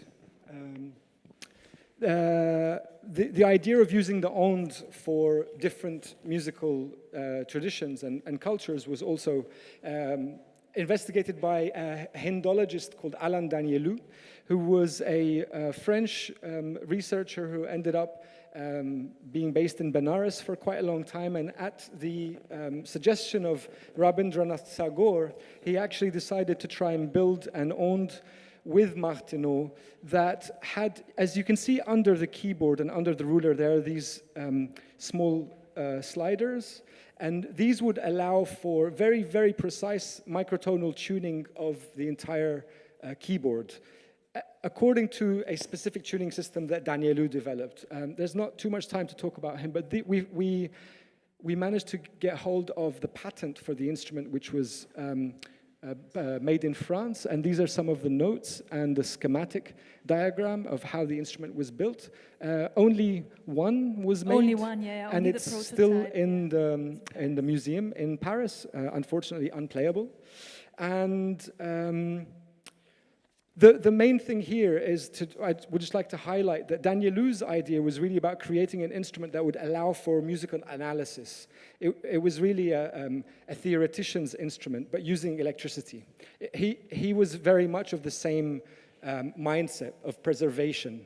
He was actually involved in founding an institute here in Berlin, and also was involved with UNESCO, the UNESCO World Heritage Series of recordings, etc. And so the idea from him may seem quite avant-garde, but actually he was probably quite opposed to using the instrument for new musical works. And ultimately, this is what we are interested in. At least this is what I'm interested in. Trying to use some of these ideas and some of these technologies to create new works and to think about the future, as Arjun said. For me, the idea of restitution or repatriation in this particular context is really about agency. And I feel the need to allow myself the space to actually explore these ideas and use these technologies to try and create a new music, rather than thinking about the past as something that is fixed, that cannot be changed in some way, which obviously it is, but for me it's more about taking from that past and thinking ahead. And so we worked with a gentleman called Jean-Loup Dierstein, who actually is the main maker of the Onde Martineau today. He lives also in Paris. And we created a prototype, which is what you see here. This photograph is exactly what I have here. And it's actually a ribbon controller of the Onde with removable rulers. So you can create your own tuning system and use that. But it doesn't have an oscillator. You use it to play with other modular or semi-modular synthesizers. So we're going to wrap up our presentation today with a small improvisation in Maqam Saba, using the Onde Martineau and this new controller, which it's a prototype that we received from Jean-Loup Dierstein literally 2 days ago. So thank you very much for being so patient with us. Yeah. Thank you.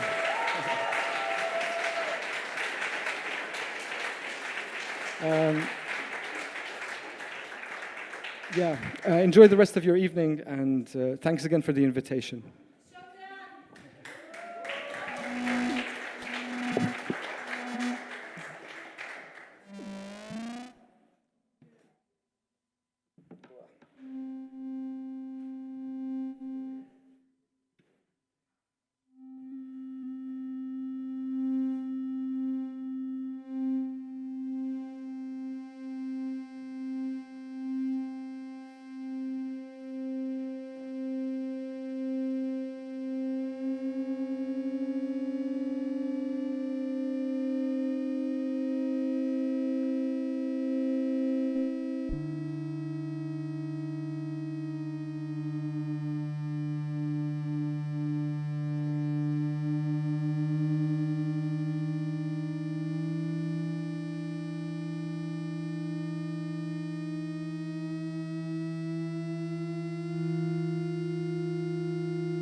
Thank you. Thank you very much. Julie, Julia, Timosavi, thank you very much. Thank you, Turi. Thank you. I'm sorry we had to cram it all in. We don't have any time for a Q&A, but we have a performance on Wednesday at KM28 in Neukölln. It's sold out now, I think, but you might have a chance at a guest list, a waiting list space if you're interested. Otherwise, please do get in touch with us if you'd like to hear more, and hopefully we'll repeat this sometime very soon. So thanks again, Tavi.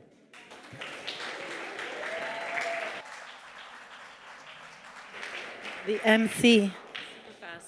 Yes, all right. So thank you so much. We are running very belatedly. So I'm going to pass the mic to someone who is already at home. So I want to give her the entire word. This is Chiara Figone of Archive. Where are you? So we need actually to... really? Oh, okay. So I wasn't realizing this. I thought we would just stack chairs in the front. And then we introduce the next lecture that is also Are you sure we have time for this? Yeah, very briefly. Right. But we Yeah, have to set up the chairs. Exactly. Okay, so a few minutes and then we begin again. Just to make it clear, it's not a break. We just are in the room. Stay with us. 5 minutes and everything starts again. But I really think, honestly, we should just keep this in the chat. Yeah.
Hello, hello.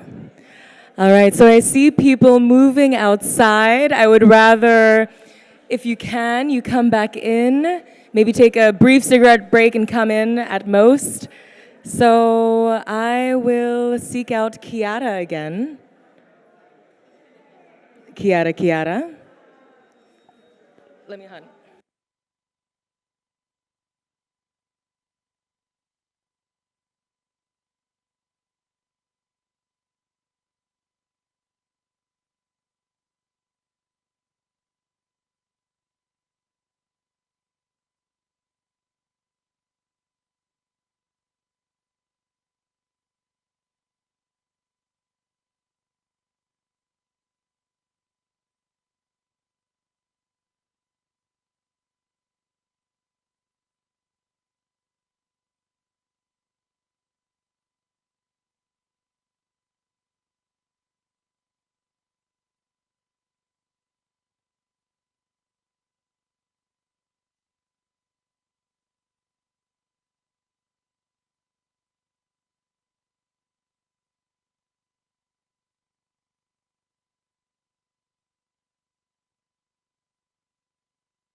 Sì.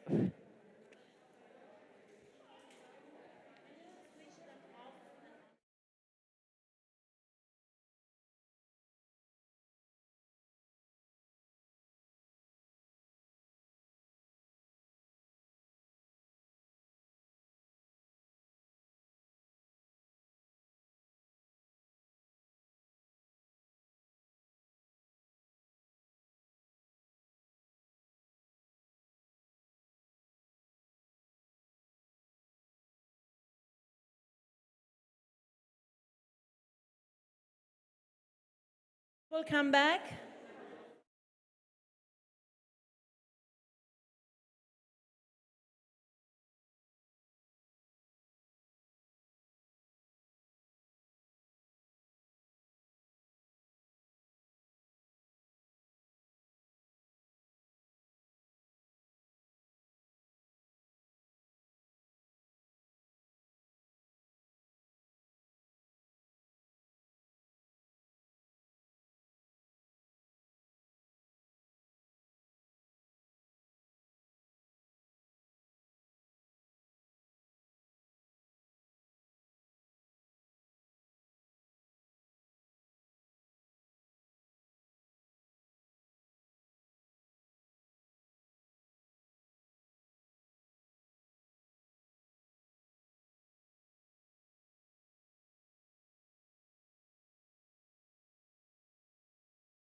You want to try again? Anna?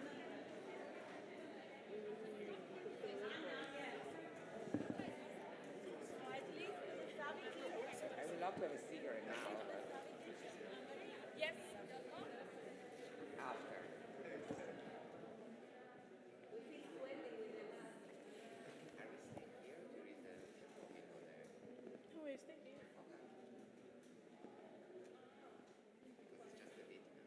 Because of the time.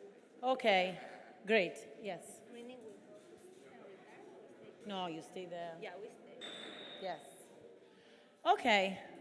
So, the night is long, but it's not yet over. And I have a pleasure to introduce an amazing trio tonight. Chiara Figone, Musa Michel Mattiuzzi, and Paz Guevara. Chiara and Arc, yes. Start with a welcome so that people are coming back. So there is not so much need of introducing Archive, because Archive is actually home. As you know, we had this marriage since long time ago, but then it became more and more official. Archive Books is in the space, so we are sharing a house, a home. We are sharing everything. So I don't want to say too much about that, but I want to, first of all, say how much I'm happy to see these three people that I know since long, especially, of course, Chiara, but Paz, who is a long-term colleague since 10 years ago when we were doing a project called Sur Station together, and she's also a colleague in the university. We're teaching together. And Musa, who recently most of us in the team of Savi met because she's based in Berlin and she's such a force that it's very difficult not to notice her presence. But also, we met recently in Villa Romana, and we spent some amazing and illuminating evenings together. So thanks for being home again. And tonight, they're going to introduce a curatorial series called Dancing on Debris, but also to connect to this whole program of invocations on restitution, reparations, and rehabilitation. I leave the floor to you. Thank you so much for being with us. Thank you.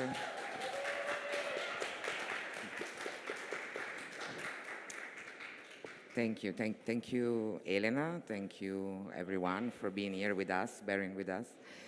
I'm very grateful that Archive is part of these invocations. I'm very grateful to be here with Paz, with Musa. And I'm very grateful for the Savi, what Savi does for us, creating a ground, holding a ground on which we can have this type of conversation. So again, I'm very grateful. And also very happy to share the first moment with Paz Guevara, who recently joined Archive. So, and of course, everyone else at Archive here, Amelie, Paolo, Matilde, they are all around. So I cannot say thank enough for everyone that is holding Archive. And as Elena said, our wonderful marriage. I'm not sure I believe in the marriage institution, but this is the one. So, yeah, I just want to, and this is just to say thank to everyone, because this space that is allowing us for this conversation is very special. But of course, the gratitude goes also to Musa and Hota, who was sharing with us their work tonight. And we cannot wait to see this short film that they produced together.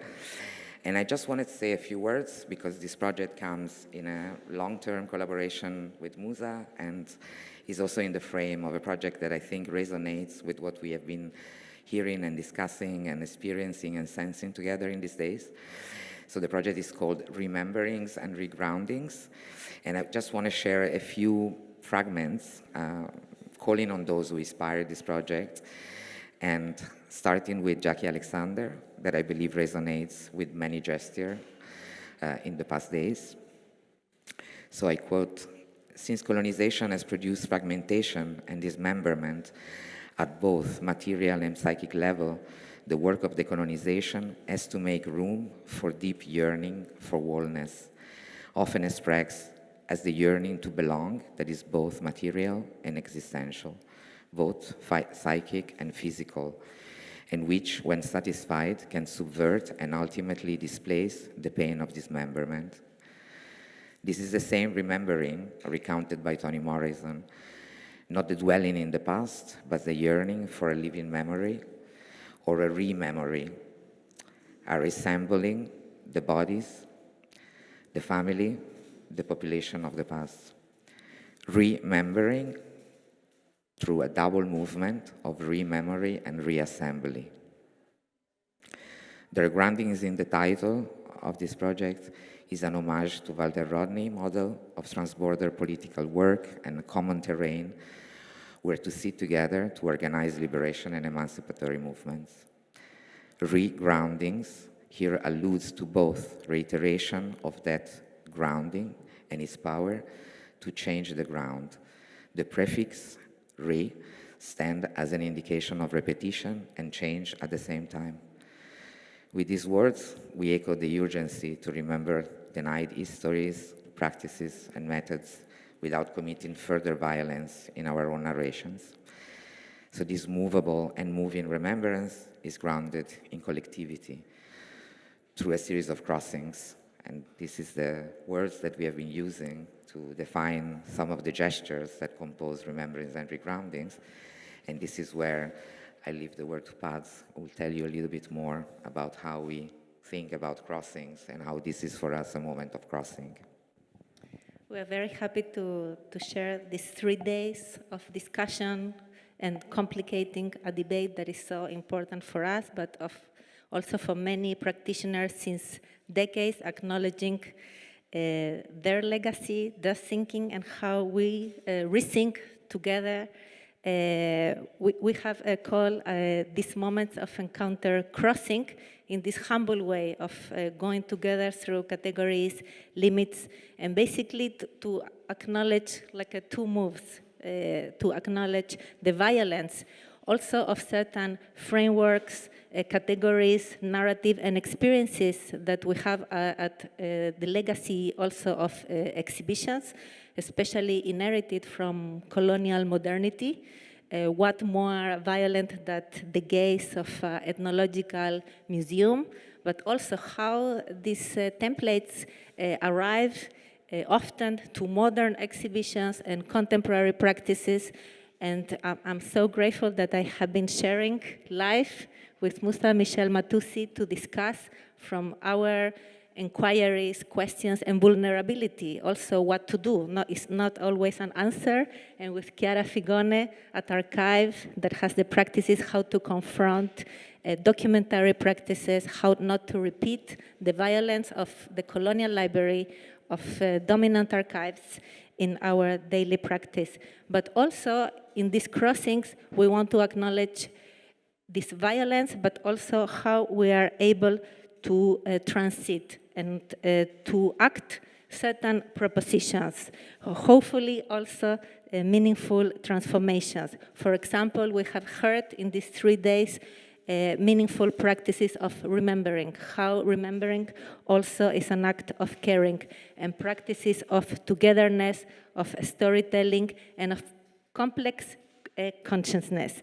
So here I would like to share, it's not a quote, I think it's a message for one of these thinkers that are not anymore in this time, but as Bonaventure was introducing in this spiral of time, Gloria Alzandua, if she would be here today, she would like to share this message. Crossings are the experiences to actively go beyond such boundaries. Especially she meant the nation state, but in the museum and exhibition practices, these nationalist narratives, or we could also extend to the Eurocentric narrative and gaze. And the consequent diversification that this crossing could mean to arrive to another consciousness and knowledge. As I was introducing the questions that have united our complicity and alliance in the last years, perhaps, with Musa Michel Matusi, with whom we met in Salvador de Bahia, also confronting questions of ethnography. So we will get into that. What more violent than the gaze and the framework of ethnological museums? We have been talking of this painful separation of what is called by these museum objects, but also we could call them beings, like Gabriel Rosel Santillán called many of these works offerings, because are made to be in a ritual to honor the harvest of maize, for example. So they are not only objects. The violence of exhibitions that objectify, but also the violence of separating from the people from which these objects belong. And today, to take the invocation, so we are invoked, we would like also to take the debate not only on the collections, but also in the parallel migration and diaspora of people that happen at the same time, and not in the framework of the past.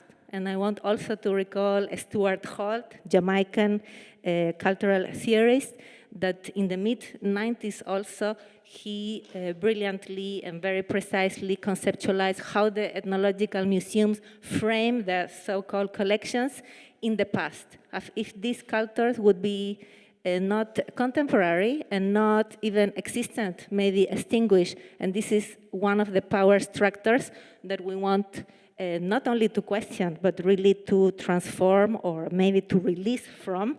And today we will have then our offering for the table of the invocations to deal with contemporary diasporic positions and what questions and into what extent we can address the limits of representation, the violence, and how to go out. Musa Michel Matusi with Jota Bombassa, both great practitioners, are sharing today the video Letter for the Preta Reader of the End of Times.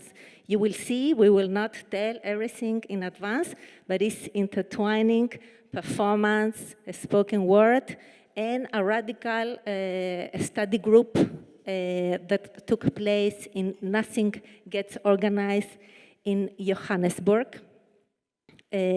After that, we will open up a conversation that Musa will trigger, will start. And also we would like to share that in this format, you will see there is a conversation in the film. So we open up this vulnerability of an ongoing process to question these limits, these categories, but also we are spirited because we are questioning these limits and we believe we are attempting to cross them. So we have the energy to pass this threshold together with you, and perhaps many of your questions and comments will be this collective act to dance on the debris despite the pain and the injustice and what we have to confront, to go through from our own foundations, what we think is very secure on our feet. So I thank Musa because you have been very tough and precise to question the ground and to unsettle it after. We prefer to talk about the film more specific, and we invite you to see Musa Michel Matusi and Jota Mombasa, Letter for the Preta Reader of the Ends of Time. Thank you, my dear. Thank you. Thank you.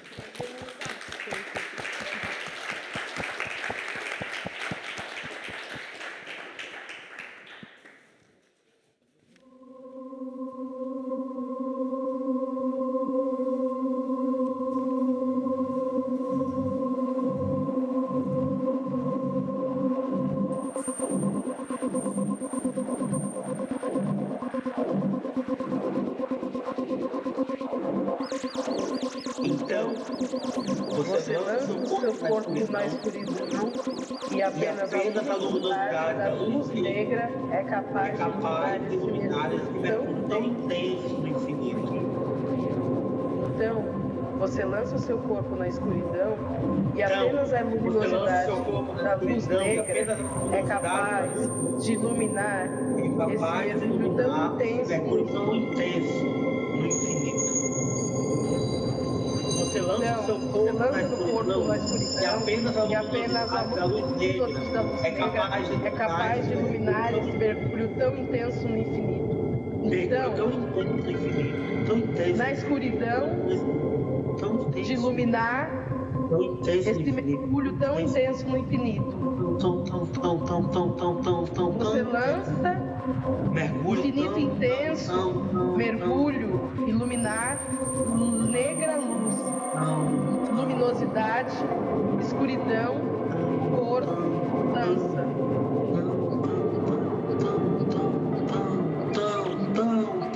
Tão intenso no infinito.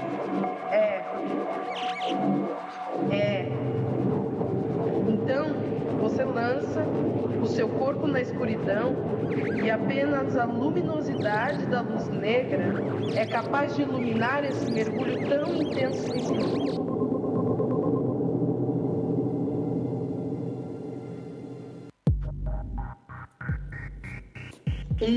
Sete, três. Um campo de força pode ser uma cordilheira de fumaças ou um buraco escavado no mar. Um arranjo de ervas especificamente posicionado em relação à nossa presença. Uma emanação de força negra gerada em performance. Um campo de força não tem de ser forte, moral. Quase sempre, o campo de força é uma nave precária.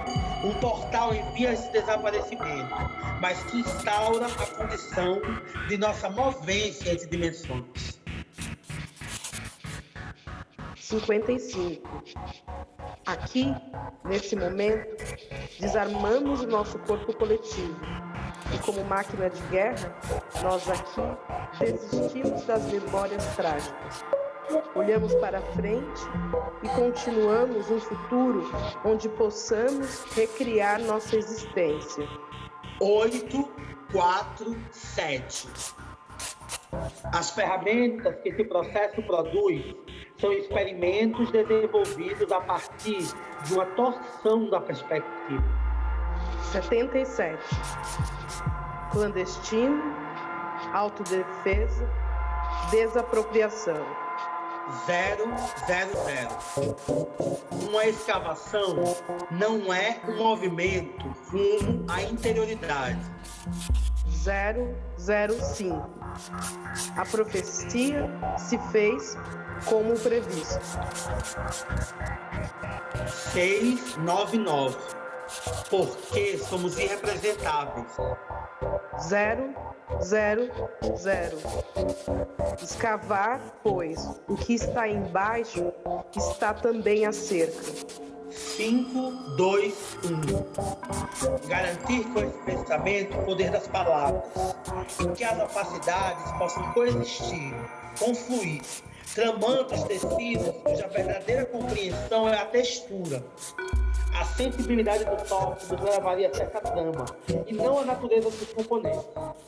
Renunciar por um tempo, talvez, a essa velha assombração da representação e linearidade da narrativa e surpreender-se com profunda certeza.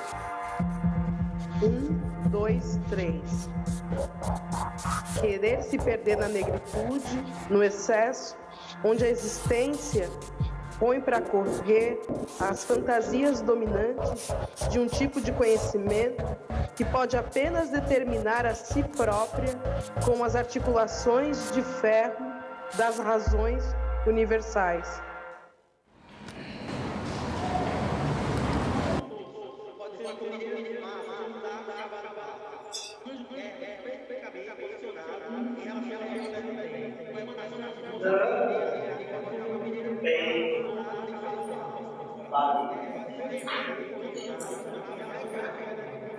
What are the philosophical assumptions behind my praxis?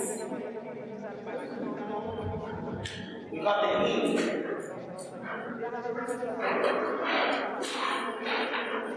We got the heat, and we know we witnessed a brutal era. But was any era ever kind to us?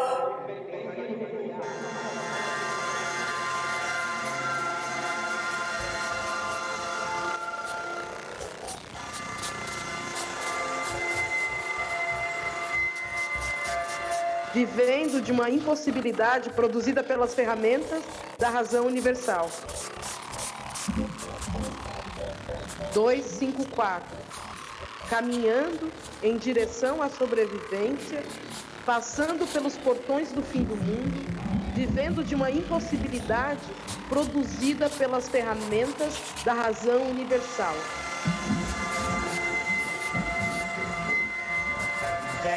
001. Gostaríamos de iniciar pondo intervalo no domínio da visibilidade. Gostaríamos de iniciar traçando uma cartografia que não depende da ideia de localização. Gostaríamos de iniciar propondo uma prática composicional, indisciplinar e fugitiva. Gostaríamos de iniciar pensando a destruição do mundo como conhecemos como uma forma de cuidado. Gostaríamos de iniciar pela descolonização da matéria colonizada. Gostaríamos de iniciar com uma espada que cortar o mundo de feridas. Gostaríamos de iniciar com uma convulsão na gramática. Gostaríamos de iniciar com um acidente na percepção. 125. A visibilidade é uma armadilha e a representação é um beco sem saída. 700. E se, em vez de salvar o mundo, pudéssemos enfim dedicar-nos a acabar com isso? 521. Garantir com esse pensamento o poder das palavras e que as opacidades possam coexistir. Vocês estão, cara, velho. A missa lá em São Paulo, meu, vende como água. Trabalho. Puta trabalho. Vende como água, meu. Ai, que estúpido. Vende como água, que loucura. Ah, meu, paulistano, né, meu? You also wish for the world to end. Whereas that was my starting point, wishing the world to end. Then it's like, oh, but I have can be invisible by myself. I can end certain things by myself. I think it's a very strong suggestion.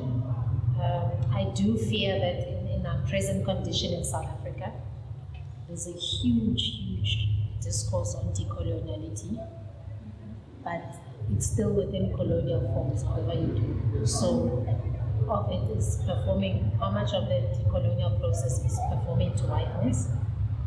And when you give people other options, they still want to function within the academy, they still want white people to understand. So I think it's a very good suggestion. I'm not sure if a lot of people will take that option because they still want to be recognized by the institutions. Espaço majoritariamente branco de arte, um corpo negro que está fazendo uma representação muito diferente de um espaço majoritariamente racializado. E por isso eu entendi, fazendo, que era necessário mudar o modo do fazer para poder entender a imaginação política, que é a arte. Se um artista fala sobre imaginação, sobre técnica, ele não pode estar dentro do métier.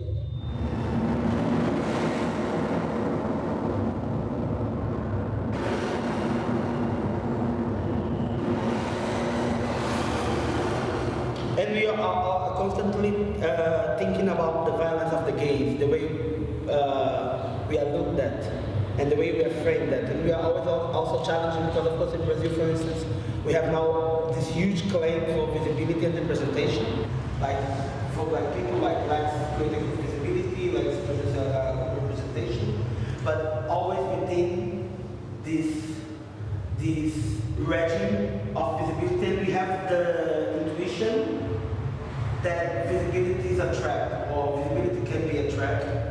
And we have also the intuition that it would be important also to claim our right to capacity, to claim our ability to not be visible, because the social invisibility, the visibility as a subject, is the hypervisibility as an object. Yes. In a white supremacist world or countries. whether it is the people that you mentioned or whoever. The attempt is to elucidate, to clear things up, right? Despite the fact that, let's say, someone like Lisand or Hartman, whoever that you quoted, the attempt is to make certain analytic interventions, to clear certain things. And then on the other side, these are the things that you've written down.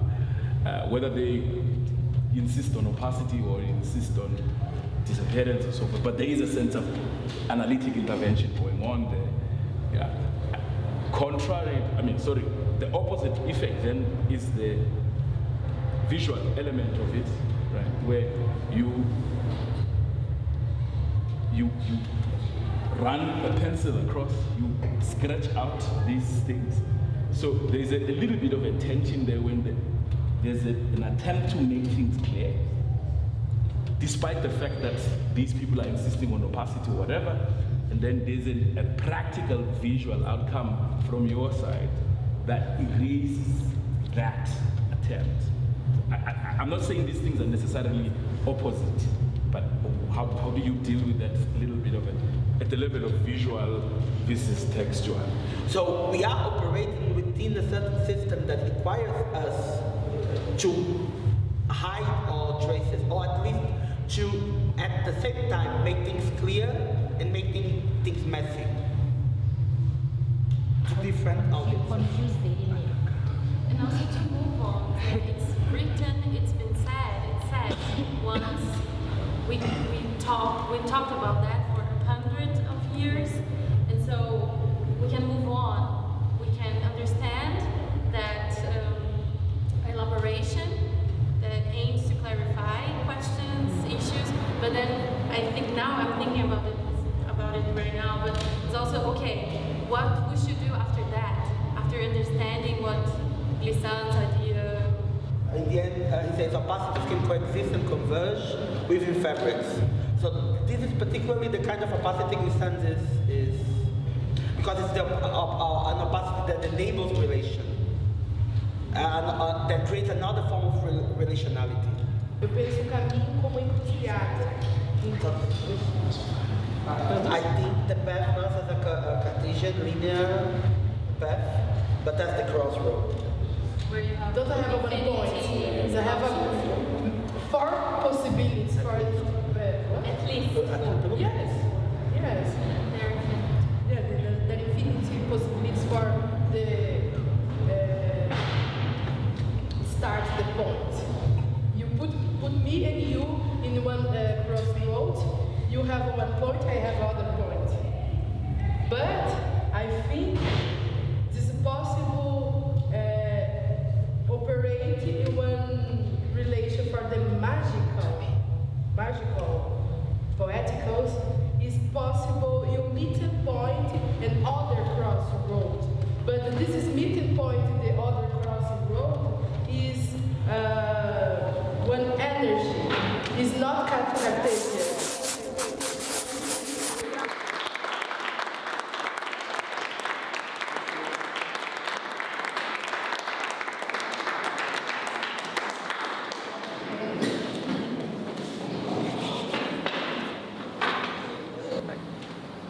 R1,000 to remove them.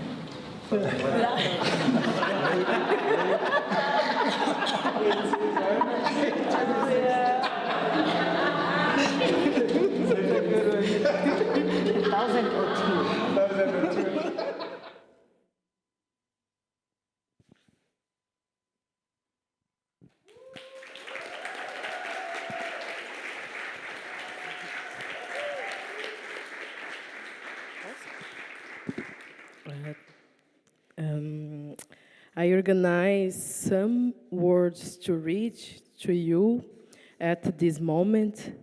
I need to read because the Brazilians' colonial process exclude me from the possibility of learning English. This language is colonial, but also the meeting point of the diaspora. And I wonder who can inhabit the contradiction. And so having the security to communicate with you through this language at this time is necessary for me to read. Thanks to Savi, Contemporary, Paz Guevara, and Chiara Figoni, and everyone who is present at this time. I'm going to talk about the destruction because it's what moved me here today, and it's been easy to run away from it lately. Destruction is the basis of white guilt. White guilt destroys all the complexity of a social group that reconstructs itself in exclusion. When encouraging, it points out the contradiction and destroys the desire of a person wakened by social instability. I will not victimize myself in the face of the circumstances. I will talking about this for remind me of my strength, meet the demand for whiteness, and do not place us on solid and security basis. This is my experience in Brazil. And then we decide to study in English and make that materialize it, or study and questions about refusing, representation, and performance. We create this piece. We create a producer based on the studies of the black radical think, and when we code study together in English. Denise Ferreira da Silva, Fred Moulton, Saidia Hartmann, and Hortense Spiller. We reshape the conclusion that we should stop the colonial performance and escape the imposed frame, representation, and visibility. 2021, this experience, this film about this experience, writing and erase it with charcoal or paper. In 2019, in the context of the project Echoes from the South Atlantic, here in Berlin, we began the project of transition from the performance in the project. Envisioned as a prophecy or a spell, the work takes a place in the different stage of performance. The first step consists of a series of meetings in which read and discuss text in studio studio process in which us write quotes and elaboration on large sheets of paper. This moment is intimate, but the audience is carried to the next stage. When the sentences are read aloud and immediately crossed out in the process of drawing, and orality that blurs the notion of the secrecy, sharing, and the protection they refuse. This process we made in Johannesburg, we decide not talking about from the representative frame, because this representative frame in Brazil is one demand from the 80 years. We live in 2021. This is one trap. This is one demand, very violent from the white from the left in Brazil, and now I'm living in the other context here. I perceive is one trap from the world. And we decide to create this piece, refuse the presence black with in situation from the precarious life or in situation from the pen or blood or in situation from the destroyed your life. And Brazilians white like this and reproduce and rent and made everything from the black people in this condition. White people in Brazil don't have responsibility. White people in Brazil is extractivist. White people in Brazil learn about blackness and indigenous people for live in other contexts when desire colonial. This is for me, my presence here is very important because I'm not part from the heritage from Brazil, the Brazilians white, for stay in this context. And I think the moment I decided made this plan, this fugitive plan, because art for me is one fugitive plan, I decided for my life and not for Brazilian life. And yes, now I open for questions. Thank you a lot. Obrigada.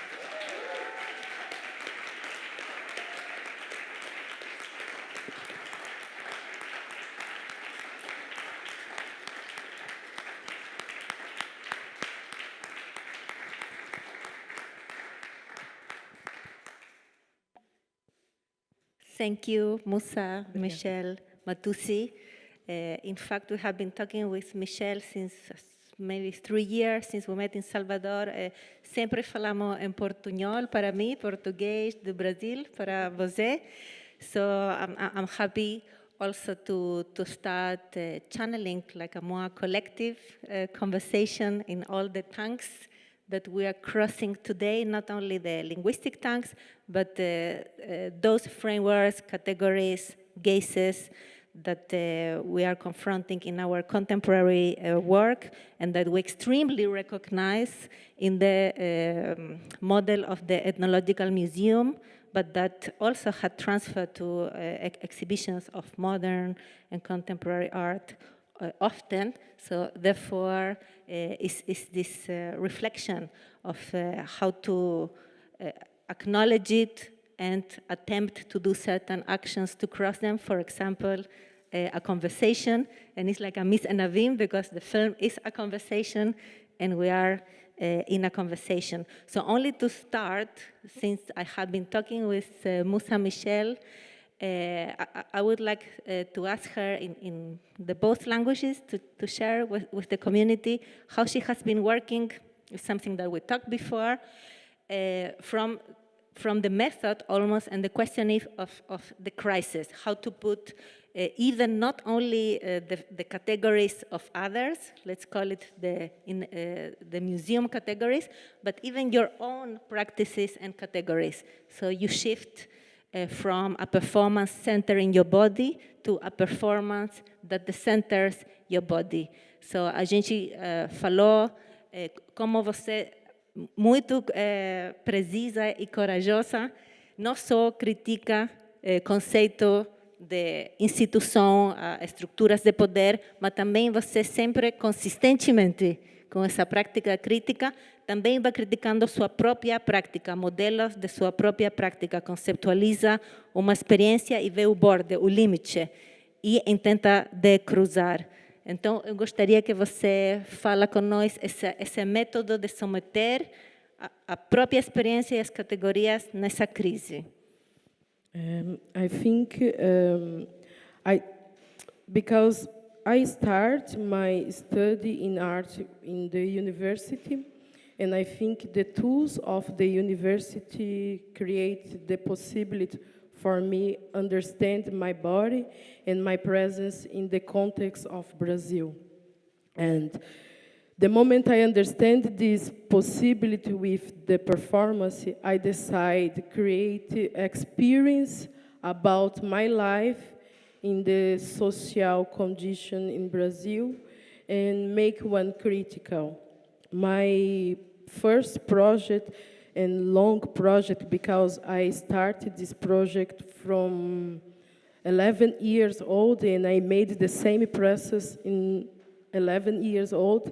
And in this process, I understand my body, because I decide in my piece, in performance, recreate the image of the violence for the women in Brazil.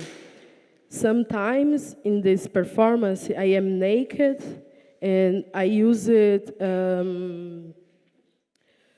precarious materials for made one experience.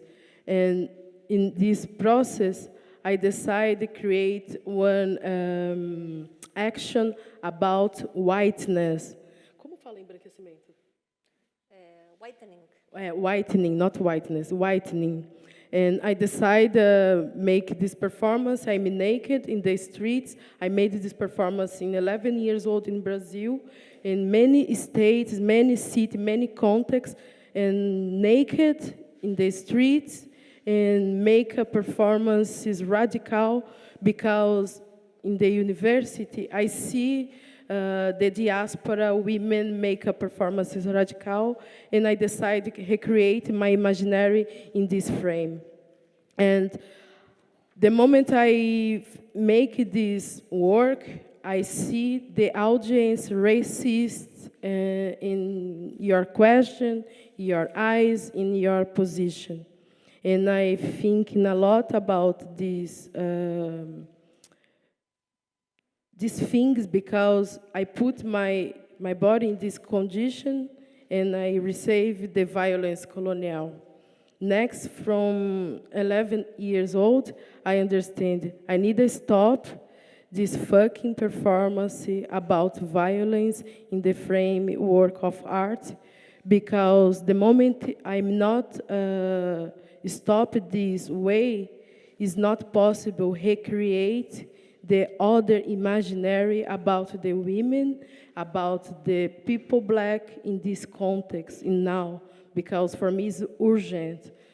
The moment I decide to make this process critical, putting my body in the center, is because I understand the ethnography. I understand the ethnography in the system of art in Brazil, in the universities, white people from Brazil. I see people here from Brazil, whiteness, and I see in the university the tools from the ethnography from these artists, because these artists, white, go from people indigenous, black people, and other in the context from Brazil. Robert the experience and make one project of art. And in this case, for me, I see the violence, and I think how my strategy for these white people not captive my ideas in my work. And I recreate the image of the slavery. The moment I recreate this image, I receive many violence, many violence. I receive many violence of the institution. I receive many violence from the artists, white, black, indigenous, everything, because I take the pen colonial. The pen colonial is the frame with the violence, the one person with a blood, and yes, and I think the moment I understand this experience with the audience, I think my strategy is trouble.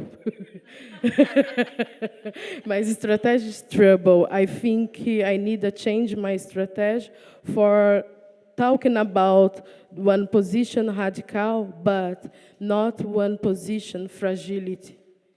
And I think in this moment, I understand the way of the performance and I understand the way the other performance from the black people. Yes, I think it is. Thank you a lot. Bravo.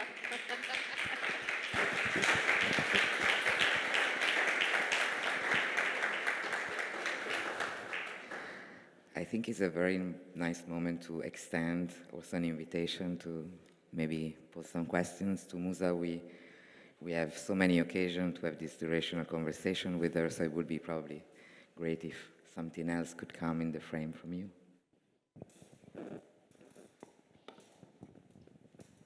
In the meantime, to summarize or to condense something, para condensar uma coisa, how the ethnological model or gaze is a colonial gaze.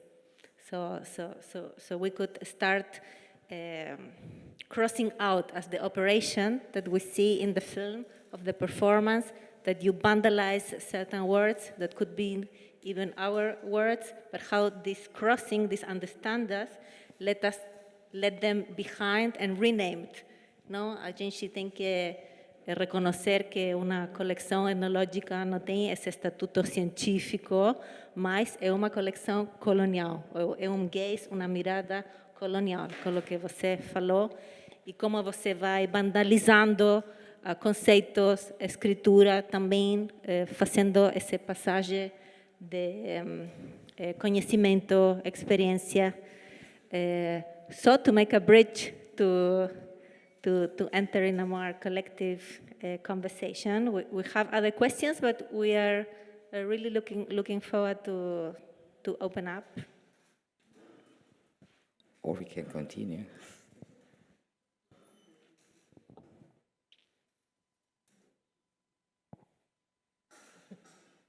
Yes. Sim, eu vou traduzir. Assim.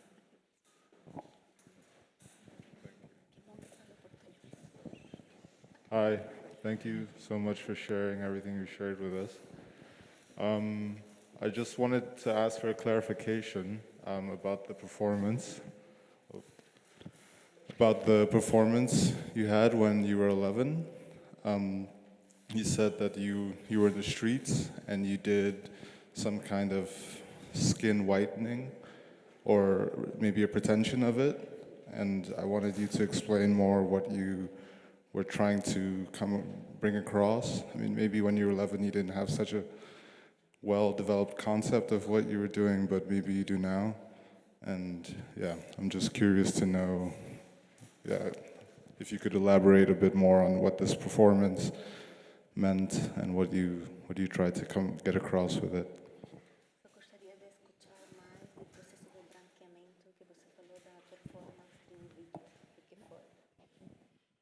Thank you a lot for this question, because this question I have many experience for talk. The moment I decided to create this process with using the white in my body, I think a lot how the strategy for the body black is stay in the context of the art. Your body is one experience in the art, not object. This is my first question. And I decided to make the performance in the street because the racism in Brazil is reality. We don't have a platform for black people. Not now we have, because we have many fights, but it's this logic from the representative frame. And we decide make a performance in the streets because don't have a platform. I don't have a studio for experience my body in naked, using the ink white. And I make in the street because I decide go out from São Paulo, because I'm born in São Paulo. I decide to go out from Salvador de Bahia. In Salvador de Bahia is one capital very black in Brazil. And for me, it's very strong, this experience, because it's my first time and I traveling around in my country, and I see the life black very, very precarious in Brazil in this context, and I see my, I think not privileges, but in this case I have a privilege because I'm an artist, and I see this situation very hard, and 10 years ago, finally my university, I have many power, I have many energy, and I think, okay, I use this fucking reality for talking about this imagination, because my imagination is broken because this process precarious, because this fucking process from the slavery. And I'm thinking a lot about that, and I think, okay, I go to the university, I have a tools. For me, whitening in this case, in this performance, is my tools I receive in the university, because in the university you made in Brazil, the content is very French. I read a lot, the content French, how to say the name? I forgot because it's important, forgot. No. Is it from French school? No, the post-structure, but Deleuze Guattari, exactly. Exactly, I hate. And yes, I hate because this fucking imagination broken my head, broken my system, broken every people in Brazil, because this is a system from the white people. Because it's crazy, you thinking about the vir, you don't have possibility for live. It's crazy, it's crazy. And this moment, I think my tools is very white. I need a talking about this, but not talking about this, use it, the tools from the university, the tools white ethnography from the university. And I see and I think, I need to recreate the fucking imagination from Brazil, but not one passive imagination, because the white people recreate the imagination from Brazil. This is one good place for live. It's not a reality. It's not a reality. Brazil is the same of Johannesburg, because I have experience living in Johannesburg. We live in the apartheid in Brazil, but we don't talking about apartheid because the white people in Brazil pacify the ideas of the black and the indigenous people. And for me, I see this context, I understand this narrative, and I think I made one tools in this time for my other generation, for my answers of the future. And because this, I decided running around of Brazil in the streets and made this action. I'm not showing this experience here because for me, I need to stop this image I create, because this image I create in the context of Brazil is crazy, because this frame closed me and my experience and my ideas in one frame very dangerous. And because this I think, and now I need to recreate the imagination. Recreate the imagination is not talking about this fucking frame, the representative, because this is ideas from the 80s. And the moment I decided made this, I think I make one escape from the frame of the Brazil in the art, the context of art in Brazil, and I recreate the possibility from the young artists, black and indigenous in my context. I am very respectful in this context in Brazil. The artists old not respect, but the young artists respect me a lot. And the moment I understand this, I think I need to stop the violence. I need to stop this frame in a runaway. Thank you for the question.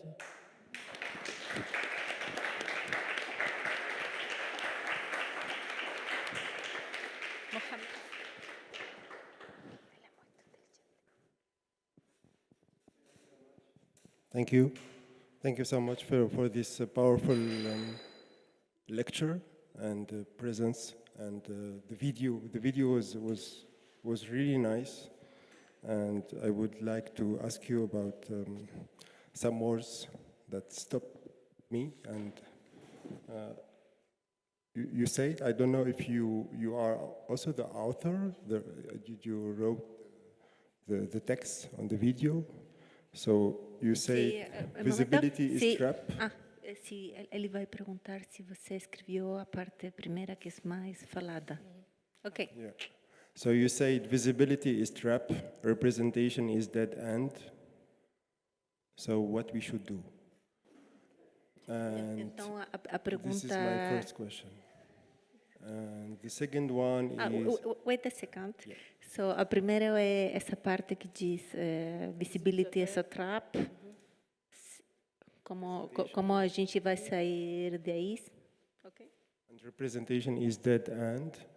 E a representação é morta. Yeah. That I understand that you said for you was a limit, was a stop with this experience of nudity, performance and nudity on the street, and now you feel like you think is a limit, is a stop.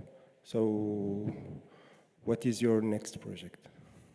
Então, depois, a segunda parte da pergunta, que você terminou com a apresentação da performance do seu próprio corpo, como você falaria da próxima estratégia? Thank you for the question. Very nice, this question, because I need to talking about one part very important from this my way. You made, I'm very, the moment I understand the way of performance, and I think I need to change this way with me, for me. And I decided make one tour, alone, independent, in Europe, in everyone I go, I make a money, go. And I write from the people in Facebook, people, I don't know, people, and sleep in the, como fala sofá? Couch. Sleep in the couch, and organize in the moment I stay in the city for made performances.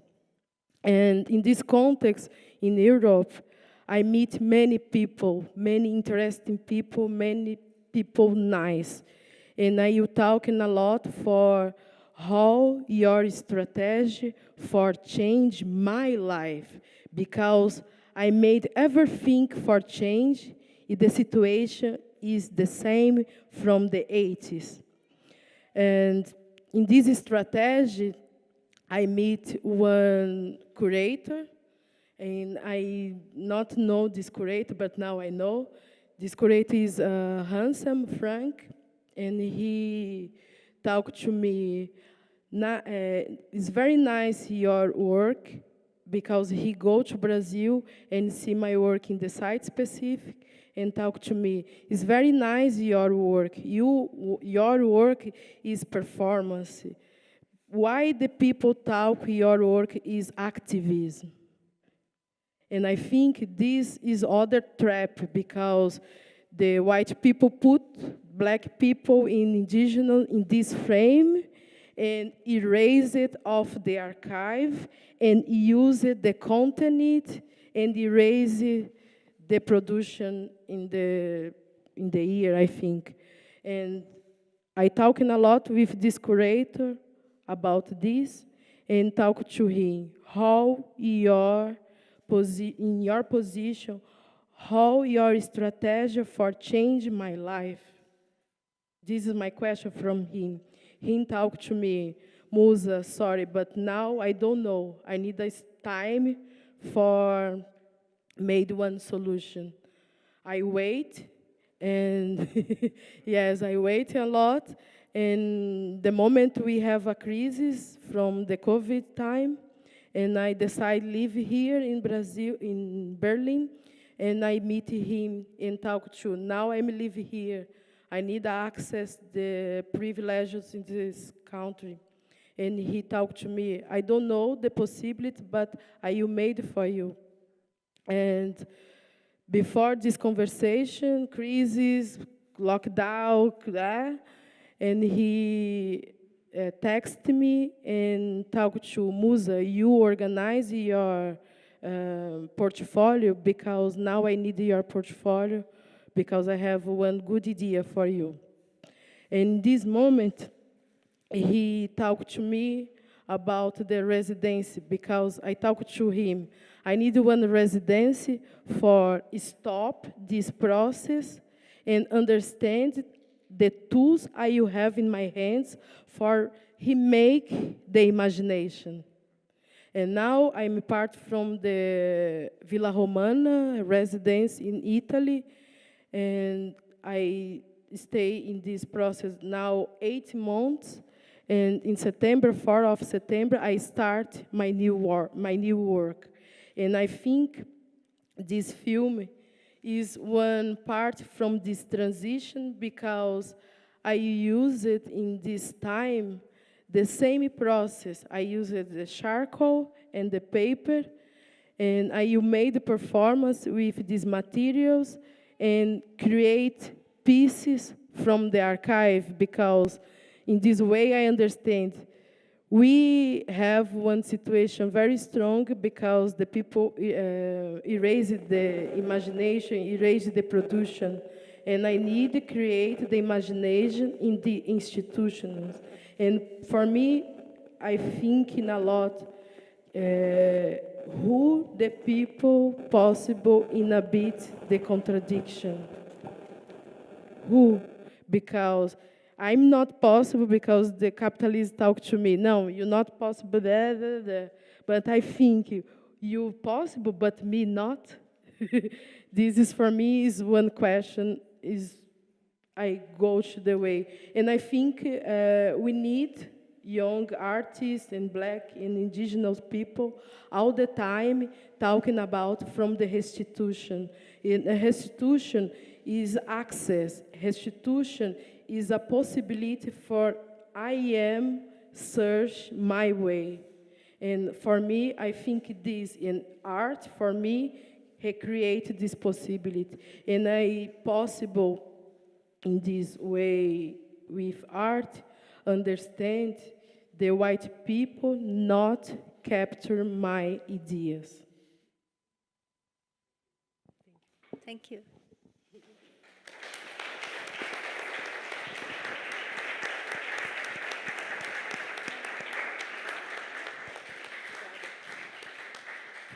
Thank you. As every conversation is only an entropic process selected by the most strong, maybe energies, empathies, collective alliances, and complicities. We are happy to continue later. And now we want to welcome Kelly and Elena to go on with the amazing program that we are purely happy to be here. Thank you, savvy, wonderful people. Thank you,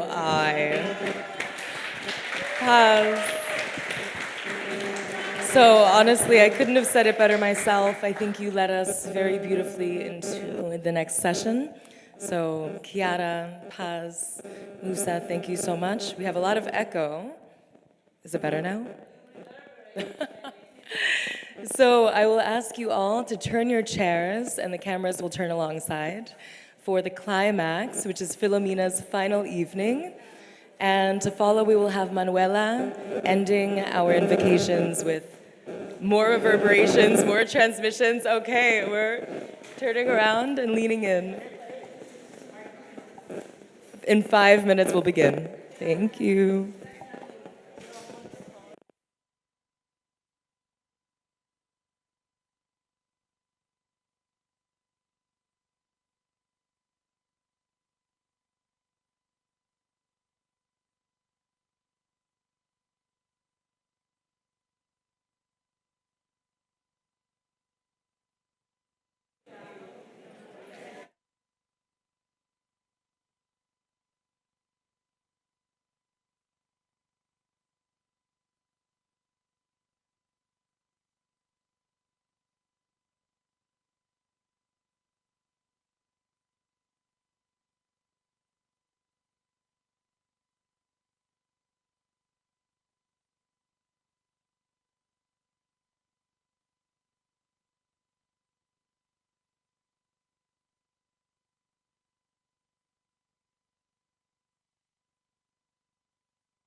So,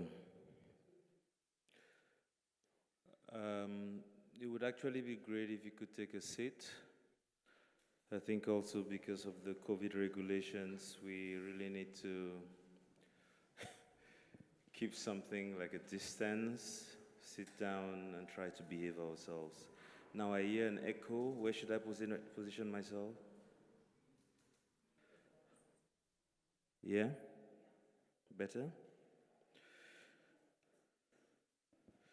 So, thank you for staying on. We are all quite exhausted, but that's the nature of things.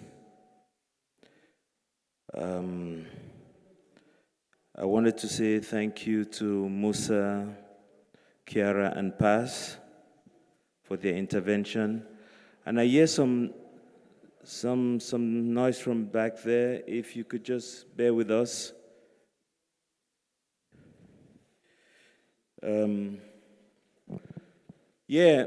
Listening to Musa talk, I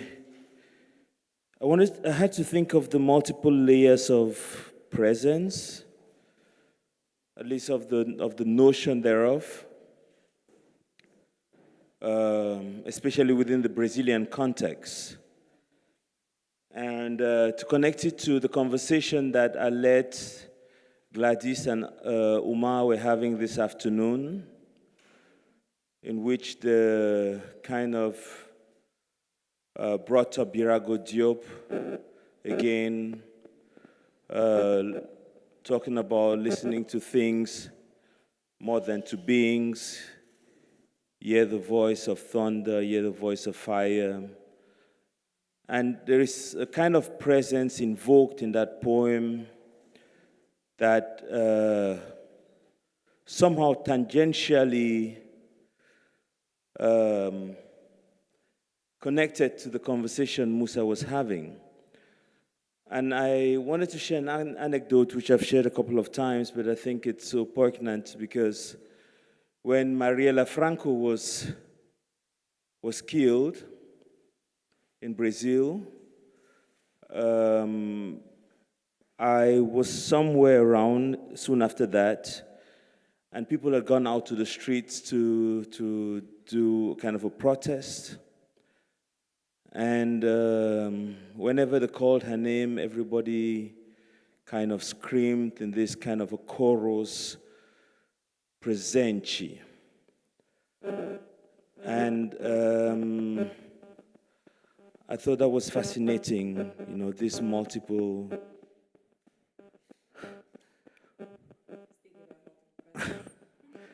the multiple presence. Yes, so thank you for that.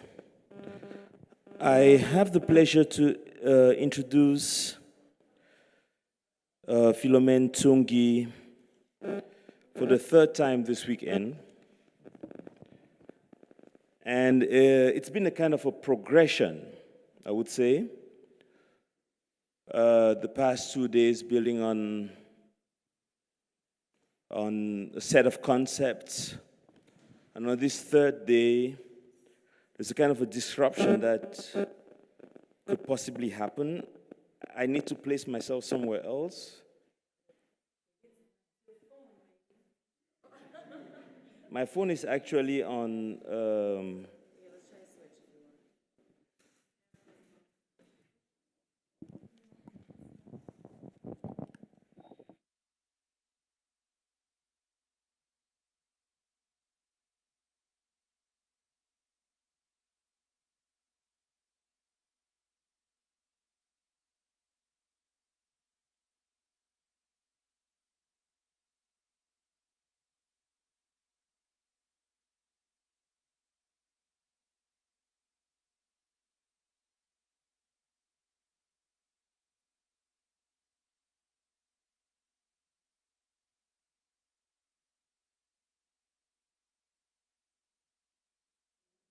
No. Is it better? So, I was saying that there's a kind of genealogy that we're creating in the last days, seeing Philomène's work in a line of other performers like Cindy Blackman, Sheila E., Brice Wasi, and a few others. But there's something else that is happening in that space, which I wanted to think of, which is the possibility of something we've talked about a few times this weekend, which is the possibility of resistance. So as much as the drumming or the percussion in general is inviting, it still and obviously disrupts. And I'm interested in that.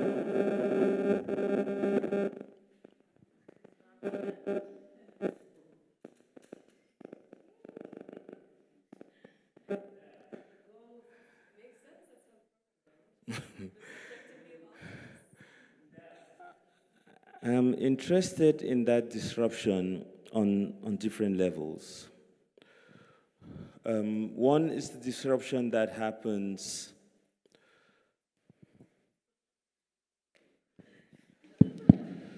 when the microphone doesn't want to work,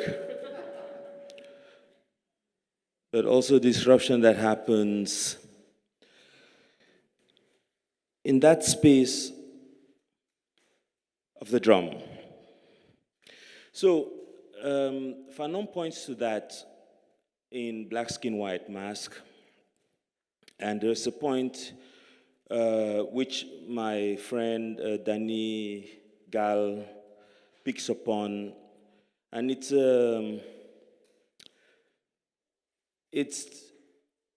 a clinical situation of a woman who is in a kind of a psychosis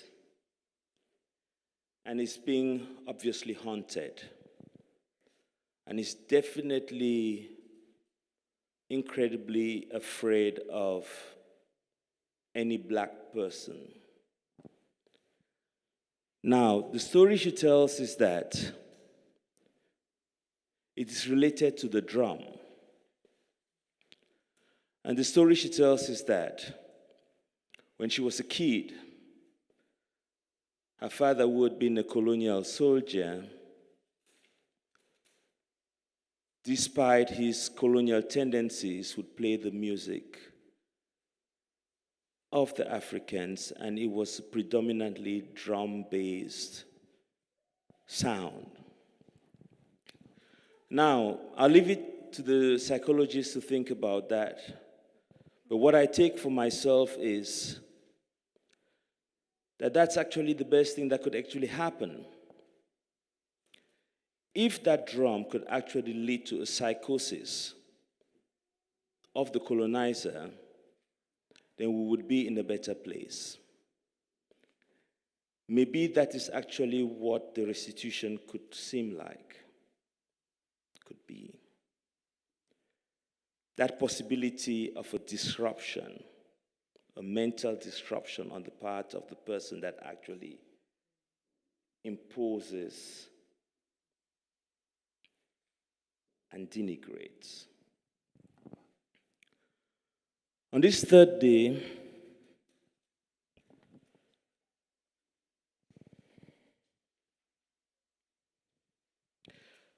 I also wanted to think about the notion of rhythm. Maybe in relation to what I said earlier, more the notion of the arrhythmia. So going beyond the regularity of the rhythm and getting into spaces where the rhythm again is disrupted. And in the past 2 days, Philomène Tungi has been disrupting the rhythm. Now, it's not what you would call in cardiology a bradycardia or a tachycardia. It's been something beyond that. Much slower than the heart rhythm, much faster than it as well. At the same time, I had to think of 2 poems by Lemn which I'd like to share with you.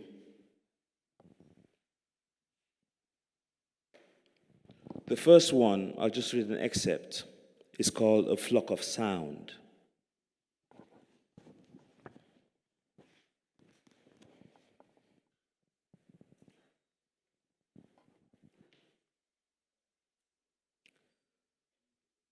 There is a rhythm, a soul's rhythm, a coming from the cold rhythm, a no need to go rhythm, a take off your bruised shoes and shake off tomorrow rhythm. There is a rhythm, a wild rhythm, an adult's just a child rhythm, a blissed out whispering, smile while listening rhythm. There is a rhythm, a higher than sky rhythm, the rhythm of spaces, a sweet tasting liquor-laced rhythm, an eyelid flickering, slick thigh licking rhythm, a come home to the comfort zone rhythm, a relax in your black, take nothing back rhythm. There is a rhythm,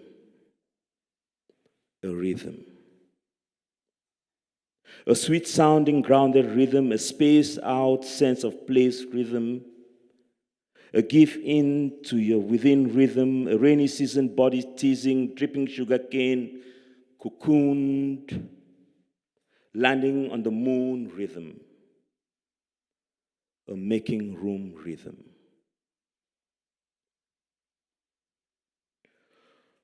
One could actually say what we've been trying to do in the past 3 days is to find a rhythm, a making room rhythm, a making room for different bodies, for different beings, for different voices, for different disciplines, for different ideas of what restitution could be, affirming and negating, but within a rhythm, and daring to be out of rhythm.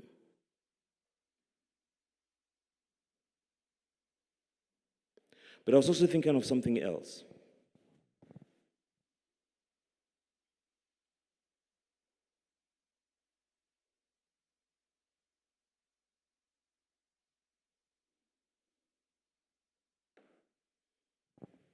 Who's listening?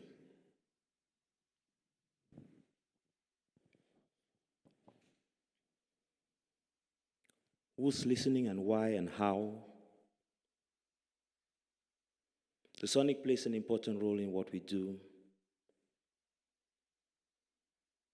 We've come together to share thoughts, but who's actually listening? So when Philomène Tsungi comes on stage and plays, the question is who's listening and how are we listening?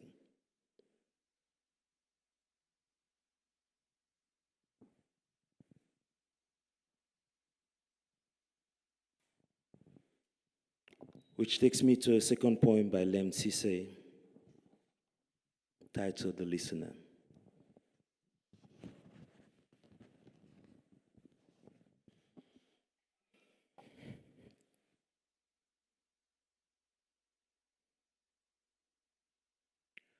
And if you were the evaporating tears, then I would be the developing cloud.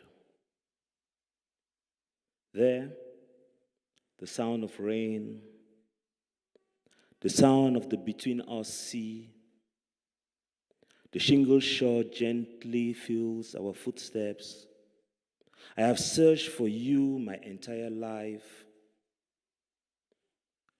We have stood on opposite shores, listening to undersea whales, No translations as yet, but this. I lie upon the earth floor as a lion might in deep dusk sun. Here I hear all the footsteps of the world reverberate in the beneath me rocks, trying to find your first person singular steps, trying to find a sentence in a history, but the middle glints in the golden haystack of dawn. At the same time, a strike of sunlight lances its eye. The world is smaller, the larger my knowledge still. Standing I hear sunrise, not the birds of morning, nor the cock crowing, the cars coughing, the footsteps of early workers muffled in the red dust, trudging through sleepless mystery. But I hear the actual sun rising.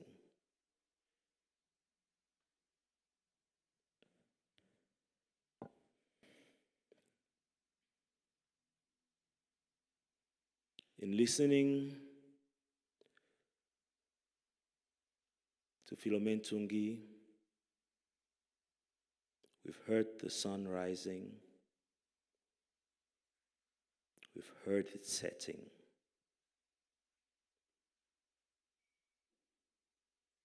But what is most important, we've heard our hearts beating. We've heard the blood flowing in our veins.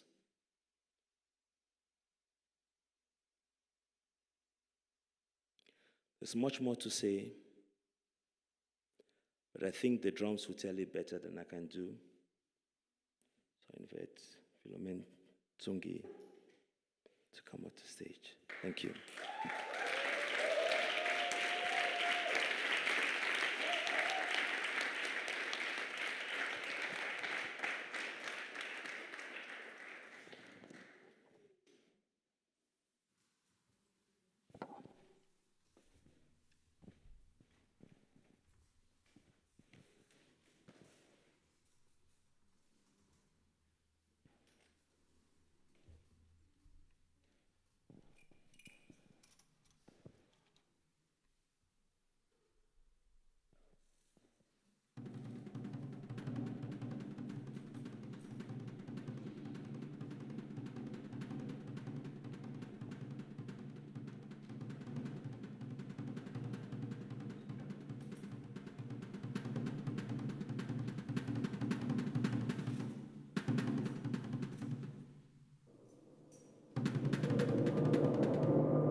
Eramela mela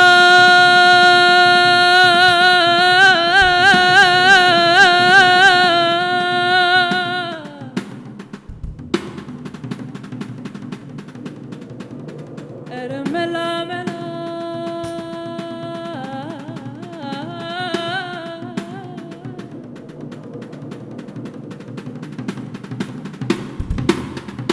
Eramela mela mela mela mela Mela, mela, mela, mela, mela, mela.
This is my story.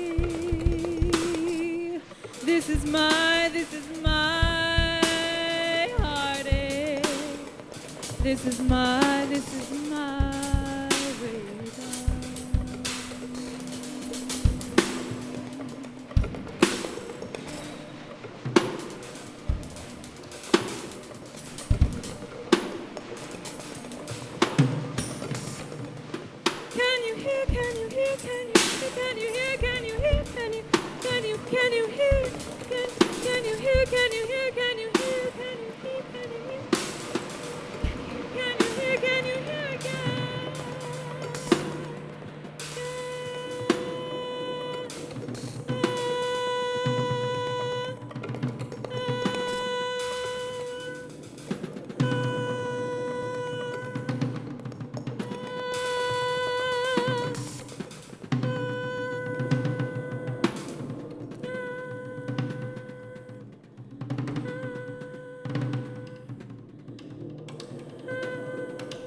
Thank you both so much, Philomena, for continuing to take us through genres, times, rhythms, and for everyone continuing in the marathon with us for this 3-day massive series.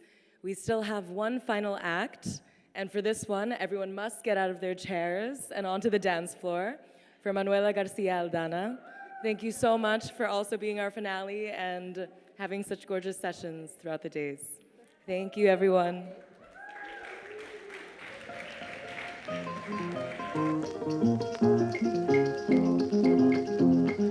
Nadie se salva de la rumba, cualquiera lo lleva hasta la tumba. Nadie se salva de la rumba, cualquiera lo lleva hasta la tumba. La rumba no tiene raza, para la rumba no hay color. La rumba se baila en masa, aunque haya frío o calor. Cuando suena la cencerro, cualquiera marca el compás. Yo he visto bailar un perro en las dos patas de atrás. Nadie se salva de la rumba, cualquiera lo lleva hasta la tumba. Nadie se salva de la rumba, cualquiera lo lleva hasta la tumba. Mira si gusta la rumba que ya nadie la critica. Y cuando el tambor retumba todos sienten pica pica. Y si quieres te destaco el poder de la rumbita. Ya la baila hasta el polaco del tablero y la cajita. Nadie se salva de la rumba, cualquiera lo lleva hasta la tumba. Nadie se salva de la rumba, cualquiera lo lleva hasta la tumba. La universidad sintió de la rumbita el rumor, y allí también la bailó del estudiante al rector. Trigueña, rubia y negrita se confunden al bailar, la sandunguera rumbita que enseña al mundo a gozar. Nadie se salva de la rumba, cualquiera lo lleva hasta la tumba. Nadie se salva de la rumba, cualquiera lo lleva hasta la tumba. Mira si gusta la rumba que ya nadie la critica. Y cuando el tambor retumba todos sienten pica pica. Y si quieres te destaco el poder de la rumbita. Ya la baila hasta el polaco del tablero y la cajita. Nadie se salva de la rumba, cualquiera lo lleva hasta la tumba. Nadie se salva de la rumba, cualquiera lo lleva hasta la tumba. La universidad sintió de la rumbita el rumor, y allí también la bailó del estudiante al rector. Trigueña, rubia y negrita se confunden al bailar, la sandunguera rumbita que enseña al mundo a gozar. Nadie se salva de la rumba, cualquiera lo lleva hasta la tumba. Nadie se salva de la rumba, cualquiera lo lleva hasta la tumba.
Well, I think we cannot go without saying thanks to the people that make these things happen, you know. So there was supposed to be an official round of thanks, but it was precipitated. And despite the fact that people have gone, it's important to take some time to say massive thanks to Boiling Head Media. Yes. Ranav Adhikari, Johannes Luke Schneider, Christian Bauker, Turi Augustino, Joanna Piochota, Caroline Bertram, Gretchen Blegen, of course, our own Mudassir Sheikh, the new people at Savi, Lia Milanesio, Karen Heinze,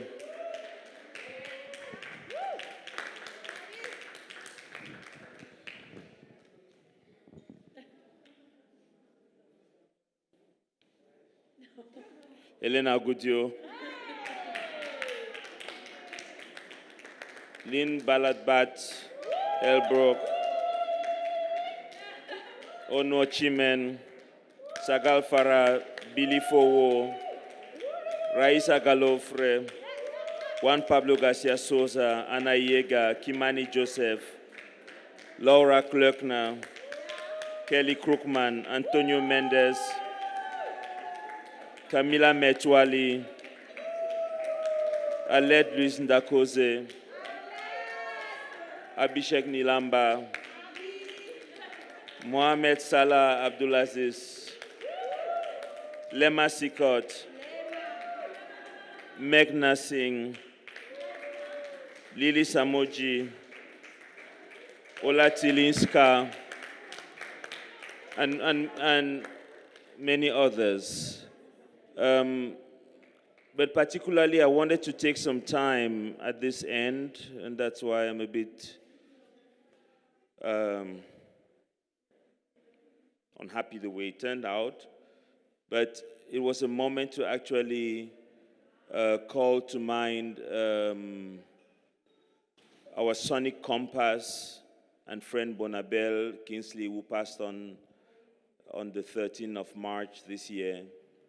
And this is a moment to think of him in that space of the sonic, to celebrate his presence with us, and to think of the sonic mapping that Manuela, Garcia, Aldana has been doing in the past days. You know, the sonic cartography, the weaving. That was something very close to Bonabel. The connection of the continent, of the people of African descent on the continent and in the rest of the world. And this was the right time to actually think of him in this moment of connecting the dots. So thank you for doing that, knowingly or unknowingly in his memory. And yes, we continue to celebrate each other.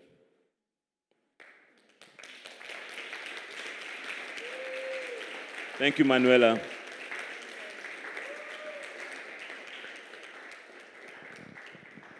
Thank you, Bonaventure.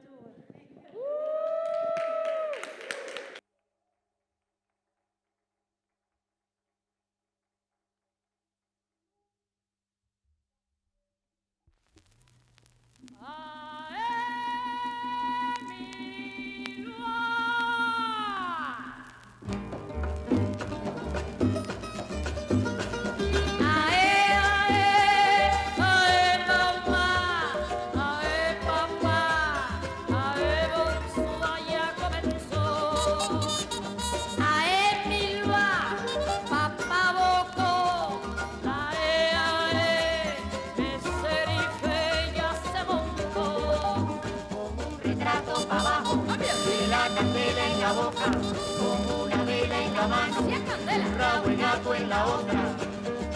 Y un pañuelo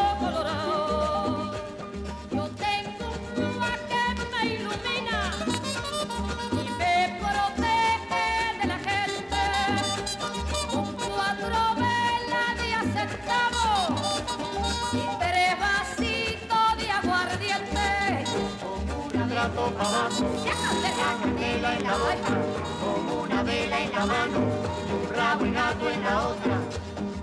Y un pañuelo colorado, luz que me ilumina y me protege de la gente. Con 4 velas de acentavo y 3 vasitos de aguardiente. La bruja hace su trabajo con el tabaco en la boca. Se da 4 zapatazos para atraer a los hombres. Se cruzan 2 alfileres para conseguir las mujeres. Se pone cebo en un sobre para conseguir a los hombres. Y un pañuelo colorado. ¡Ah! ¡Llámese, candela! ¡Vamos! ¡Vamos, sigue! ¡Chavo!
Que viva Chango, que viva Chango, que viva Chango, que viva Chango, señores.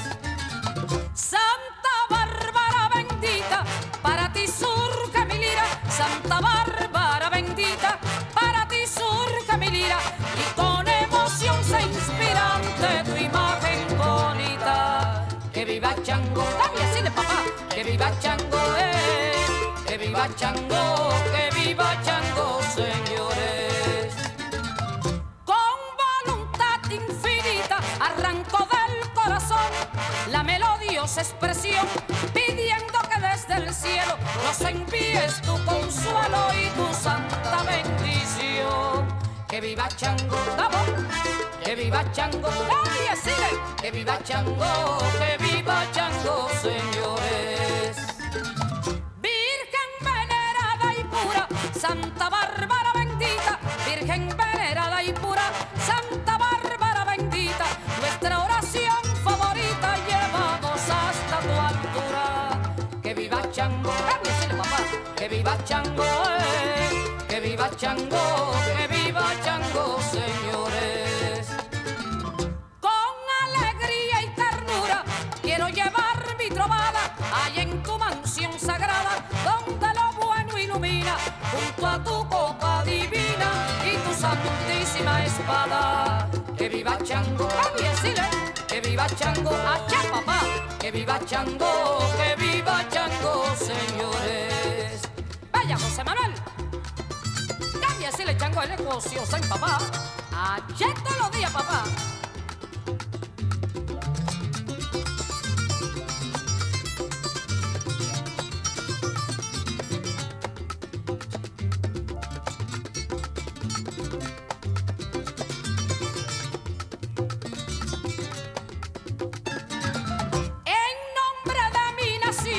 Santa Bárbara te pido, en nombre de mi nación, Santa Bárbara te pido, que riegues con tu fluido tu sagrada bendición. Que viva Chango, vamos, que viva Chango, dame así, que viva Chango, que viva Chango, señores. Yo también de corazón te daré mi murmurío, con orgullo y poderío haré que tu nombre suba. En el nombre de mi Cuba este saludo te envío. Que viva Chango, vamos, que viva Chango, que viva Chango, que viva Chango, señores. Que viva Chango, que viva Chango, viva Chango, que viva Chango, señores.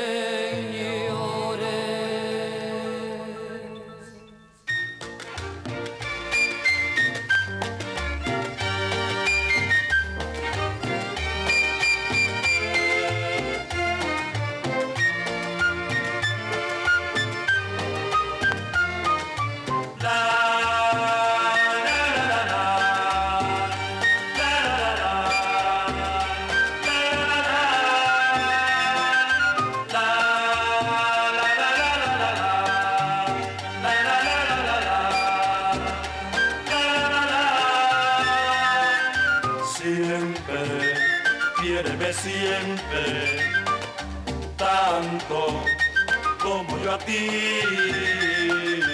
nunca, nunca me olvides, dime, dime que sí,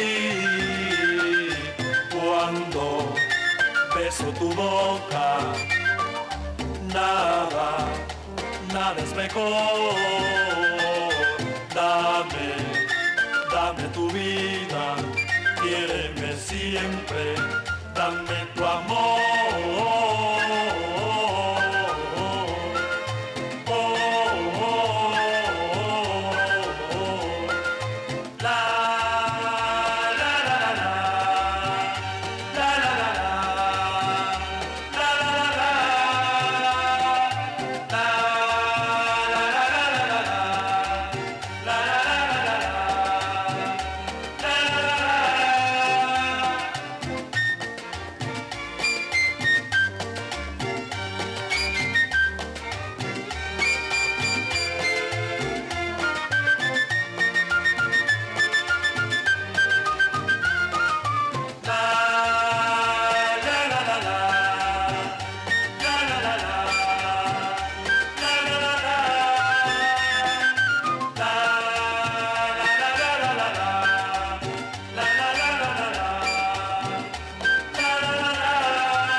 Dame tu vida, quiéreme siempre, dame tu amor.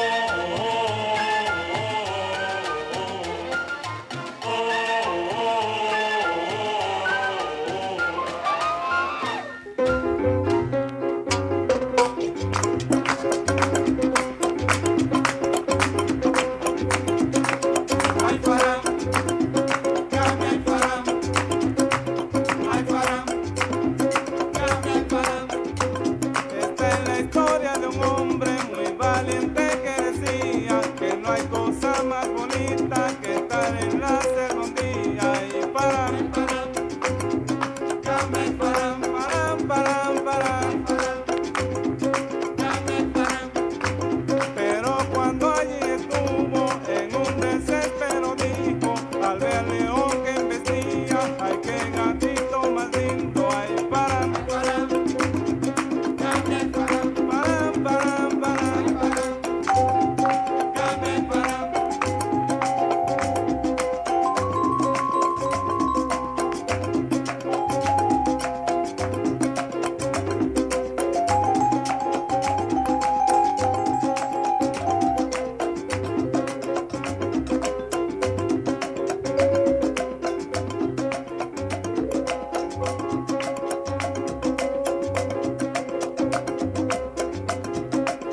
Jazz, cariris, carajás, tucanos, caraíbas, panos, iambiquaras, tupis, bororós, guaranis, caiova, yandeva, emibruia, yanomai, uaura, yamaiura, yaolapiti, fuiá, tixical, tixucaramãe, choclém, xicrim, crahó, rancoreca mecra, suiá.